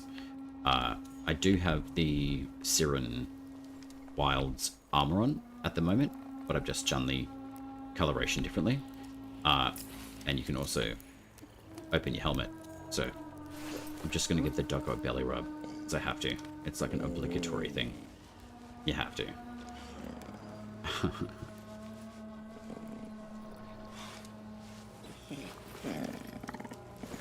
Aw, little guy. I'm surprised it's not roasting right next to the fire, though. I mean, you don't really want to cook yourself. But anyway, it seems pretty happy there. But overall, the wild packs are pretty cool. Very, very powerful, and they do interchange their powers. So, ranking your regular one, if you have any of the wild packs, they actually take on all of the points from that pack and overlay into that pack once you've leveled up to rank 30 or bond level 30. I absolutely love that feature. Yeah, it's very cool, hey. Yeah. So I've just been leveling the wild packs for a little while. I have not done Siren, I don't think, so I think what I might do, just because it's almost level 30, I'll just run for a bit more Let's have a look. So we've got Grace. I don't need Spirit, which is nice. Hello, my name is Football. Sweaty Goblin. Thank you. That's dope. And there's Brian, the follow-up noisy maker man. A few of the other weapons that we've got, Thrice Burns, they're very cool. I was actually just using them against Nimrod. These weapons, though, Estelle, are very good. I really, really like these. I have been leveling the Koblad Blade. I don't know if you guys have been running a lot of the runes, but I've been lucky enough to acquire the Flitsmoke rune. It's stupidly powerful. So I'll equip that to show you guys. But I also want to give you guys a bit of a PSA on this rune, the Hollowing, that you can obtain from the Wizard in Koga. It literally deletes enemies. So it will delete bosses as well. In Warframe terms, I try not to use them too much, but I use them as a synergistic way in Soulframe. If you activate the rune and apply its damage to an enemy, it basically primes that enemy to explode. Very much like Nova's fusion. It will be permanent. It's not necessarily fading off enemies at the moment, but I'm going to show you guys what I mean. It's extremely powerful for mobs and clearing, but I would not recommend using it on bosses for a very good reason. It will completely delete an enemy. So I think these guys are roughly, yeah, almost level 60. So I'll pull the rune, and this is how the hollowing works. So you apply it to one enemy, they start glowing. 2, 3, let's have a look. There's 4. Pull that one again. You and your star bolts can go F yourself.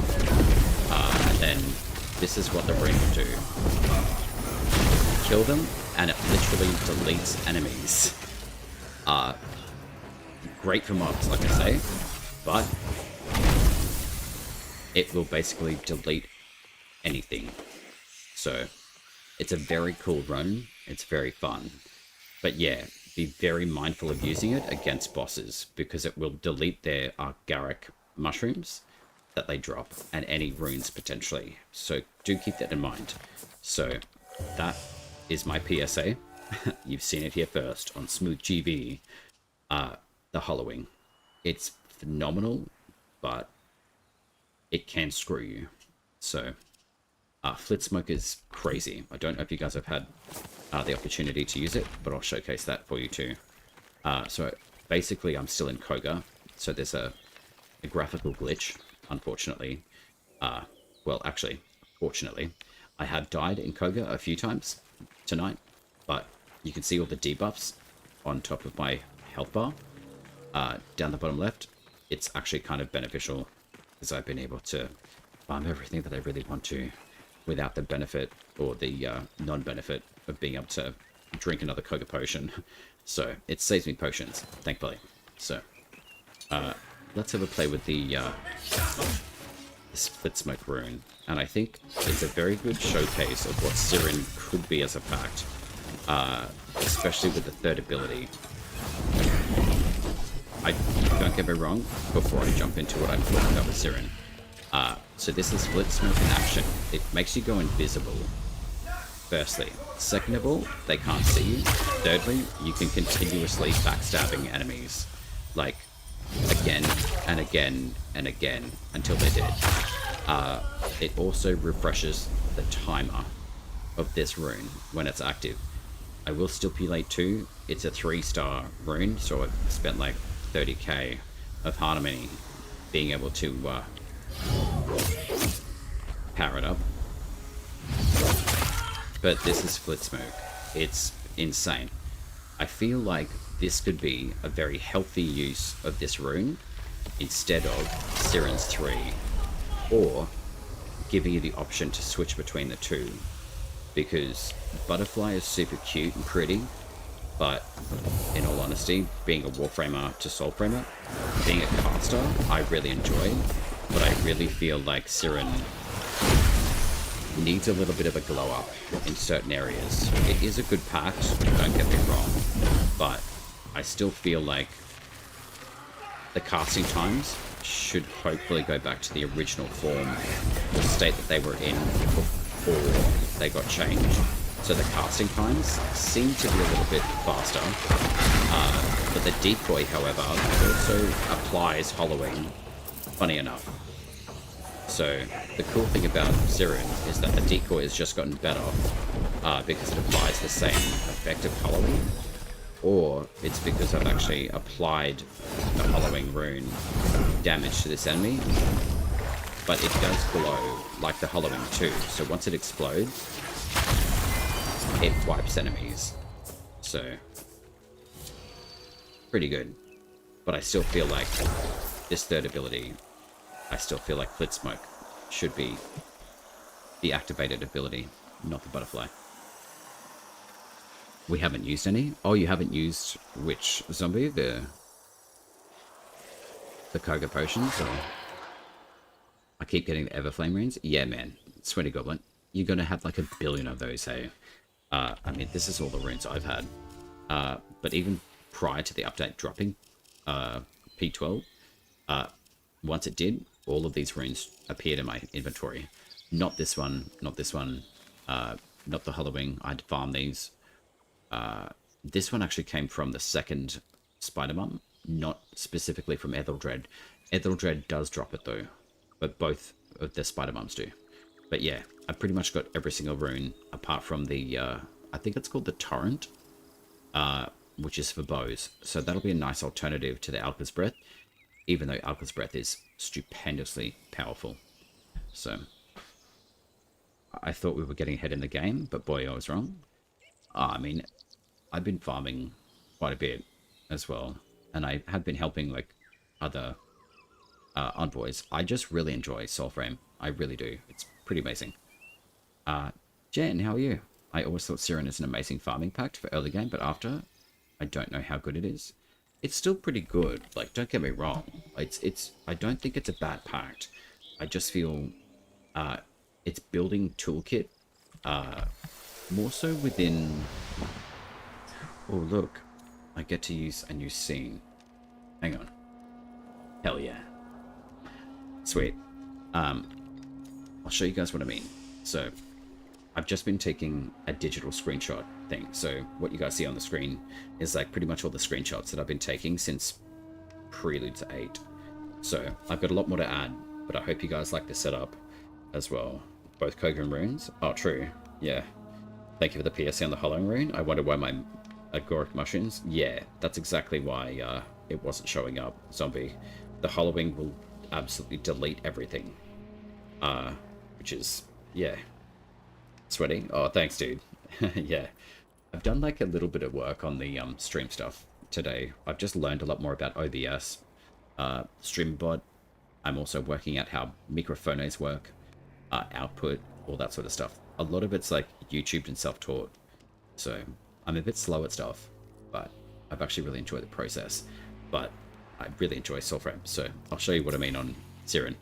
The Pickpocket, I feel like the rune that I just showcased for you guys, the Flit Smoke, I really feel like that would synergize a lot better with Pickpocket. Shrouded, I feel like we should have that completely removed. We don't need to see anything on the dark. We've got Spectral Sight for that. I think the rest of the pack is fine, but I really feel like Shrouded can just get completely deleted out of the game. No one really needs to see in the dark, clearly. We've got the Wolf Form and Oran Gall to do that anyway. But I think Pickpocket could be utilized a lot better with, say, like a backstab amplification. Maybe even, say, like armor reduction. I do like Trick the Light, but I like the fact with the Hollowing, you apply that, like, magic primer on an enemy. I feel like Trick of the Light could do the same. I do like the decoy itself, but I feel like it doesn't attract enemies fast enough. So I would like Trick of the Light to be basically what like the Hollowing is within a rune. So marking an enemy, and then you've got your backstabs from like your third ability from, say, like the Flit Smoke rune. This one here.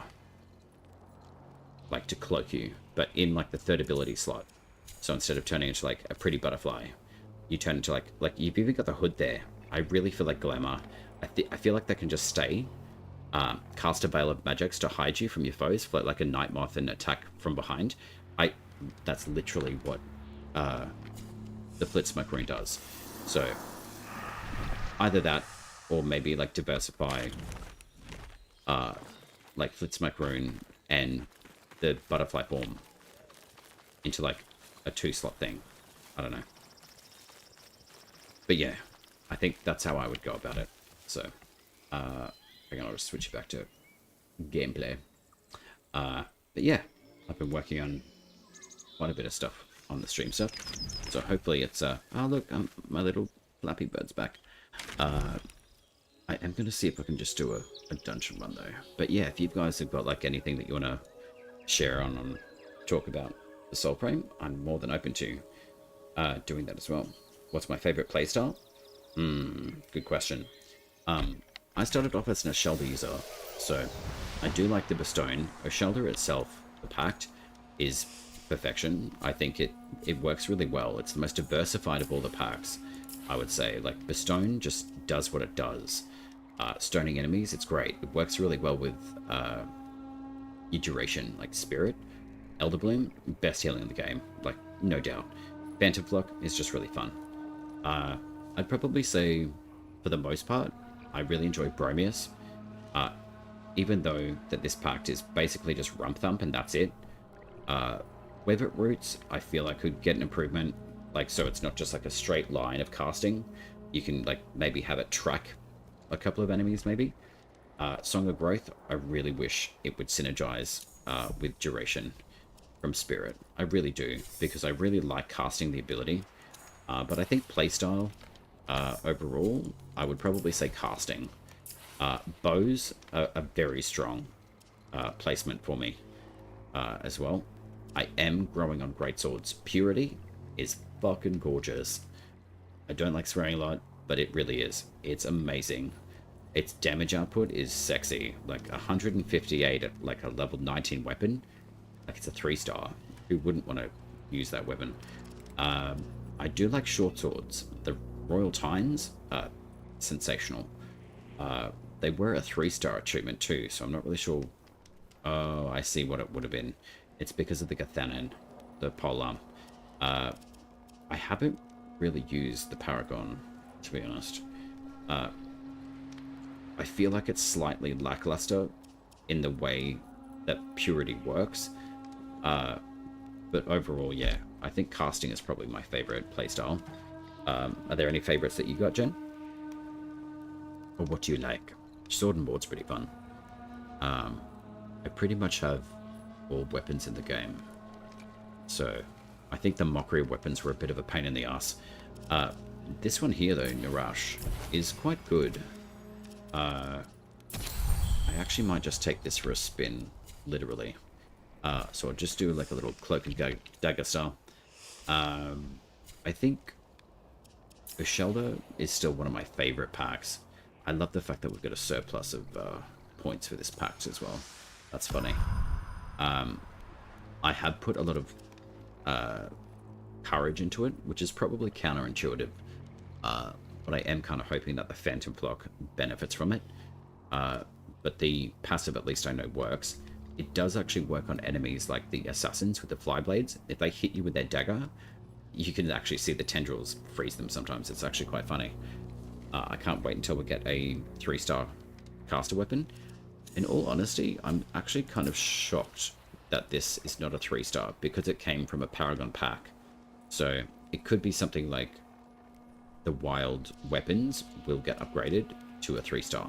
I would hope that they do, because this one has one of each value from the virtues. I guess it makes it more balanced in a way, but you can see here with the Purity, like even at level 19, it does 181 attack damage, where the Paragon at level 12 only does 120. Granted, like it's a few levels off, but I still feel like having the ability of the 3 different virtues is very unique, yes, but I don't really know how well damage scaling it would really do. So I do need to level it to test that a bit more. I would like to see a few more different damage types in the game too, like blunt damage. Like with the Rook, as far as I'm aware, it's the only weapon in the game that has blunt damage. I'm assuming that the thrown shields do blunt damage, but it's not like we can tell. So I'm pretty much playing pure caster, letting the other weapons scale passively as a second. Yeah, that's totally fair. I generally do that with most of the weapons too. I've never seen the tendrils work. Oh, really? I will show you. I love Wilder Shelter, so I boosted that passive all the way up. So let's just go take on a mob. I'll take Older. I do want to show off the hollowing a bit more. To give you guys a breakdown, though, I use 35% damage to a nearby enemy. I find that that works quite well. The attack speed squirrel, absolutely amazing. Additional smite chance, 1 in 13 chance, and then just a bit of physical armor. I could put magic armor on, but I mean, sure, we can, but I'm not really going to bother. So I do have a very low armor rating, which is fine, but it's also because I'm in the Koga mode as well. So with the debuffs that we have a debuff to our health, our armor, and our speed. So it is a bit more challenging for sure. But yeah, especially with that dim rod. Oh my gosh, I'm surprised I actually survived. So my very good friend Thyark decided to give me a challenge. Use under-leveled weapons, which was my choice, but he did stipulate use a longsword, use the flyblade, so I did. So, can you join? I'm actually in Koga mode at the moment, Thyark, so unfortunately, once you activate it, you can't actually invite anyone else into the instance, unfortunately, until you finished, or log out. But even if I die, Koga mode doesn't finish, so I'm saving myself potions. Let's see if that passive will work on these guys. It is very, like, randomized on how it operates, though. Yeah, there you go. Once I die. How convenient. And lose access to the Hollowing Rune. They are gonna get it once I get that soul back. Rude. From what I've seen on Discord, people said that max current stats Paragon with Blessed by Mora is still weaker than Purity. Yeah, that doesn't surprise me, actually, but over time it will surpass Purity as it has unlimited scaling. Truly. So, like, scaling and... okay. So you can basically... It's as high as your points can go, really. Also with Purity... sorry, the Hollowing. I don't know how long this duration of this rune lasts, but I don't care. Because it does that. It literally rips them out of their skin. It's great. And it leaves that chastity thing behind, which is even better. But yeah, priming these guys, super fun. Excuse me, sir. Excuse me. Thank you. Goodbye. So yeah, be very careful with the hollowing at the moment. I have sacrificed a few bosses this run, which I don't really mind. I'd rather know now than later, so at least you guys know that. But yeah, just sensational. It pulls bodies all the way apart. It's great. So I'm going to take that screenshot, and that should automatically upload to the chat screen. Yeah, it's insane, eh? I had put a few bits and pieces up on the YouTube. If you guys are keen, Hello. there's all the social stuff there for you. Zombie underscores have just followed. Thank you very much for the follow as well, Zombie. I appreciate you. Lovely. I feel very, like, scripted when I have to say that. Like, I do genuinely mean it, but I don't know. I kind of feel like I want to thank you guys somewhere else. Like, in a way of... Like, it is a genuine approach, but yeah, I just feel like I just throw it out, and I don't want to feel like that. Anyway, that's an honest, smooth talk for you. But I do enjoy the follow, so I'm glad when I see that happen, I know that I'm doing something right by you guys. So, but I do have the social stuff in there as well. Discord, I'm not very great with all the software stuff, like the organizational thing. So I generally work best doing the stream stuff, in all honesty.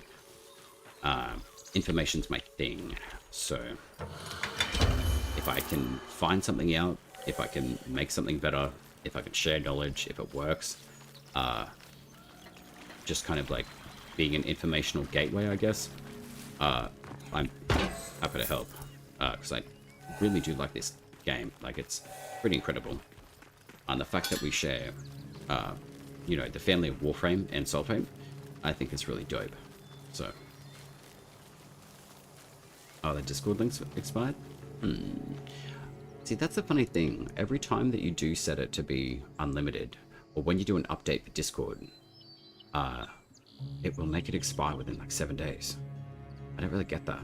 Is that them like just saving stuff or what? Thanks for letting me know though. I'll see if I can get that sorted out. If it wants to operate, but I highly doubt that it will. But if there's anything that you guys want to see, like Totem setup wise, more than happy to showcase what I've got.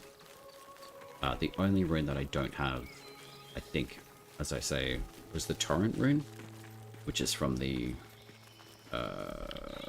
one of the other bosses.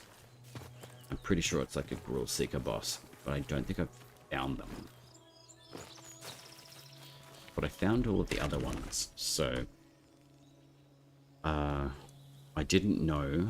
I got told this by another streamer that I hang with sometimes, quite a bit actually, in chat. We have done a few streams together. Helix Rook, if you've heard of her. She's very cool. She taught me that the other Spider Mum is within this particular location of the Nethans. She does spawn quite regularly, Seichnar, as opposed to the other Spider Mum, which is just up this way. I know there has been opportunities to go into the glades of Andoran, so I'm pretty sure there's a glade entrance roughly around here somewhere. Or this might actually be the Dermac. I have gone into that one. I think I found the Reaper Dog in the glades of Andoran. I think there is a glades of Andoran around this location. I don't have a map in front of me at the moment, but I do know that the Dermac Undercity will have at least the Benneret around this area. With the link tree though as well, Jen, it's probably best to use the link tree. I think the actual Discord link, that one there, I'll have to update. So the link tree should work for you, and then you should be able to get to the Discord that way. But as far as like the new bosses, I haven't found the new Kabocha boss, the Weatherwood one. I really like him, with the Cabbage Patch Kids, but the Imp I have actually found in the Glades of Andoran, aside from this one, which is the Thrice-bound Imp. I'm pretty sure there's like I think that's an exit for the Nethans, so I'm pretty sure there's a Glades of Andoran. If you really want to go ham, you can go up to like the higher level areas, and they should spawn in those ones. So I'm still working out some of like the dungeon entrances and exits. There is a Dermac location there, and I'm pretty sure it pops you out just here. So right next to the Imp, and then you can run up through and do all these guys. The icons are bugged. I won't have access to these bosses at the moment. Mendicant King was the very first one I did, and then I ran all the way up to the Wazard, and then kind of wormed my way through, all the way up through. Actually, I'd lie. I started with the Ruthos boss, I think. I probably could actually jump into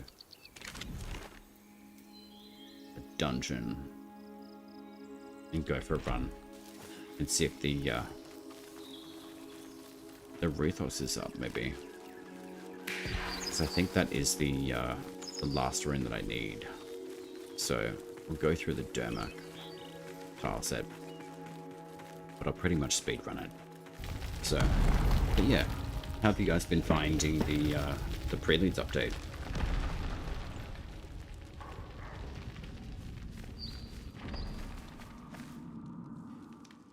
I do like the little Sparagon. He's very cool. Little flappy bird. One of my faves. I think this current Sparagon that I'm using is from the Oshelda Wilds back. I just like its chirpy chirp. It's just got stuck in a wall. I love the pathing. But overall, like, been pretty good. Hello, sir. Oh, wow. Oh my god. That was comical. And we'll have pretty strong enemies in here now too, which is not too bad.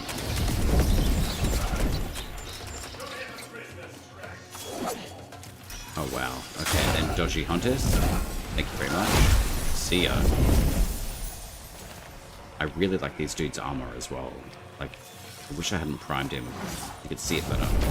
But his armor looks sensational. I would love it if we could actually farm their armor. And his axe too. That would be a sensational weapon, I feel.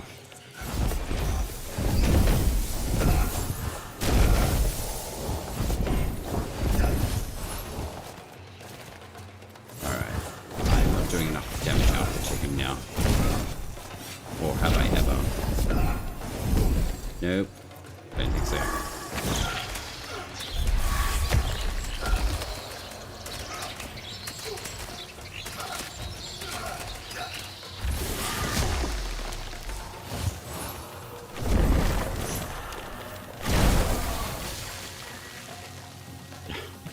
Very satisfying doing that though.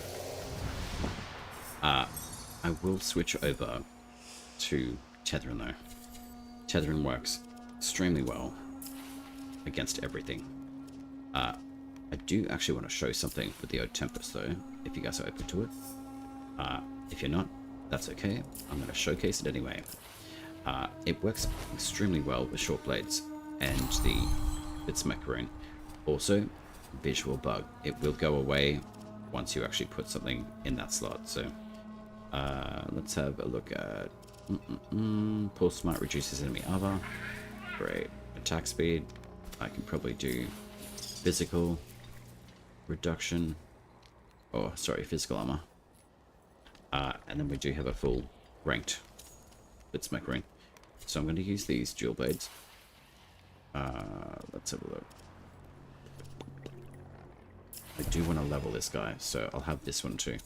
But the reason why I like using the twin blades is for a very good reason. You basically get like one hit in two, or two hits in one, rather. And we do have a Benyotar right there. So if you guys weren't aware, if you do see a little blue dot on the map and it's not moving, generally that's Fen. Just hanging out, just waiting to be absorbed.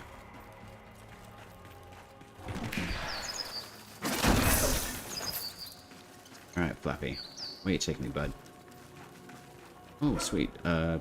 Puzzle. Okay.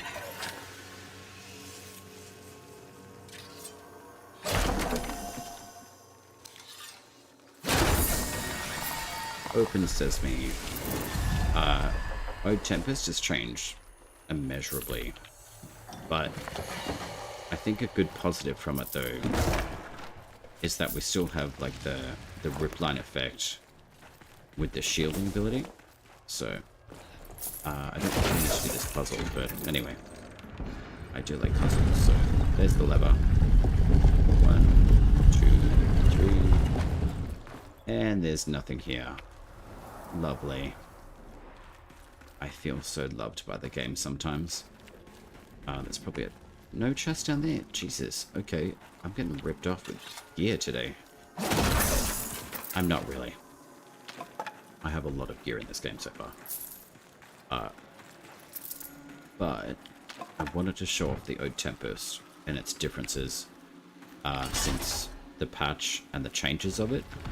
I know it's not as ideal as it used to be, It used to be a very invincibility pact. It bounces damage off to enemies and basically responds back to them, which was really cool. But I mean, the 2 still is very effective. The 3, pretty fun. Kicking people, even more fun. But the rip line still works quite good. So, really get some dirty damage in. If you really want to scrap with people, you totally can. And if you've got the foot smoke rune, you're basically sorted, man. You can stay invisible forever, which is awesome. And yeah, you can basically assassinate people with the Old Tempest, which I think is still quite good. It's a very good pact. I think this first ability, though, could probably shift over to Mora's Hand on a personal, like, understanding of how the pact works. I still feel that this first ability could have been put onto Mora's Hand, even though Mora's Hand is still, it's a lot better than what it used to be. Its casting speed and times, much better. And the fact that it actually works is really good. So, that was a very short-lived dungeon. There's Fen. I haven't really explored it all that much though, but that's pretty much all like the tunnels anyway. Right. I will leave this one. Let's see where we end up.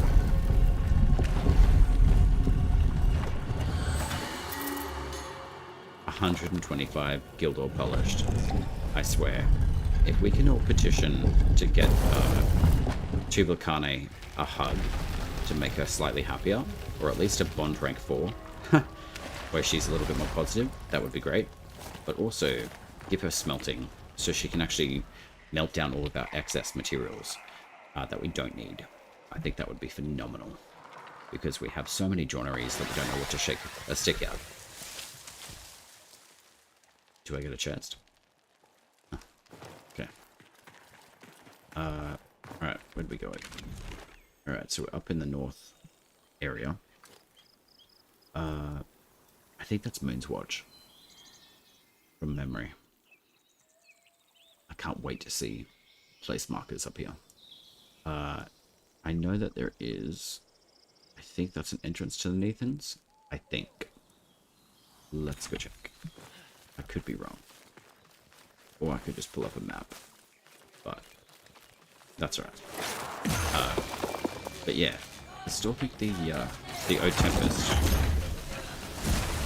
flame ball on a Tempest doesn't really make sense to me.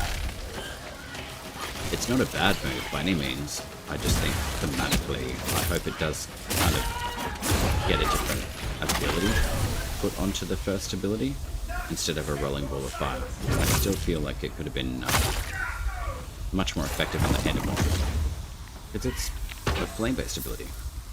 But things will change, and things are being worked on, so we're all pretty lucky with that. So, we've got the Glades. I'm going to go see if I can find the dog or the imp boss, because I don't think they've actually found them this run.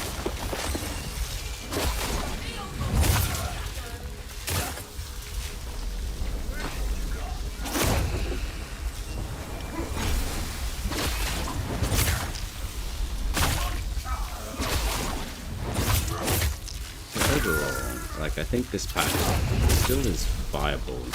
You just gotta find ways to play with it, I think. But certainly with the Twin Tines, very sexy damage. And you're a giant cloud of smoke, which is great. With shiny balls. Shiny blue balls, to be precise. The only blue balls that you'll ever need. Probably a little bit too early for that sort of joke, but anyway. For the mockeries, they still really don't like blunt damage, funny enough. So the Rook Polearm actually works very well against these guys.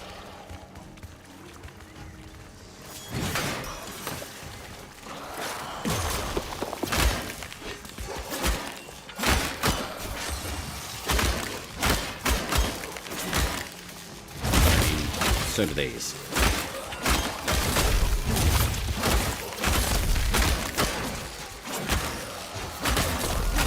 to all those light attacks.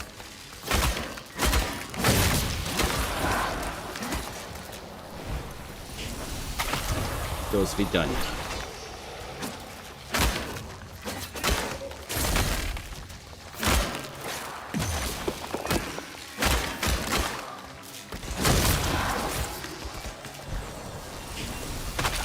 And granted, I mean, they're like level 60 enemies too, but still. I still feel Ode Tempest it's a decent enough pact. It's not super overpowered the way that it was before with invisibility, but you could definitely make it work. So I just wanted to showcase that little bit with the Twin Titans, because it is quite good. Even like earlier Envoy with the Rib 2, it's still a really good set of weapons. Like, even if you don't have a rune, it can still work very effectively.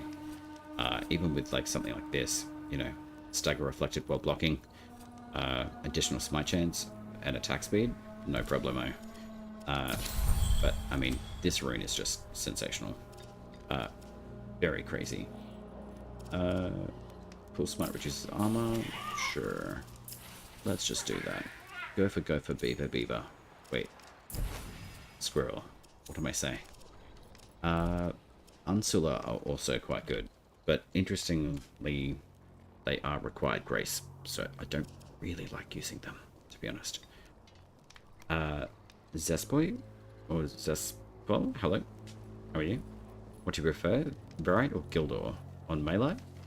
I generally go Gildor if I don't really know what I want to put on. With the, I have used Variant Polished on the Marius Bane. Stolten, I did switch that over from Grace based, so don't let those icons fool you. They just haven't been updated yet, but it is a Courage Blessed by Mora setup. If I do have a Variant Polished and it's already Courage, I'm not going to waste a Blessed joining around that. I don't mind the Gildor, but say if I don't have a maxed weapon in, say, like, I'm actually just trying to figure out which one it was. There was a particular weapon I put a Gildor on. Yeah, the Estelle. I've switched that one over to Courage based, even though it's a Spirit originally. But I was playing around with the Odiak, a second pair of gauntlets, and I put that over to attunement of the Blessed by Mora joinery to tune it to Courage, because its damage output is actually very powerful with Courage attuning, as is this one. So the Estelle actually supersede Odiak on the damage output, even though it's Arcanic, and Odiak is Voltaic. So Voltaic definitely has an advantage over the Arcanic damage power. But as far as, say, like Variant and Gildor, the lifesteal return, it works, but it's not amazing. I think I actually put it onto, yeah, these guys. So I did want to see it with the Skilter, so we can go, like, take that for a run. I've still got to level this bow. It blows me away that it's not a 3-star. The same thing with the Elder, but I would have a feeling perhaps what it'll be will be, you know, it may be updated at a later stage. As far as the, like, the Fey style joineries go, for the magic weapons, I do go for the Fey Bolt, Blessed by Mora, but luckily now the Kith of King's shop will sell those for rep. So they are very good for a lot of reasons. Firstly, the consecutive attack damage plus 20 is really, really good. The throw distance plus 5 is great. And the fact that you can attune your magical gauntlet weapons over to Courage is even better. Another really good reason is because you can stack with the Fellist from Tethrin.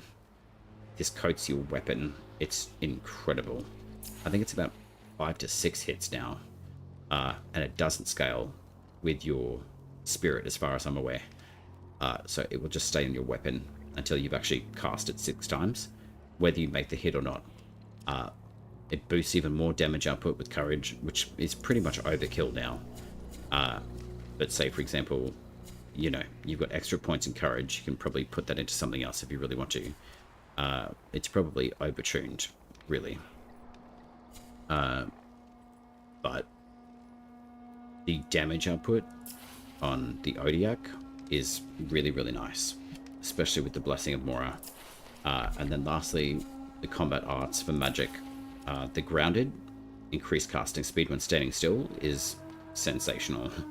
So, and you've got smite chance as well. So pairing all of those bits and pieces together with the Odiak is really fun. Let's go see if we've got some enemies.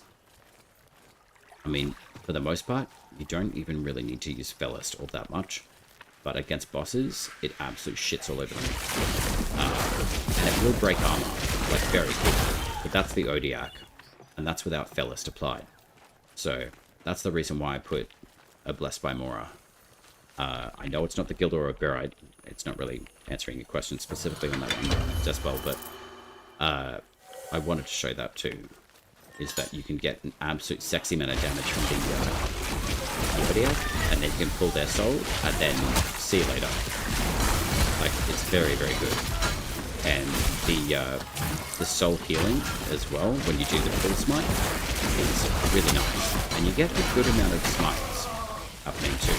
So even against like the big boys like this, they really just block everything, which is annoying as hell.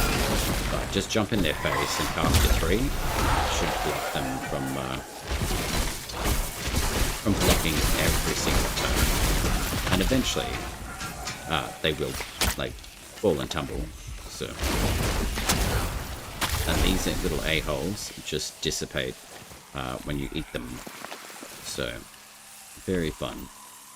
But if we can go, let's have a look. I wonder if there's a Badagas tag around anyway. I might just go see if the imp is up. So, but as far as, yeah, the Verite or Gildor on melee, it'll generally be the Verite. I don't mind the lifesteal stuff. I think this one's got Verite, yeah, so let's go with something that's maybe... Alright, so Vetch has got Gildor, so that has the lifesteal, so let's put attack damage, or speed, sorry. Smite chance I always go for. Full smite reducing enemy armor is useful.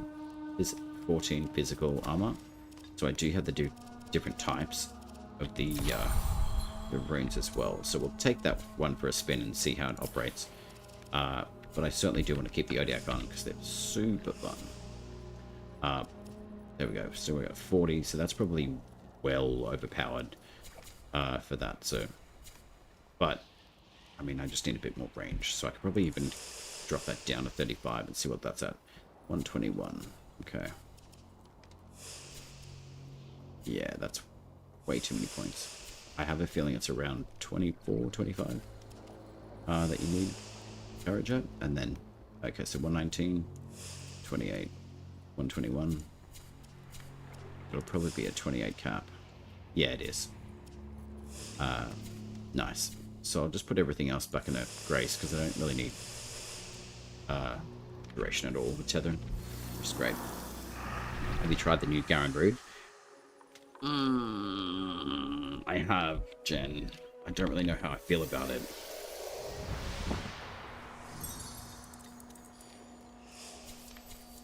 I mean, we can play with it. I have played with it. I don't love it. For a few reasons. The first ability still doesn't, like, heal you fully like it used to. I feel like it should. I do like the 3, and I do like Behest. But I don't like this, because it scales not just with your own health pool as an envoy, but also from enemies as well.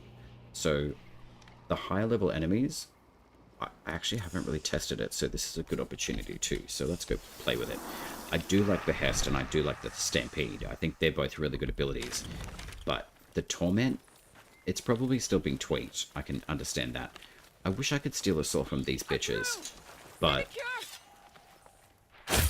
they don't have a soul. A gruel. A gruel, indeed.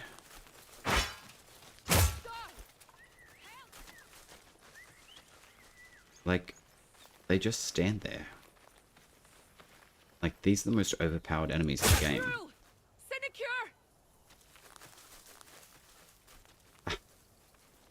I don't know where they go.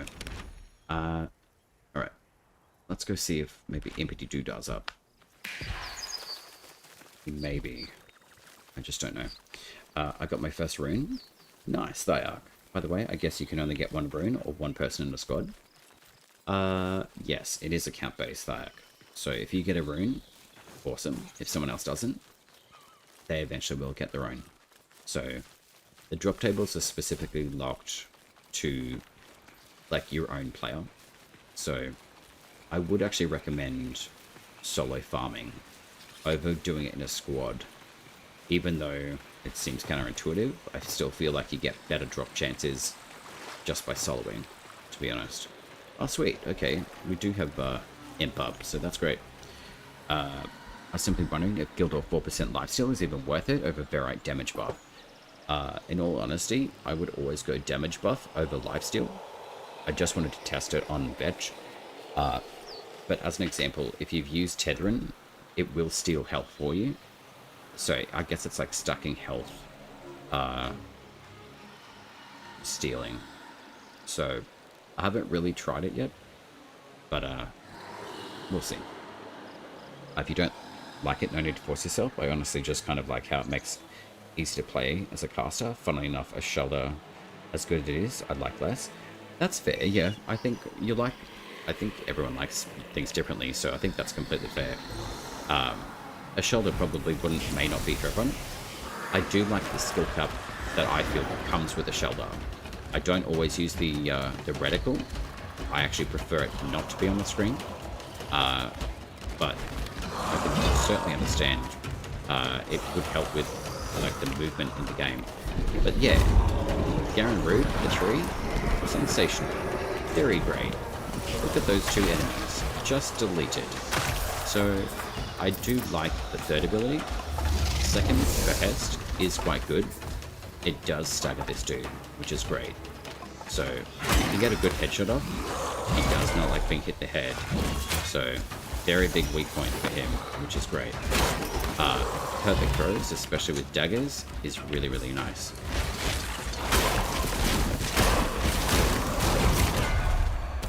And he will one-hit you.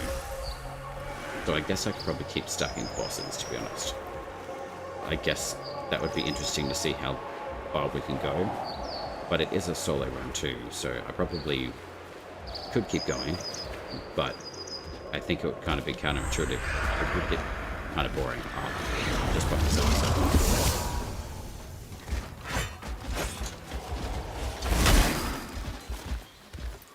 I'll see if I can strip his armor. There we go. Ah, a-ho. He puts it right back on.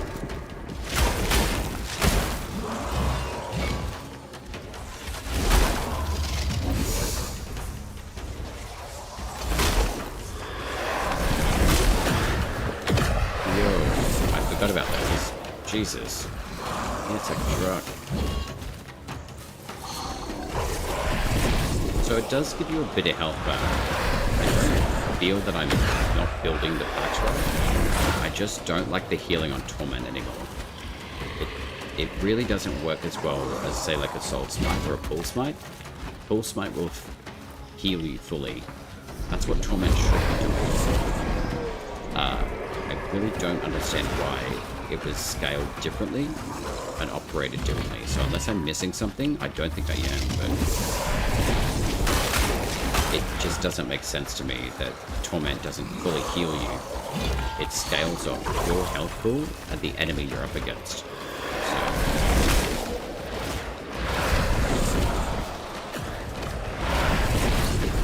alright, buddy.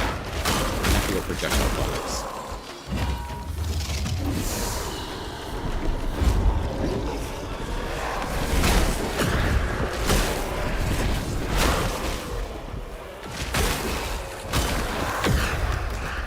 knew he'd take me out. Mofo. And he's probably going to regenerate too before I get back.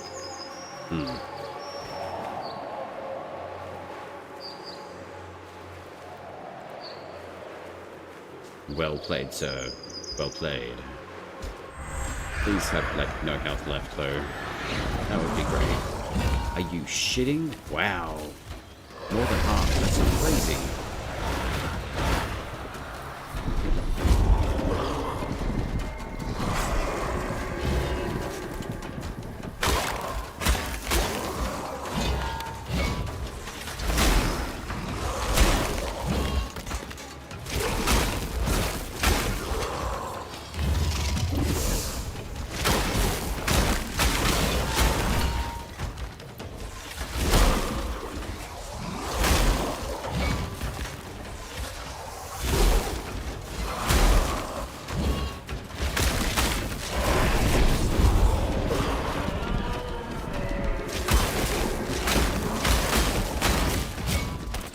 You mofo.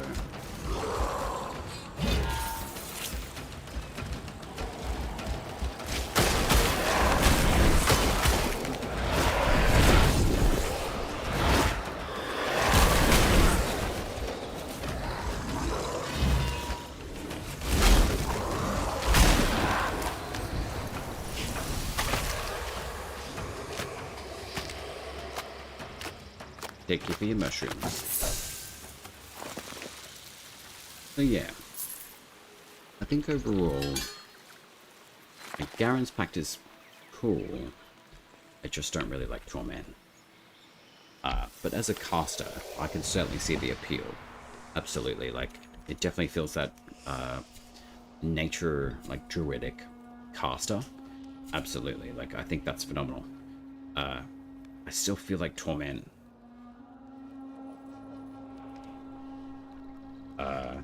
say, for example, I'm just spitballing an idea. When we use the Webbit seed and we do the singing seed, take me home kind of thing, I feel that effect would work very well with this. Instead of being like a casting ability, it's like you summon like that big wave of green energy and it leeches all the life from all of the enemies around you and actually redistributes to your allies. I know that sounds as it sounds, but I feel like that's what that looks like, is when we lift up the seed and it actually like fast teleports us. I would love to see that effect for Torment in like a red, like a reddish kind of like orange like courage based energy.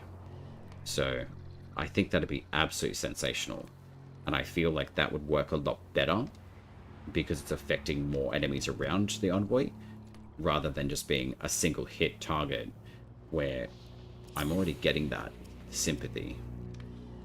Like, you literally just do a pull smite and you've got full health. I don't have to stuff around. So I think as a caster pact, I absolutely think all of these could be viable. Like, these two for sure work, but I still feel like, yeah, Torment just doing like that palm up in the air, sucking all this life into you, I think would be really cool. I would have loved to have gotten into the design of these packs. Like, I think most of them are very functional if you play around with them. I think Rump Thump could still use a bit of a jig, as I mentioned before, but overall, like, holy crap. Jumping up in the air and like just ass slamming, it's amazing. Mora's Hand, very good. It's much better. I think Ignis Wrath, phenomenal. I think Ember, much better. And the casting speed of Inferno is great. But I still feel like Ignis Wrath, like that, like, effect, should be called Inferno instead of Ignis Wrath. And then Ignis Wrath just be this ability, the Seismore one. You're bowling down enemies with a Seismore. It's raising the soil with rolling ball of fiery destruction. That could work extremely well on this pact. So, who knows what... I think, is it Scott that develops the packs, I think? Part of the D team? I'm pretty sure it's Scott. I I think that would be really cool. I really do. Because I do really enjoy Mora's Hand. It's a very cool pact. I love the concept. The design of it was really cool. Smolder actually works really well now, the passive. And Hungry Flame, thank Christ, it works now with Ember. It's very nice. Let's go play with Ducalic. If there's any other weapons that you guys want to see, though, I'm gonna whip them out too. Mora's Hand, it is so good. I'm hoping for a deer mount as well. Yo, that'd be cool.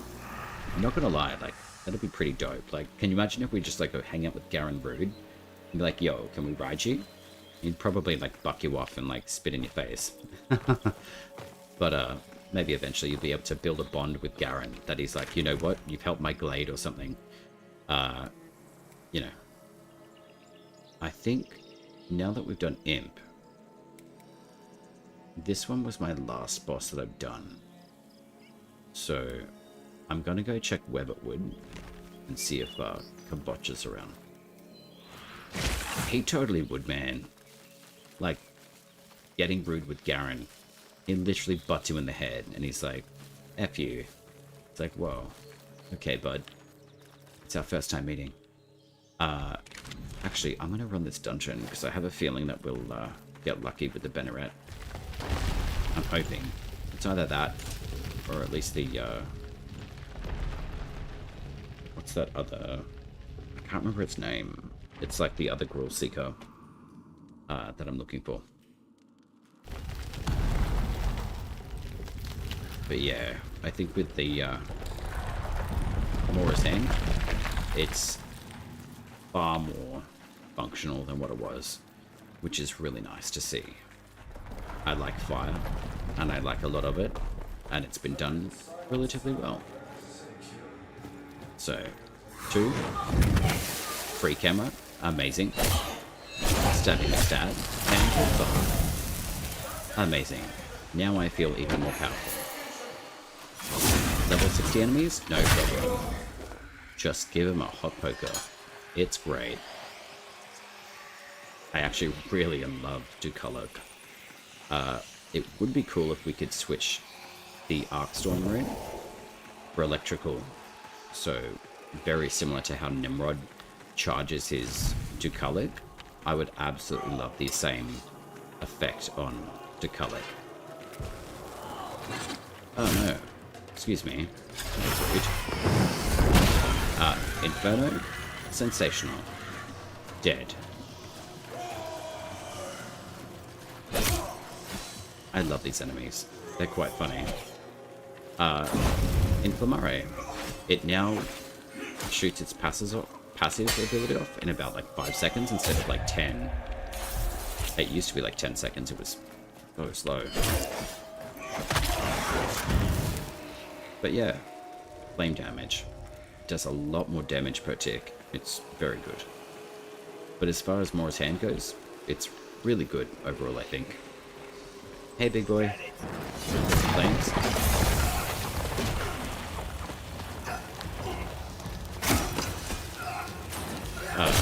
I knocked you down, but okay. And he got chewed up by flame anyway. Being basically a lightning god? Oh, hell yeah. I would love that. Absolutely sensational. That is not the way I need to go. Alright, buddy. Where's your pathing at? Come on. You're supposed to be showing me the way. I'm not supposed to remember. Luckily that you can move really quickly, little Sparagon. Alright. So what are we up against? Rank? Wait. Where'd the dude go? Alright, we won. Let's not question it. I'm going to assume that there's a Banneret in here, though. At least. I love how the bird's getting confused. Hello, friends. Yo. Inflammare. You still take damage, though. With any hit. And that AoE gets thrown out. It's good, but it still drains your health extremely fast. So do be careful with using Mora's Hand. It's a very cool pact, but it's kind of like a double-edged sword, literally. Okay, what have I got to do here?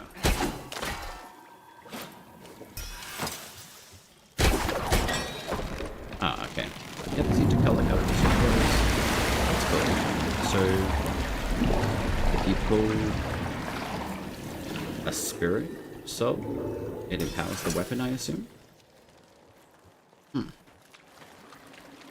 Sweet. Oh, wait. How do I get up on you? There we go. Okay.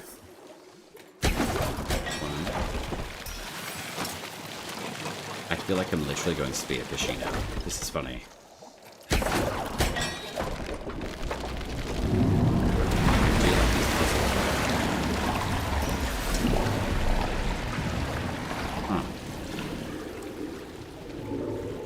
Alright. Well, that was a short-lived one again. That's a shame.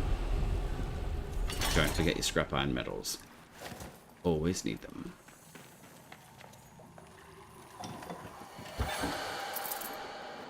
Sweet.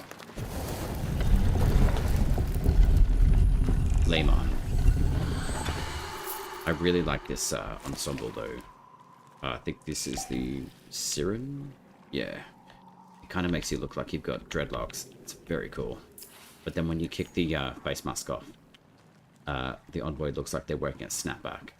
So they're like the cool kid with like a coat hanger on their head. So that's why I generally keep the mask closed. Safety first.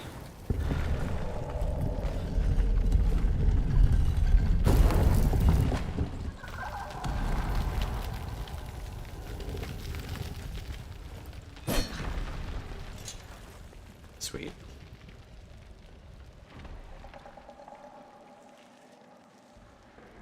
Okay, I think the buffs are slightly starting to wear up. Yeah. It's holding strong. Okay. Magical chest appearing, we love that. And apparently I've got 85k standing for the Kings. Have you guys been finding the faction stuff? Is the faction rep like fixed yet? I'll have to figure it out too. Alright. Hey friends. Burn.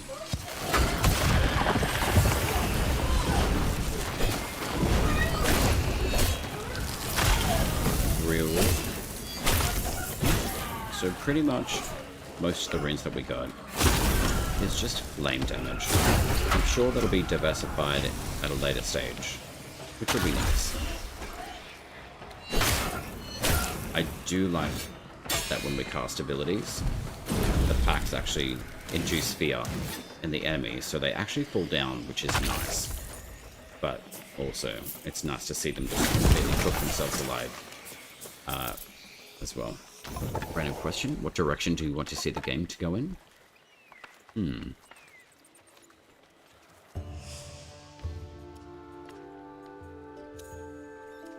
That's a really good question.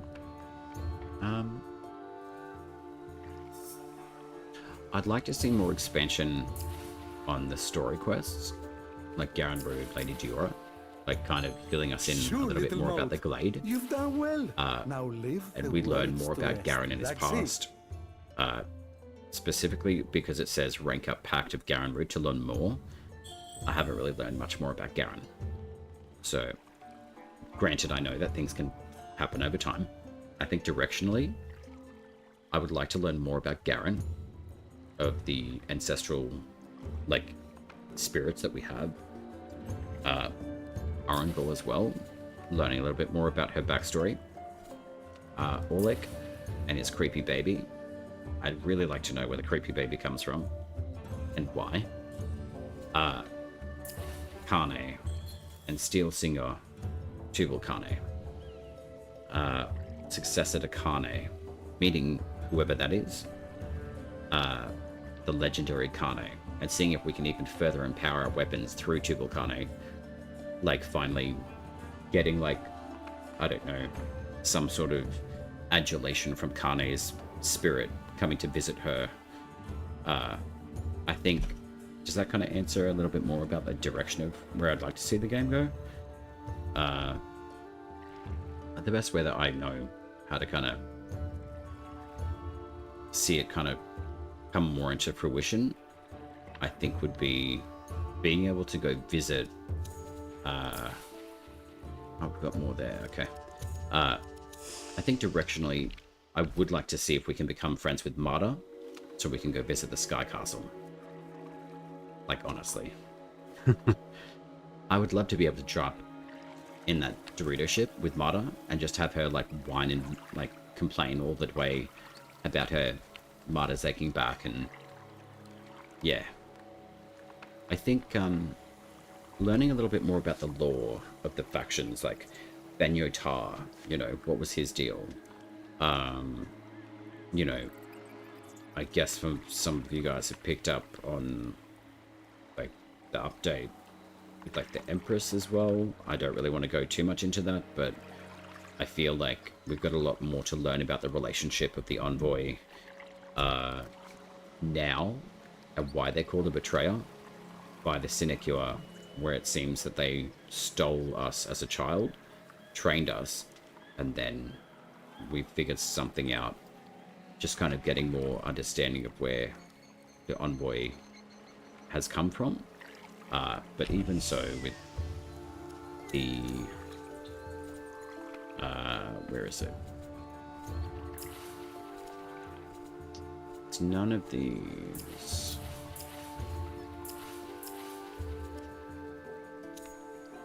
Is it War Songs?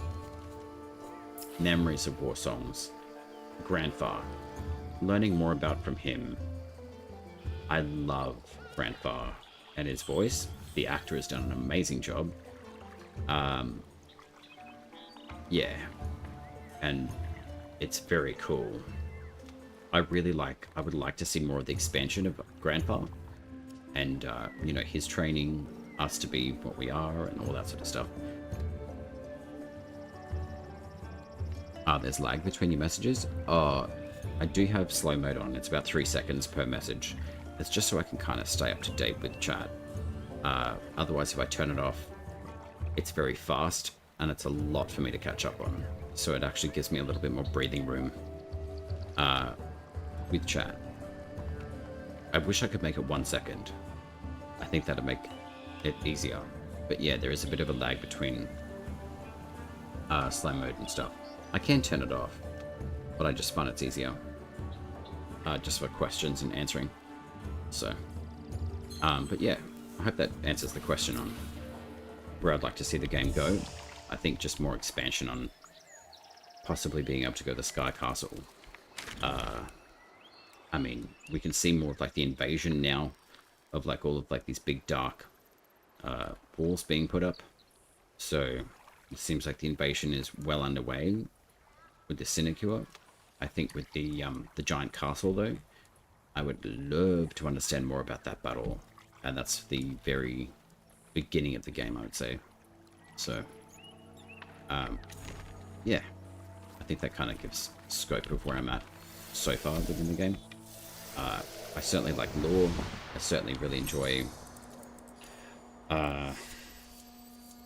like, stories. I think it's the story thing. If you can tell a story well, which D does extremely well, I think they've got a very good platform to start with in Soulframe and continue building on that over time. So, great answers, honestly. I like getting to know more about the ancestors. Yeah, me too. And thank you, by the way, yeah. I'm also super excited to meet the Empress, especially since she's voiced by one of my favorite... Yeah. Jessica, I think is her name, the voice actress. She's amazing. She's done quite a lot of stuff. I think she's in Baldur's Gate 3, I'm pretty sure. I haven't actually played Baldur's Gate 3, so don't hate on me yet. I will get it at some point. I've heard really good things about BG3. I'm a big fan of, like, D&D games, or style games, so... Baldur's Gate 1, sort of the...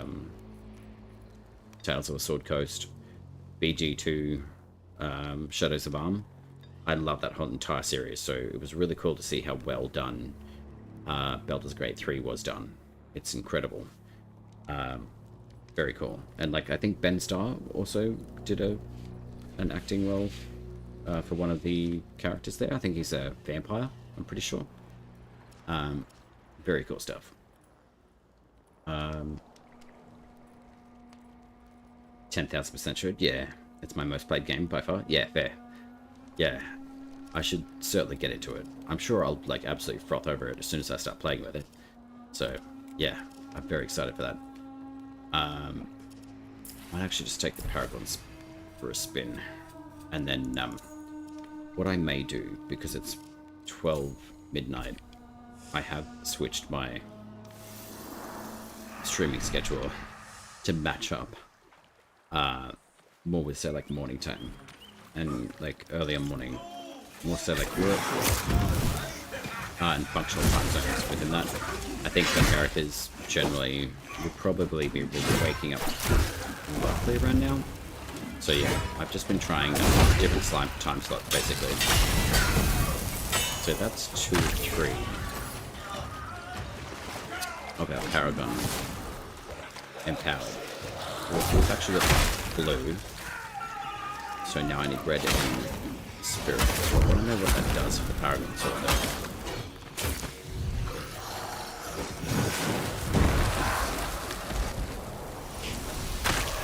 So there's green, which is very cool. Alright, is there any enemies over here? Are you guys going to scream at the villagers? Or the villagers going to scream at me again? Hope not. Hello. Okay.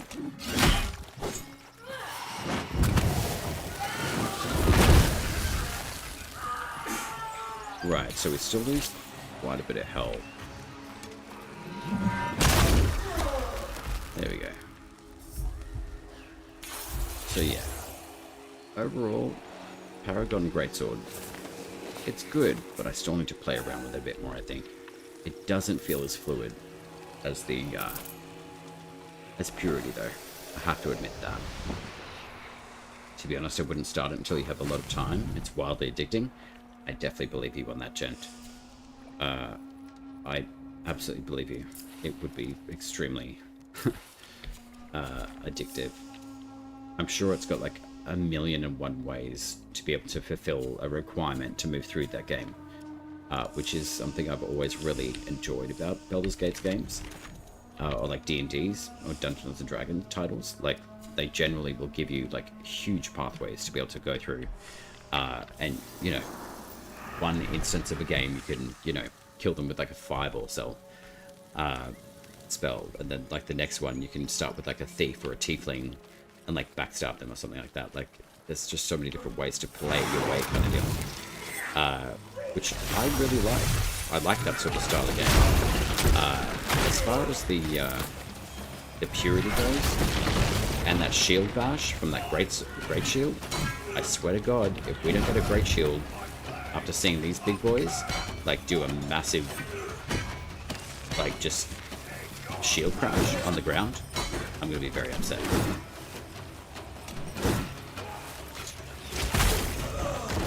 Excuse-moi. It's the best player choice game I've ever played. Yeah, oh yeah.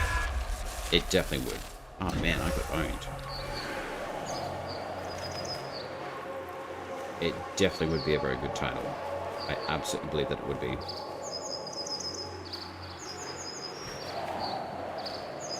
Alright, bud.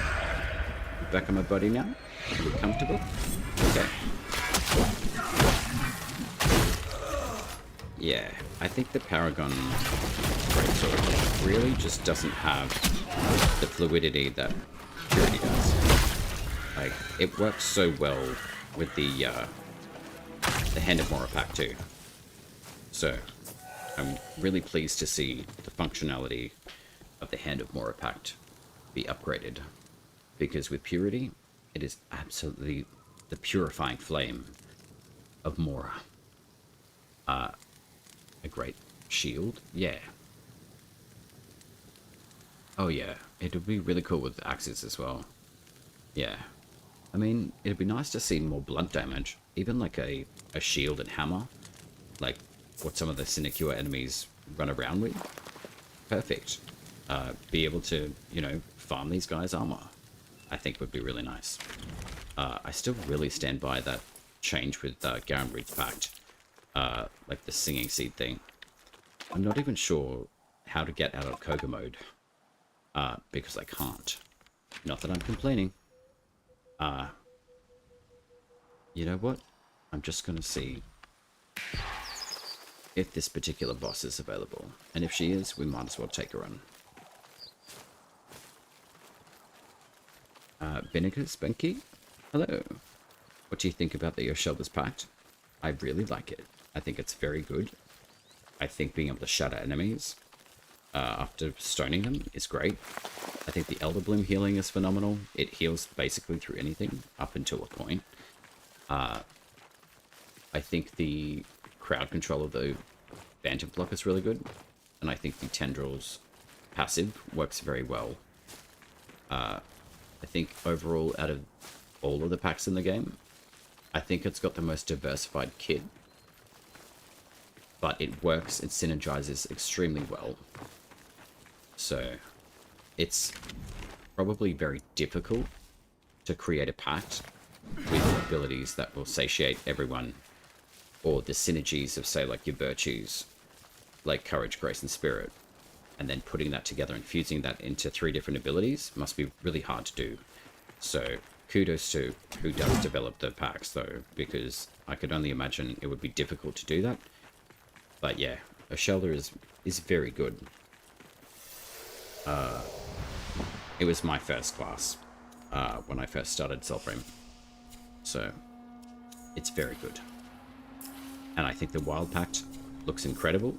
I really do. I think, yeah. Tendril, great. More health, why not? Vernal Pool, eh. I could probably take some out of Root and put that into Vernal Pool, but I can't really be bothered right now, to be honest. Akin, great. Voided, and Sympathy. I know you have healing, but if you've kind of screwed, and say like you've used the Elder Bloom and it's just recharging, and it's dissipated, it doesn't really work all that way. But the reason why I always have Sympathy is kind of like a oh shit, I'm in really big trouble, I can see a soul, I'm gonna nab it, I'm gonna insta heal, and then I can cast, you know, an Elder Bloom, and then chuck the Phantom Flock down, and then stone enemies, that sort of deal. I've definitely learned everyone plays differently, and that's what I really like about Soulframe. Even Warframe too, like, you can play like a million different ways, and you can make anything work, basically. If you've got the, I guess, the fortitude to like really sit there and tinker with it and be like, okay, I want to figure out exactly how everything works. I give kudos to people who work out like the maths in the games. Like, Jesus Christ, like, I like to be able to be like, okay, cool. Oh, sweet, there's a 5-star squirrel. Like, this is how my brain works. 1, 2, 3, 2, 1. I get to capture an animal that's super rare. It gives me a super rare totem. Ta-da! I don't have to do maths. The other thing, though, is that it really has surprised me that how packs and the virtues work, and how the game calculates damage, I've found quite interesting. Oh, she is available. Excellent. Alright. What weapon types should I use against her? Keeping in mind she's about level 60. I mean, I'm happy to use Yoshelda. Are you guys happy with me if you just use the setup that I've got? If you do, just chuck a 1 in chat for me. That's easier than typing a word. I say I'm not a numbers person, but I am to a degree. But yeah, I would definitely say Yoshelda's a very good pact. I think second to that now probably be Mora's Hand. Sweet. Yeah, alright, I'll just do this. I'll just use your shoulder. A few little tips with it though. Just pressing your block button. I mean, you can have the reticle now, thankfully, forever on your screen. The same thing with compass. I'm sure that everyone celebrated with that. So it does definitely make it a lot easier. No, doggo. I don't choose you. Ruthless. You are a pain. Your movability is annoying. And I will take your soul, thank you, and I will now beat you.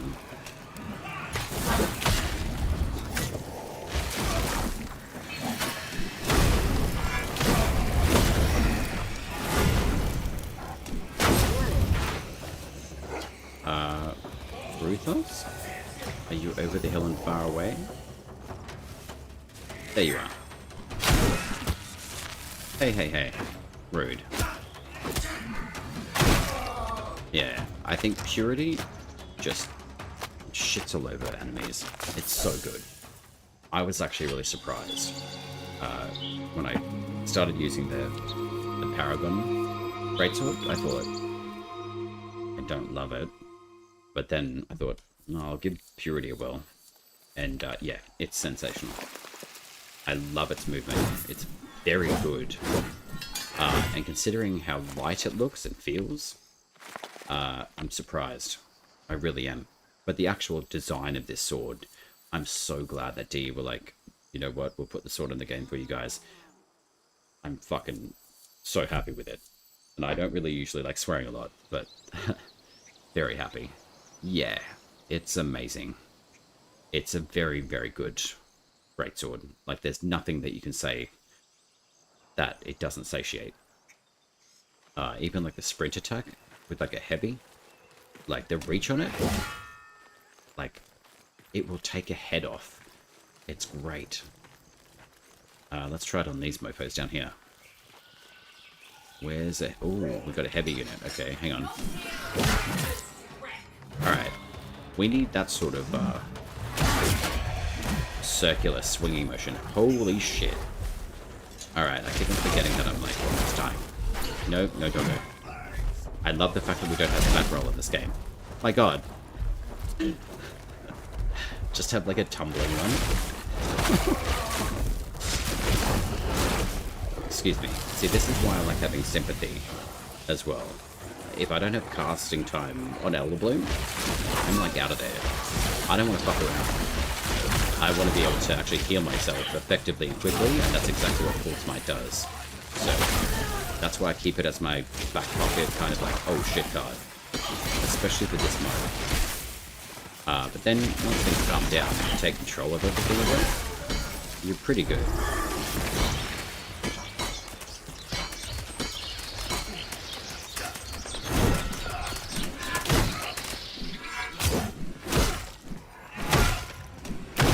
My god, you would think we would be dead by now. That sounded excessively savage. But yeah, that's Key's point, I would say. With any pact, I think it's just wise to have sympathy as your backup. Oh shit, I'm in trouble card. But I mean, you can also just have Tethrin, which is great. What haven't we tried yet? You know what? Let's play with the... I haven't actually played with this rune, so I don't quite understand how it operates. Have any of you guys in chat played with this?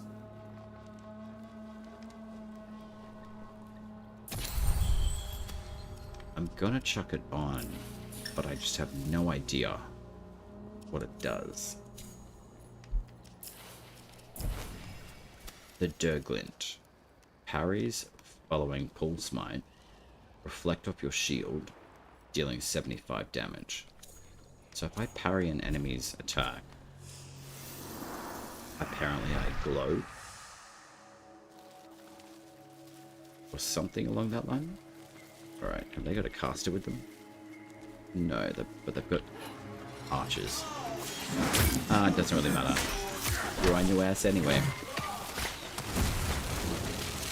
Man, these archers gotta glow up. in this update. Actually, P11. I do like short shields, though. They really knock these guys on their ass.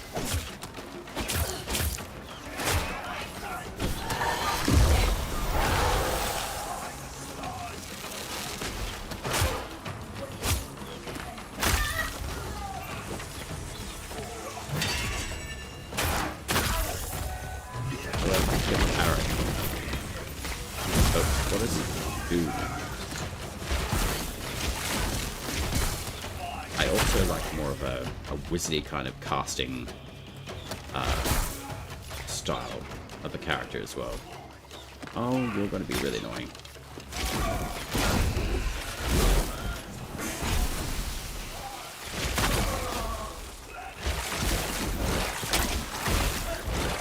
And the Odiac just looked really sick too. See, look at that. Look at that giant shield bash. 5 to 6 times. That's... Now we know where the Wukong Slam went from Warframe. They got put into Soulframe. Not quite.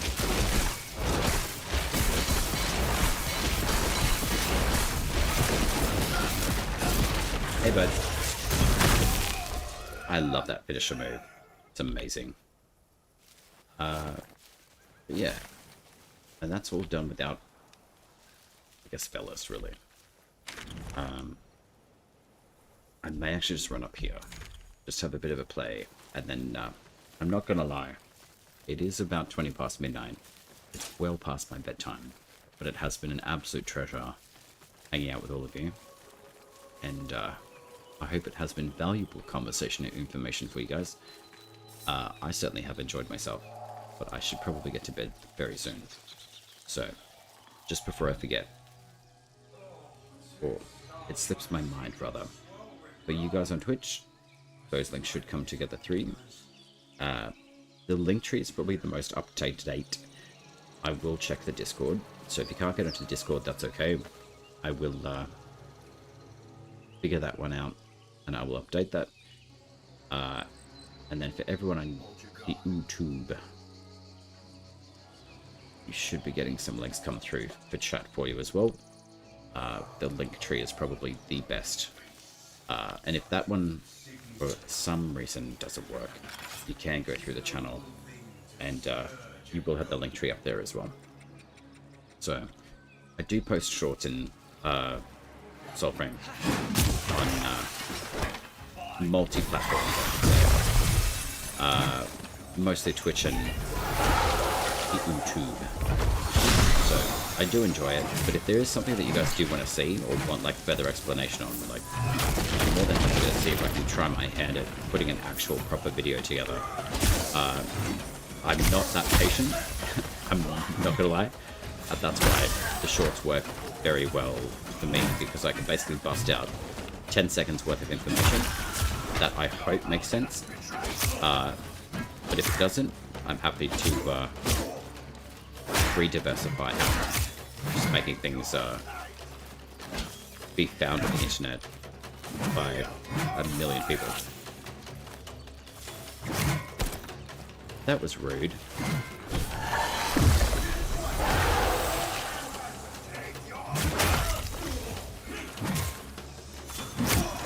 Actually, are there mockeries in here? Sweet. You guys can take care of the rest, guys. I'm tired from fighting now. I love that the Ode and the mockeries don't like each other. It's great. And they're all level 60, so they can kick the crap out of each other. So we can have a battle royale. The undead versus the Sinecure. Come on. Or are you just all gonna stare? Okay. Can't touch me. Maybe the mockery can. I know that they can jump. Oh shit, they can! No way! Since when could they climb? That's bullshit. Well, actually, that's kind of cool. But the Sinecure and the mockeries don't like it. Oh, there we go. Oh, wait. I got his attention. Damn it. I've got to run away. Excuse me. Go take on the Sinecure, big beefy dude. I didn't do anything. Man, these guys track you for ages, hey. How many of you guys had difficulty trying to kill these when you first came across them? They actually scared the crap out of me. Especially the struggle hub. Man, I'm gonna sneak this. Using what? Whoa. That was a really good one too. Wow. Okay. I like the fact that Clash actually works now. Very good. Thank you very much for your patronage.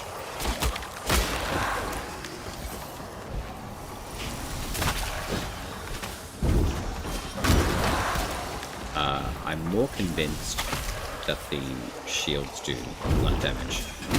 Purely just because of the... Oh, now I understand what it does. So, its damage gets put into the shield when you throw it. That makes sense. I like that. Alright, let's go try it out a few more times. I haven't got this rune maxed, but I'm not going to sit here and bore you guys by leveling up a rune. So maybe I will like this a little bit more after all.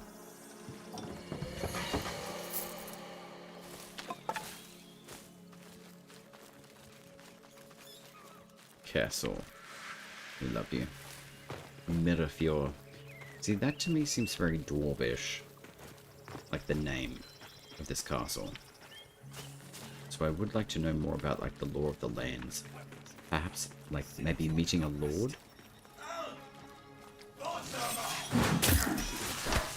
Alright. Death. Oh, wait. Oh, man, you're hiding in the ground. There we go. Nope. Oh, dear. Okay.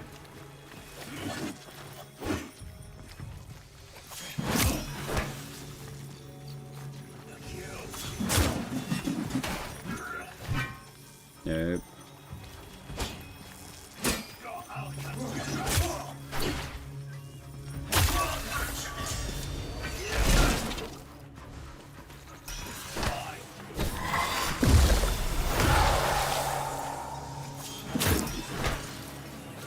Can we stab you in the ground? No? Damn it. Alright, there we go.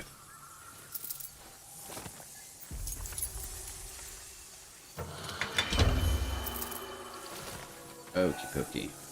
We'll take these guys down, and then we'll probably jump over to the Nightbolt, and we'll do a bit of a wrap up with you guys.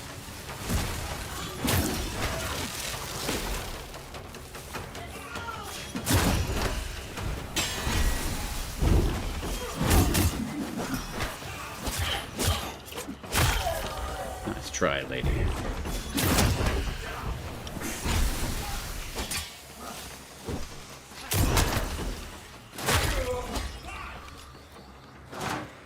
Locking is still a little bit funky, but that's right.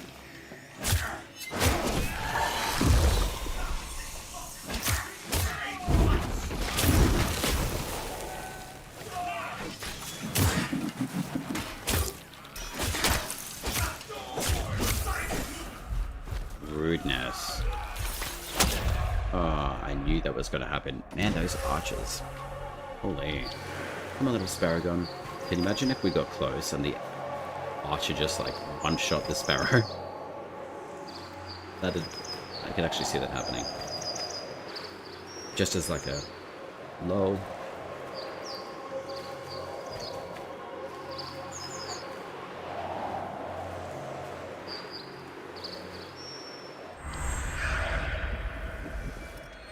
And enemies despawned. Oh. There's one there. And there's one there. Damn it, choices. Okay. Oh, he's looking the other way. Excellent. That's unfortunate. Alright, bud. Oh, come on.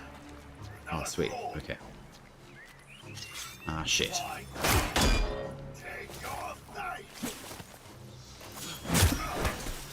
You know what? I'm just going to do this instead. I love that animation. I really wish we could get into this castle.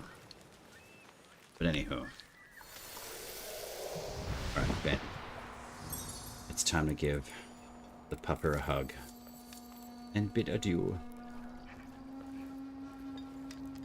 Here you go, bud. Aww.